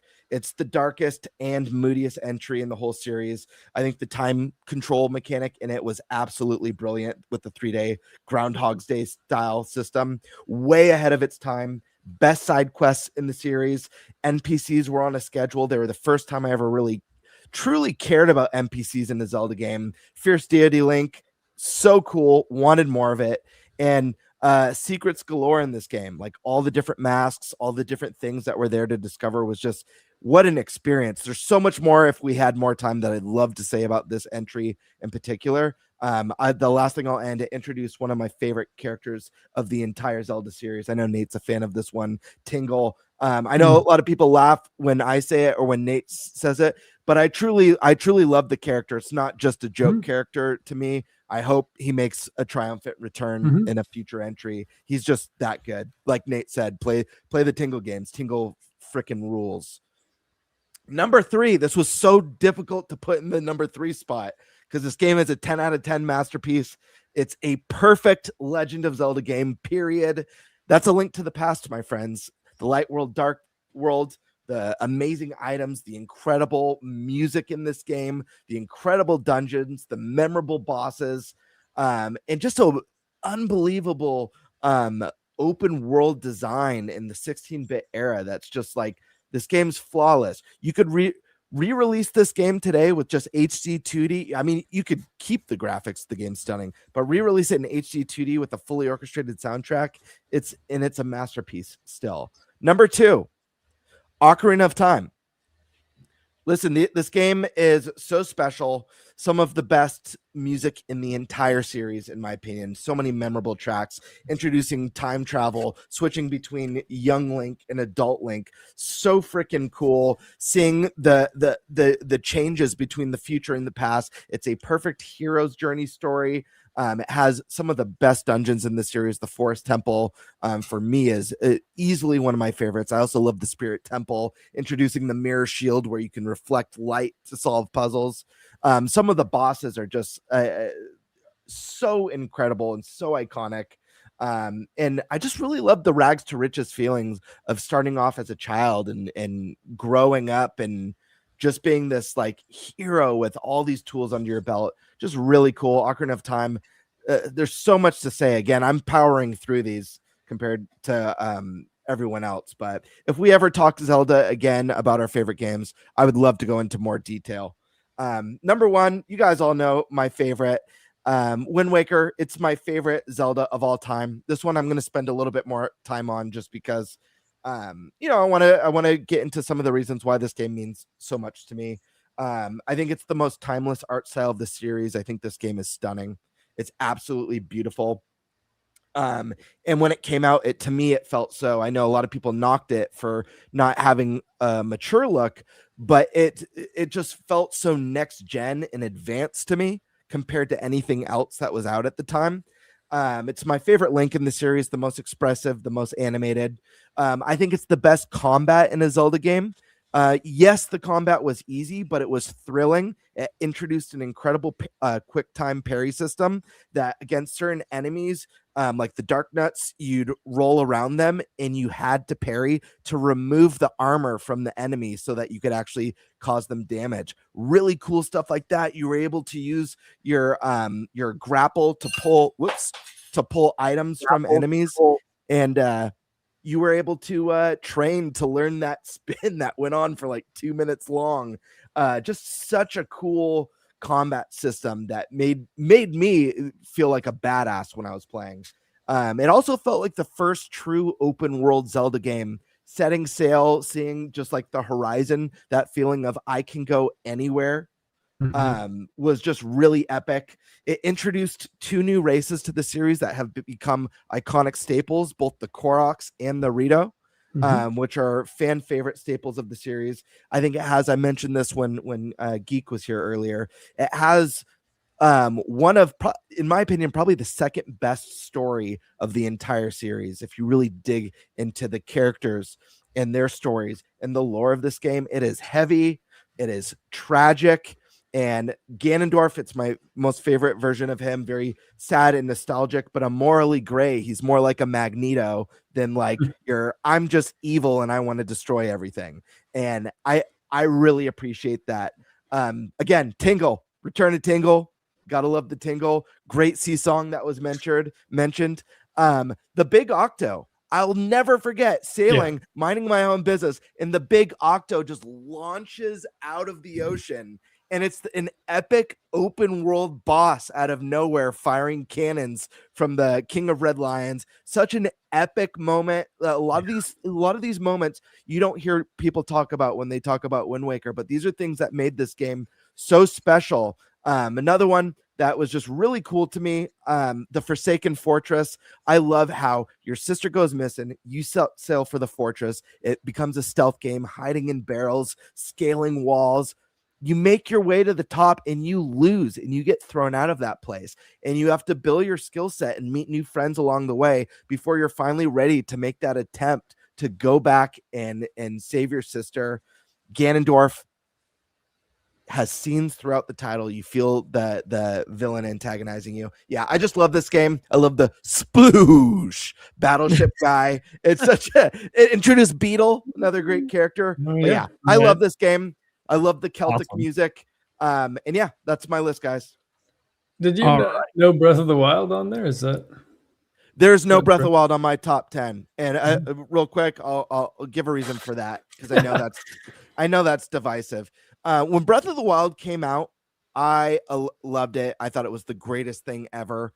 In hindsight now, going back to it, I feel like I was able to take off the rose-tinted glasses. I really feel Breath of the Wild is the most important game of the last generation. And what that game has done for open world games and exploration is unbelievable. And this game is going to be important for years and years to come. I also think the game has the best tutorial. I think the Great Plateau is peak. I can't think of a better tutorial in any game, period. That being said, there's just so many elements of the game that fall flat when I look back, or when I try and go back. For me, it has the worst villain in the series. Calamity Gallon's is boring. It's a storm. I mean, they describe it's a storm.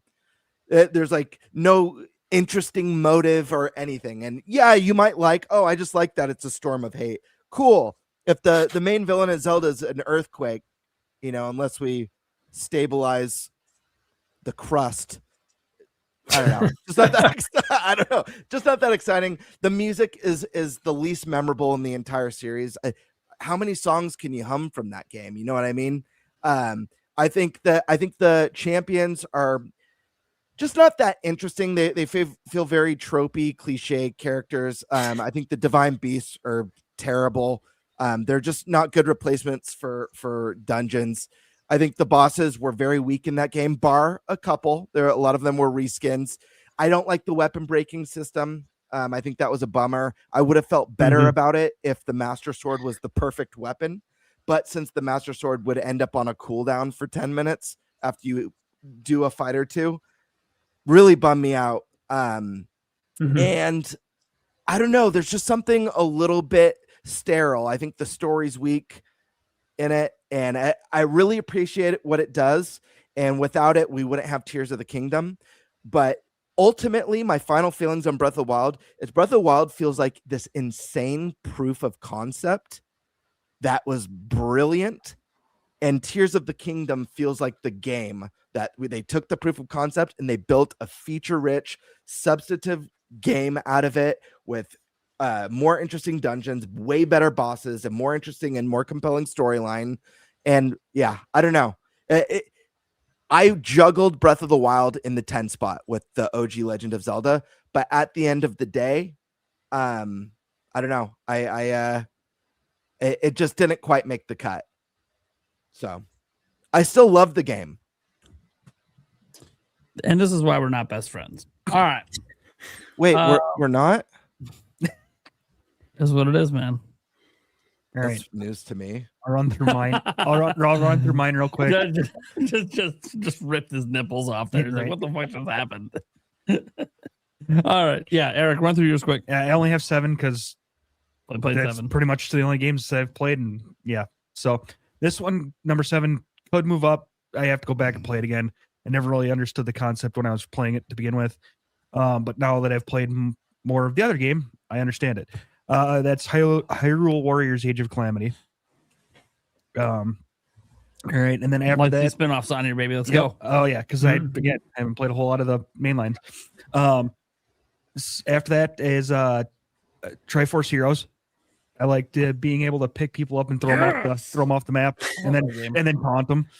That game is so fun. Then at 5, Echoes of Wisdom. I've been having a lot of. I haven't quite finished that one yet, but I was having a lot of fun when I was playing it.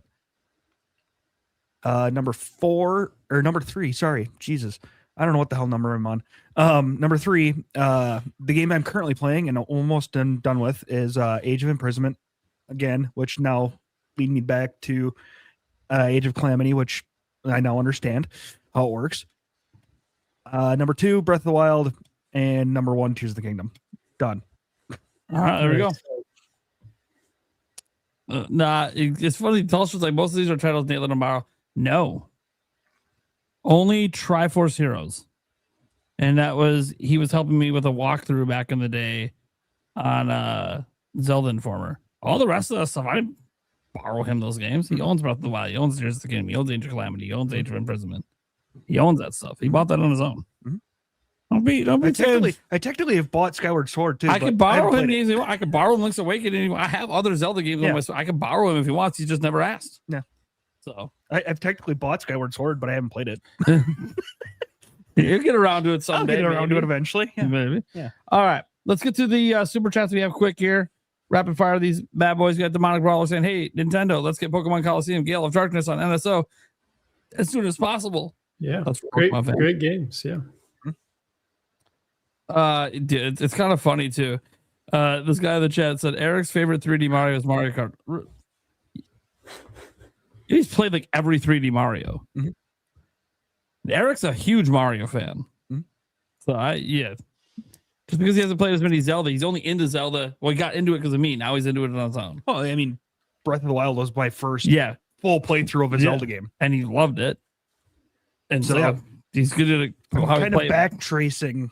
Yeah, he's working on it. Yeah. He hasn't been playing it for like 35 years. I don't have much time to game. Yeah, there's that too. All right. Yeah.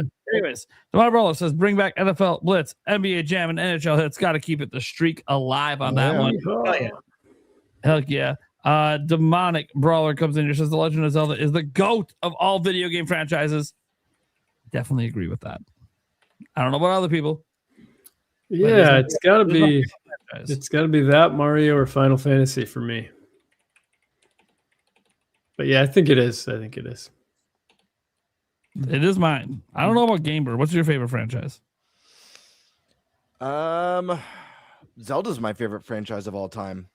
There we go. Yeah. And for Eric, it's probably Mario, or is it a different one? It's probably a tie between Zelda and Mario.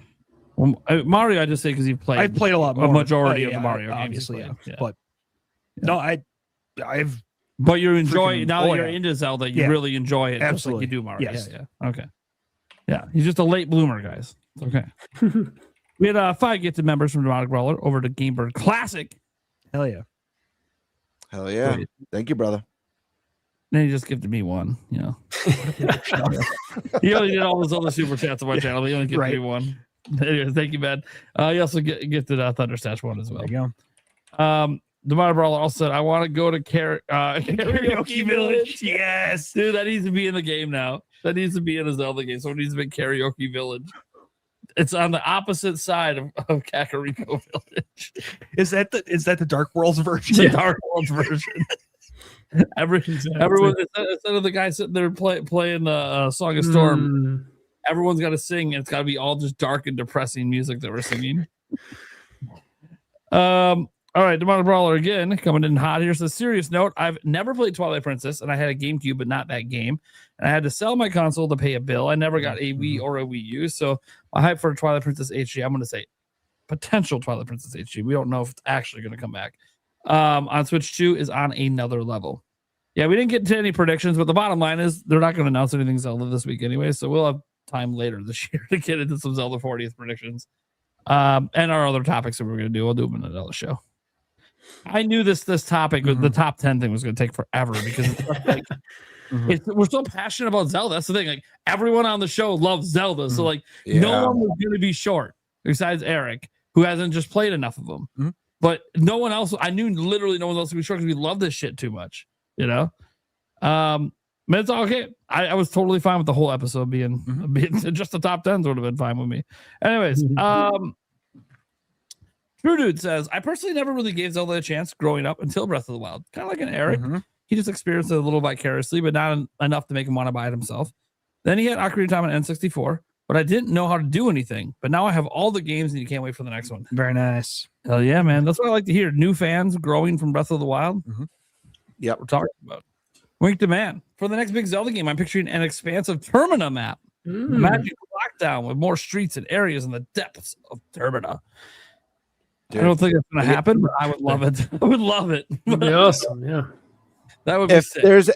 If there's ever a day where we get a remake of Majora's Mask, oh my god. Yeah, we're hoping for a remake. And this guy's like, yeah, the next big expansive game, let's make it in Termina. Like, oh, shit. I don't think they're going to go to Termina. It would be interesting to see if they do go outside of Hyrule at all. Like, I got a feeling they're just going to reimagine Hyrule all over again. But I would prefer if they try to go to a new land or a land adjacent. They've done it in other Zelda games. They've just never done it in an open world one like this. So it would be really nice to see them go to an adjacent land or something. Or if it's Hyrule, let's go to New Hyrule where everything changed. There's no Lake Hylia. There's none of that shit. It's New Hyrule. You know, like it's a new place with new things to discover, not going to the same. And I understand they're going to change up the landmarks, going to change up the landscape, but I get all that. It's not going to look like Breath of the Wild. But that's not the point. The point is, I would like to just not know what I'm going to find. You know what I mean? Not know. Have it be all new stuff to figure out. But we'll see. We'll see what they decide to do. They need to do some Atlantis type stuff because there was not really any underwater stuff in the last couple games. I'd love to see them do something like really cool underwater city section. Yeah, it'd be so cool. Totally. Yeah, absolutely. I think he starts Bama for the 5. Go to gaming, just dropping some, kicking it old school there. Look out, those get shot down pretty often in that game. Go to gaming. That said, you've been killing it with the reviews lately. So that's heading off the stash because he's crushing the reviews. Gamer's been crushing the collabs. Couple back-to-back collab videos. Those are fun. I wasn't in either one, but that's my fault. You were invited to both. I don't remember the second invite, but I figured it looks like a follow-up to the first one, and I fucked up the first one, so I'm not even going to say anything. You might have invited me. I don't know. I don't care. I did, yeah. I'm the one. It's all my fault. He's not at fault for any of it. I've been in other collab videos with him. Life, man. It's insane right now. All right, Demonic Brawler. Can we get the Triforce back in the next 3D Zelda? We'll see. Maybe that's one of the ideas that Fujibayashi had. Like, hey, let's recenter to the Triforce. Maybe redo a Triforce origin story. I have no idea. They don't mind retconning shit, so retelling the origin story. Maybe that's something they want to go and retcon Skyward Sword, retcon Ocarina of Time.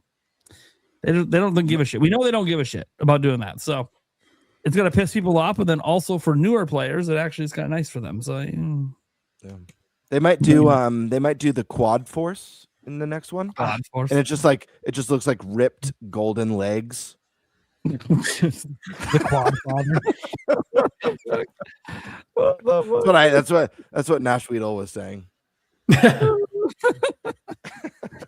All right. Eduardo says, I want a real life replica of the gold Korok. Yes.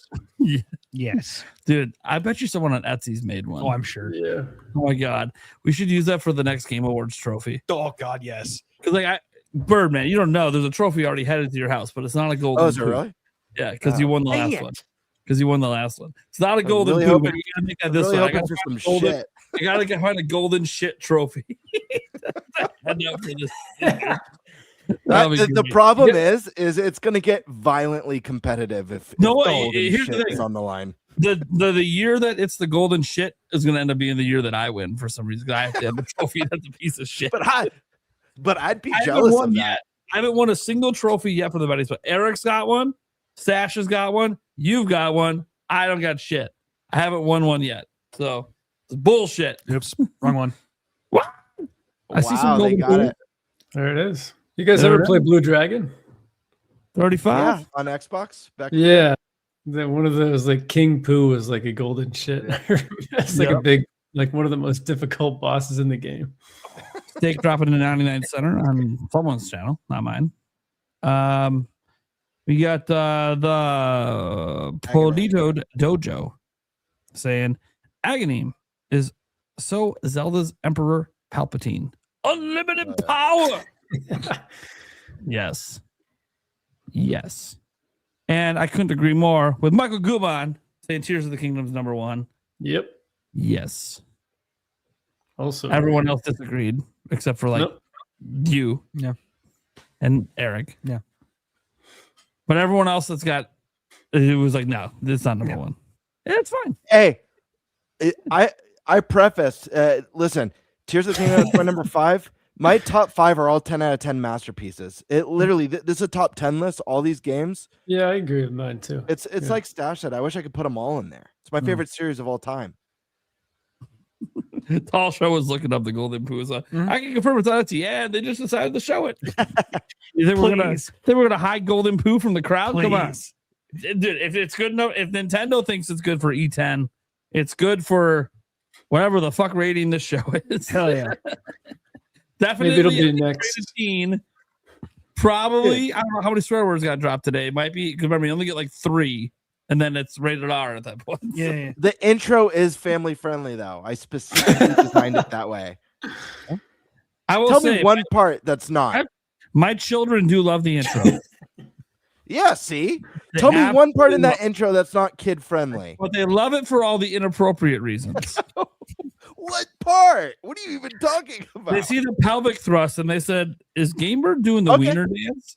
Okay, hold up. Okay, so, by itself, the pelvic thrust could be inappropriate. In order to balance that, I added laser beams, so it's like for kids, it's cool. Yeah. It's called it's a balancing act. No, it makes it kid friendly. Is that a Joy-Con in your pants? Or are you just happy to see me? I don't know. It was a Joy-Con. You just couldn't see that part because I was off screen. But it says, or are you just happy to see me? That is not a reference to a Joy-Con. I kind of loses it all there. Yeah. The milk, I hadn't really thought about that part. the foaming milk, and I just look. I love all of it. Okay, the intro is great, and I literally can't wait for version 2.0 someday because it's going to happen, and it's going to probably be even more wild. My favorite part, no, pelvis is for harm to making this video. My favorite part is when people comment after the show and they say things like, "That is the worst podcast intro ever," and then everyone's like, "What the fuck is wrong with you? That is fucking awesome." Right? I'm just like, yes. Don't even have to step in. If everybody else does it Obviously, for us. everyone's not gonna like our humor. I don't care. We are who Or we they're are. just or they don't like the podcast and they're mad that they liked the intro. The one, Or yeah. maybe they're jealous of Stash with the shirt unbuttoned. That could be the unbuttoned shirt. Mm. Yeah.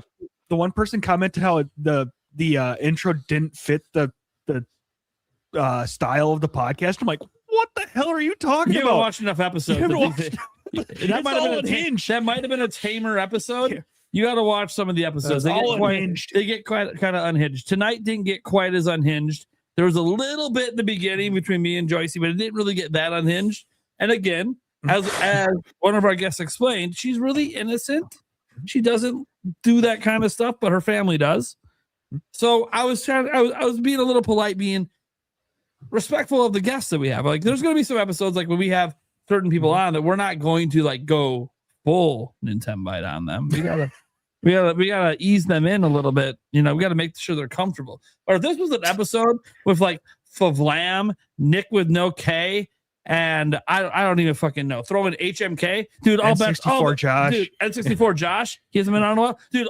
Dude. If it's just a show with N64 Josh Favlam and our crew, dude, the F bombs are gonna be flying. The sex jokes are gonna be flying. There might be live pelvic thrusts going on. I have no fucking idea. You never know what's gonna fucking happen when that crew gets together. All you gotta do is come out to PAX West sometime and meet us in person. It's a little wild. Dream streams, you know. And why not? You have keepers Why not? tossing out this kind of stuff. This is the show, guys. We have a lot of fun. We obviously talk gaming. We're all passionate about it, but we're friends all hanging out, having fun. And you know, we try to ease in some of the newer guests, but it's kind of funny because they come in, and I'm always kind of afraid when the show got a little raunchy. And I'm like, oh, they're never coming back on. Then after the show, they're like, I didn't know your show was like that. It was fun. I'm like, what? Yes, because no other there's not another Nintendo podcast that's like this. We're the only ones, and it's awesome. Well, it used to be a little raunchier, didn't it, with the previous co-host? Jake Randall. Randall, There was some moments. I wasn't every show. No. But the thing is, he basically had like the same 3 jokes. Yeah. And they would just get repeated by everyone. Yeah. Right. But I will say there was one episode when he wanted to show everyone how you're supposed to give it to her good. And he got up, he put the leg up, he licked the fingers, he went down, and he started doing the thrusting live on the podcast. And we're just sitting here like, confident man. That is a confident man right now. All right. So that was probably the wildest he ever really got on the show in terms of actions. Yeah. But there were a few wild conversations. He got, look, he likes sex. That's from talking to Jake. Hell yeah. Join the club. That's what it is. Join the club. Exactly. Like, whatever. It's a pretty good time. Everyone in the world loves sex, but a lot of us do. That's what it is. His 2 favorite things in the world are hunting pre-orders and sex. I know that Joycey J woke up. I'll just cuss everyone out next time and tell titty jokes. I woke up to type this. I mean, dude, we're the kind of show because if $100 super chat comes in, I'd take a shot out of this live and say nothing. So, like, just so people understand, like, we can be a raunchy show, but we're also seriously talking about gaming at the same time. So we don't always swing that direction, but it happens. Titanic, anyone? Titanic, dude, that was a thing for like an hour on the show. Yes, it was. So every time I see people, it doesn't fit the vibe. I'm like, you're just not watching enough episodes because there's a wide variance of how the episodes go. Yeah, and more often, or it's just an assumption that like, oh, it's a Nintendo podcast. Oh, it's yeah. probably It'd be family friendly. Yeah. Kitty, blah, blah, blah. I'm like, dude, you haven't seen shit. You just haven't seen shit. It is what it is. And dude, what's really funny too is because like on Stash's channel, he doesn't have like the skits. He's like super serious reviewer, super nice in all his comments. Comes on this show, starts dropping the fucking jokes, and you're like, I wonder what his audience thinks when they see it. Of him. Like, we know from in person, oh yeah, this is who Stash is, but like he doesn't show that side of him on his channel outside of the podcast. So I always wonder, like, for me, guys, you guys have seen me do way worse shit than happens on this podcast on my live streams. And I've had a few things in videos. You see Gamebird having his comedy skits at times on his channel that can go pretty much like that intro does. It's pretty fucking great. So like Eric is just here. So pretty much anything associated with me or the podcast associates with him. So it's like Stash is the only one that I'm like, I don't know how his viewers feel. I've done some stupid shit on your live streams. So when you had a dab once, but I'm trying to think of anything you've done stupider than that. Because that wasn't even that bad. You just hated dabbing. Yeah. What else? Name one stupid thing you've done. Oh God. Most of the time you destroy me. So that's not stupid. That's smart. There's that, but no, I've had to run around the block in shorts in the winter and then do a snow angel. It wasn't on the show though. No. I said on your live streams. No, that was a punishment. Yeah. I had a lot of dumb shit on your live streams. In the middle of winter, yeah, he had to run around in your shorts or your boxers. I can't remember what it was. He had to run around the block, and I was following him in the car, live streaming it from my phone. So you did didn't you do? I wasn't on for this. I wasn't a host at the time. Didn't you do like a No, didn't you eat Carolina Reaper or something like that? I've done mayo and pickle juice mixed together. Okay, never mind. You did the hot chip challenge with the stale chip. Challenge with the stale chip. Yeah, I've done a hot chip challenge with the normal chip. Yeah, the spice doesn't get him. I've done the he laughs. He laughs. Yeah. The spice. We've done in both of the us hot ones challenge. Both of us have done all the spicy stuff. Mm-hmm. There's not a spicy thing he's done I haven't done. Obviously it hits me harder. Like, I did what pepper was it? Guys, what pepper was it? It was hotter than a mango habanero. I can't remember what it was. There was one pepper I did on a was show. It ghost pepper? Might have been ghost. Yeah. I'm trying to remember. There's a pepper that I did on stream because I lost a bet. This was like a long time ago though. So anyways. Yeah. All right. So either way, we're gonna call it there, guys. Yeah. I gotta go. Go check out our guests, obviously. We had the Geek Apprentice on. Links down in the description for that. We had Joycey J. She got a link to her X account down there. Formerly Twitter. For some reason, we still have to say formerly Twitter. Like, what long is it about? 7 years? Say X. I just say Twitter. Well, I say Twitter too. Some people say Twitter. Some people say X. I just don't understand why we say formerly. We know what you're talking about at this point, but whatever. Like it's Prince. Yeah, right. Yeah, right. X, formerly known as Twitter. And then we got Tiger Time. Yeah. Going on. I stream Monday nights. Been streaming Final Fantasy VII. That's been the original. That's been fun. Might start doing streaming Friday nights as well. And I usually put out a video or two a week. My latest one was about Super Mario Galaxy. And the next one, which is a classic, probably my favorite 3D Mario. That's for another time. But the next video is going to be about why I hate fast travel. Okay. I get it. There it is. All right. It is. There we go. Go check out Tiger Time.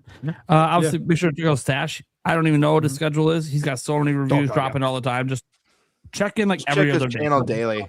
Yeah, he's been popping off lately. Every week there's going to be like 5 videos, and it might all be in one day because of embargoes. So, Gamebird, you got anything cooking? Yeah. Well, first, I just dropped yesterday the biggest collab video I've ever done before. With 8 wonderful Nintendo content creators, people like Nintendo Land, Botox Games, Thunderstash, Sky Swords Alyssa, who you guys know as a guest on the show, Mike Odyssey, Paul Gale Network. I'm trying to think of, I want to make sure I don't leave anyone out. N64 Josh. Anyways, it's me and 8 other creators, and we sound off on like our top 2 to 3 predictions for the first mainline direct of 2026. Now, some people in the comments tried to pull a gotcha with like Nash Weedle was wrong. There's no February direct. But the fact of the matter is, no one says anything about a February direct in the entire video. And when I set it up, I say that a direct is looming on the horizon, and I thought it would be fun to go bigger and better and get everyone to predict their top 3 predictions for the first direct of the year. So whenever go ahead and check it out, guys. We had a crazy YouTube outage. I put a lot of hard work. It's my longest video I've ever done. and it like flat. I end up getting decent views on it, but no joke, I couldn't believe it. But my views were shooting up faster than any video I've ever done, ever on YouTube. And then halfway through the day, it flatlined when YouTube went out. It climbed a little bit, but it flatlined. Yep, I had a video that was on pace to do 20,000, and then it just. Now I still got the 14, but it's like, dude, maybe it would have been higher, man. That YouTube outage, that really sucked for a lot of people. Yeah, it's a bummer. But if you guys haven't watched it, check it out. And then I am working on, this is one I've mentioned a couple times on the show. I just got to work out scheduling because this is one that does invite or require me to have guests on. But I'm putting together a show that I hope to do an episode once a month of this show. It's called Super Game and Tell. And basically what it is once a month, I'll have a guest on the channel for Super Game and Tell, and we'll prepare 3 items from our video game collection. It could be newer stuff. It could be old stuff from like the NES and SNES days. And we do a back and forth show and tell talking about our items. I plan to have Thunderstash on. I know Bo I talked to about it is interested. If you're Prime, this goes to you too, Eric, or even you, Tiger Time. If you guys collect anything physical or you have anything gaming Nintendo related that would work for a show and tell, anyone and everyone's welcome. I'd love to have a huge thing of guests that I could cycle through. Oh, Sky Swords Alyssa, I talked to about it. She's interested. I know she's got a bunch of Zelda stuff. So that's something I'm working on. I just right before or last month, I think I finished a fun little intro of it, kind of like a retro intro that should be really fun. And then I've got some discussion videos in the works and reviews in the works. But busy. I'm my goal is to do at least twice as much content this year as I did last year, or hopefully more than that. But trying to get stuff done. All right, that's my rant. There you go. Well, guys, I'm Nintendo Prime. Daily news, rumors, leaks, all that kind of stuff. Do our live streams pretty often, Q&As. One thing I had thought about, and I'll just throw it at you. I'll talk about this some more behind the scenes. If we ever have like slow times, we always can come up with a billion topics. There's always stuff to talk about. But what about an episode where it's just the core 4, and we just do a straight up Q&A with the audience? Dude. You good? That sounds awesome. They can super chat their questions in or not, but that would be let the audience drive a show for just one episode. Yeah. Just see how it goes. Yeah, that's something to do. I already do Q&As all the time, but like we don't do it as a podcast, and I don't want to make it like because our podcast is just a Q&A show. No. It's like a special thing, like once or twice a year. That would have been a cool thing to plan after the 100th episode. I love that idea. Yeah. I think that's a really fun idea. I think everyone in the community would really like it too. The community surrounding this podcast is exceptional, like exceptional. So we'll talk more about behind the scenes, and if there's a episode that feels right in the future to maybe put that on at some point this year. Just something that crossed my mind about an hour ago. I was like, you know what? We always do like the questions at the end of every show, which you guys can continue to still do, and we'll still keep answering. But obviously, you see, we kind of rapid fire those. You don't really like spend time on them a lot. But a proper Q&A would be different. If it's a topic that requires, obviously that. If it's just, what's your favorite toppings on pizza? Well, I don't think we're going to be talking about that for an hour. I'm just going to throw that up there. You never know. It's not a debate. It's just what's your favorite. Hey. Another fun. Everybody says no. So I love pineapple. Another fun one would be to do this one's a lot more work, but I think it would be pretty funny to do like the video submission questions. They mail in videos of the audience mails in videos of them. You know how they do on like some talk shows and stuff. I think that would be so we play the video with the question and then we answer it. Someone awkwardly in a empty room. Hi, this one's for Eric. We know you don't like socks, but right. If you had to wear one, what brand would you choose? Hollow. I'm dead serious. How do we know that? It's the alpaca fiber ones. Oh, of course, alpaca fiber. alpaca socks. That's awesome. I don't wear socks, but when I do, they're made from real, authentic alpaca. Yep, baby alpaca fur. Damn straight. Baby ones. Yeah. I'm dead serious. Baby, I know you're being serious. It just gets worse the Baby more you alpaca? baby That's alpaca. brutal. I'm gonna say, it gets worse the more you talk. I know he's being serious. That's the best part. All right, guys. Thank you so much for tuning in. You can check out the podcast, everywhere podcasts are heard. Check out the if you think the show is too long, that's great. We have clips. Gonna be some pretty long clips. Oh, this one's gonna be long clips. Yeah, this one's gonna be some pretty long. The top 10 is gonna be a long clip. But hey, at least there'll be a couple clips out of this one. You guys are awesome. Be sure to check out the Clips channel. Be sure to check out everywhere podcasts are heard, audio podcasts. As always, we do appreciate if you guys, even if you don't really listen to the audio version, you're just here live every week or just on demand on YouTube. I would appreciate if you do happen to have like Apple Podcasts or whatever other one, Spotify or whatever. It would be awesome if you guys would go and at least look up our show and drop a review, whether you like or don't like the show. I do want to try this once. Radio show that I've listened to, sports radio show. They have people go out in the review of the podcast on Apple Podcasts or wherever. They have them put their favorite wrestler. So put your favorite Nintendo character. There we go. There you go. Just put that favorite Nintendo character in the review. So you don't even have to come up with anything. We'll see if it goes nuts. Maybe we'll read some of them off if it goes crazy. Yeah, right. Or wrestler. Oh, sorry. 1-star review, but their favorite character is it's Tingle. Well, shit. I will ask if you actually do think it's a 1-star, please give it a 1-star. But yeah, if you legitimately don't do troll reviews, that actually will hurt the show. Yes, please. Yeah. If you really enjoy the show, but you're trolling, don't troll with the character you pick or the comment you leave. Don't troll with the star rating. Right. Because we don't need to be like a 1-star show. I don't think that's the kind of maybe we are a 1-star show. I don't know. Looked. Dude, I don't. Yeah. I think we were 4.5 last time. But who the fuck knows? We only have like 10 reviews, so it's not like there's a huge pool of reviews. All right, guys. Thank you so much for tuning in. We'll catch you same time next week. Don't ask me who the guests are because I didn't bother to look it up. Later, everyone. Bye.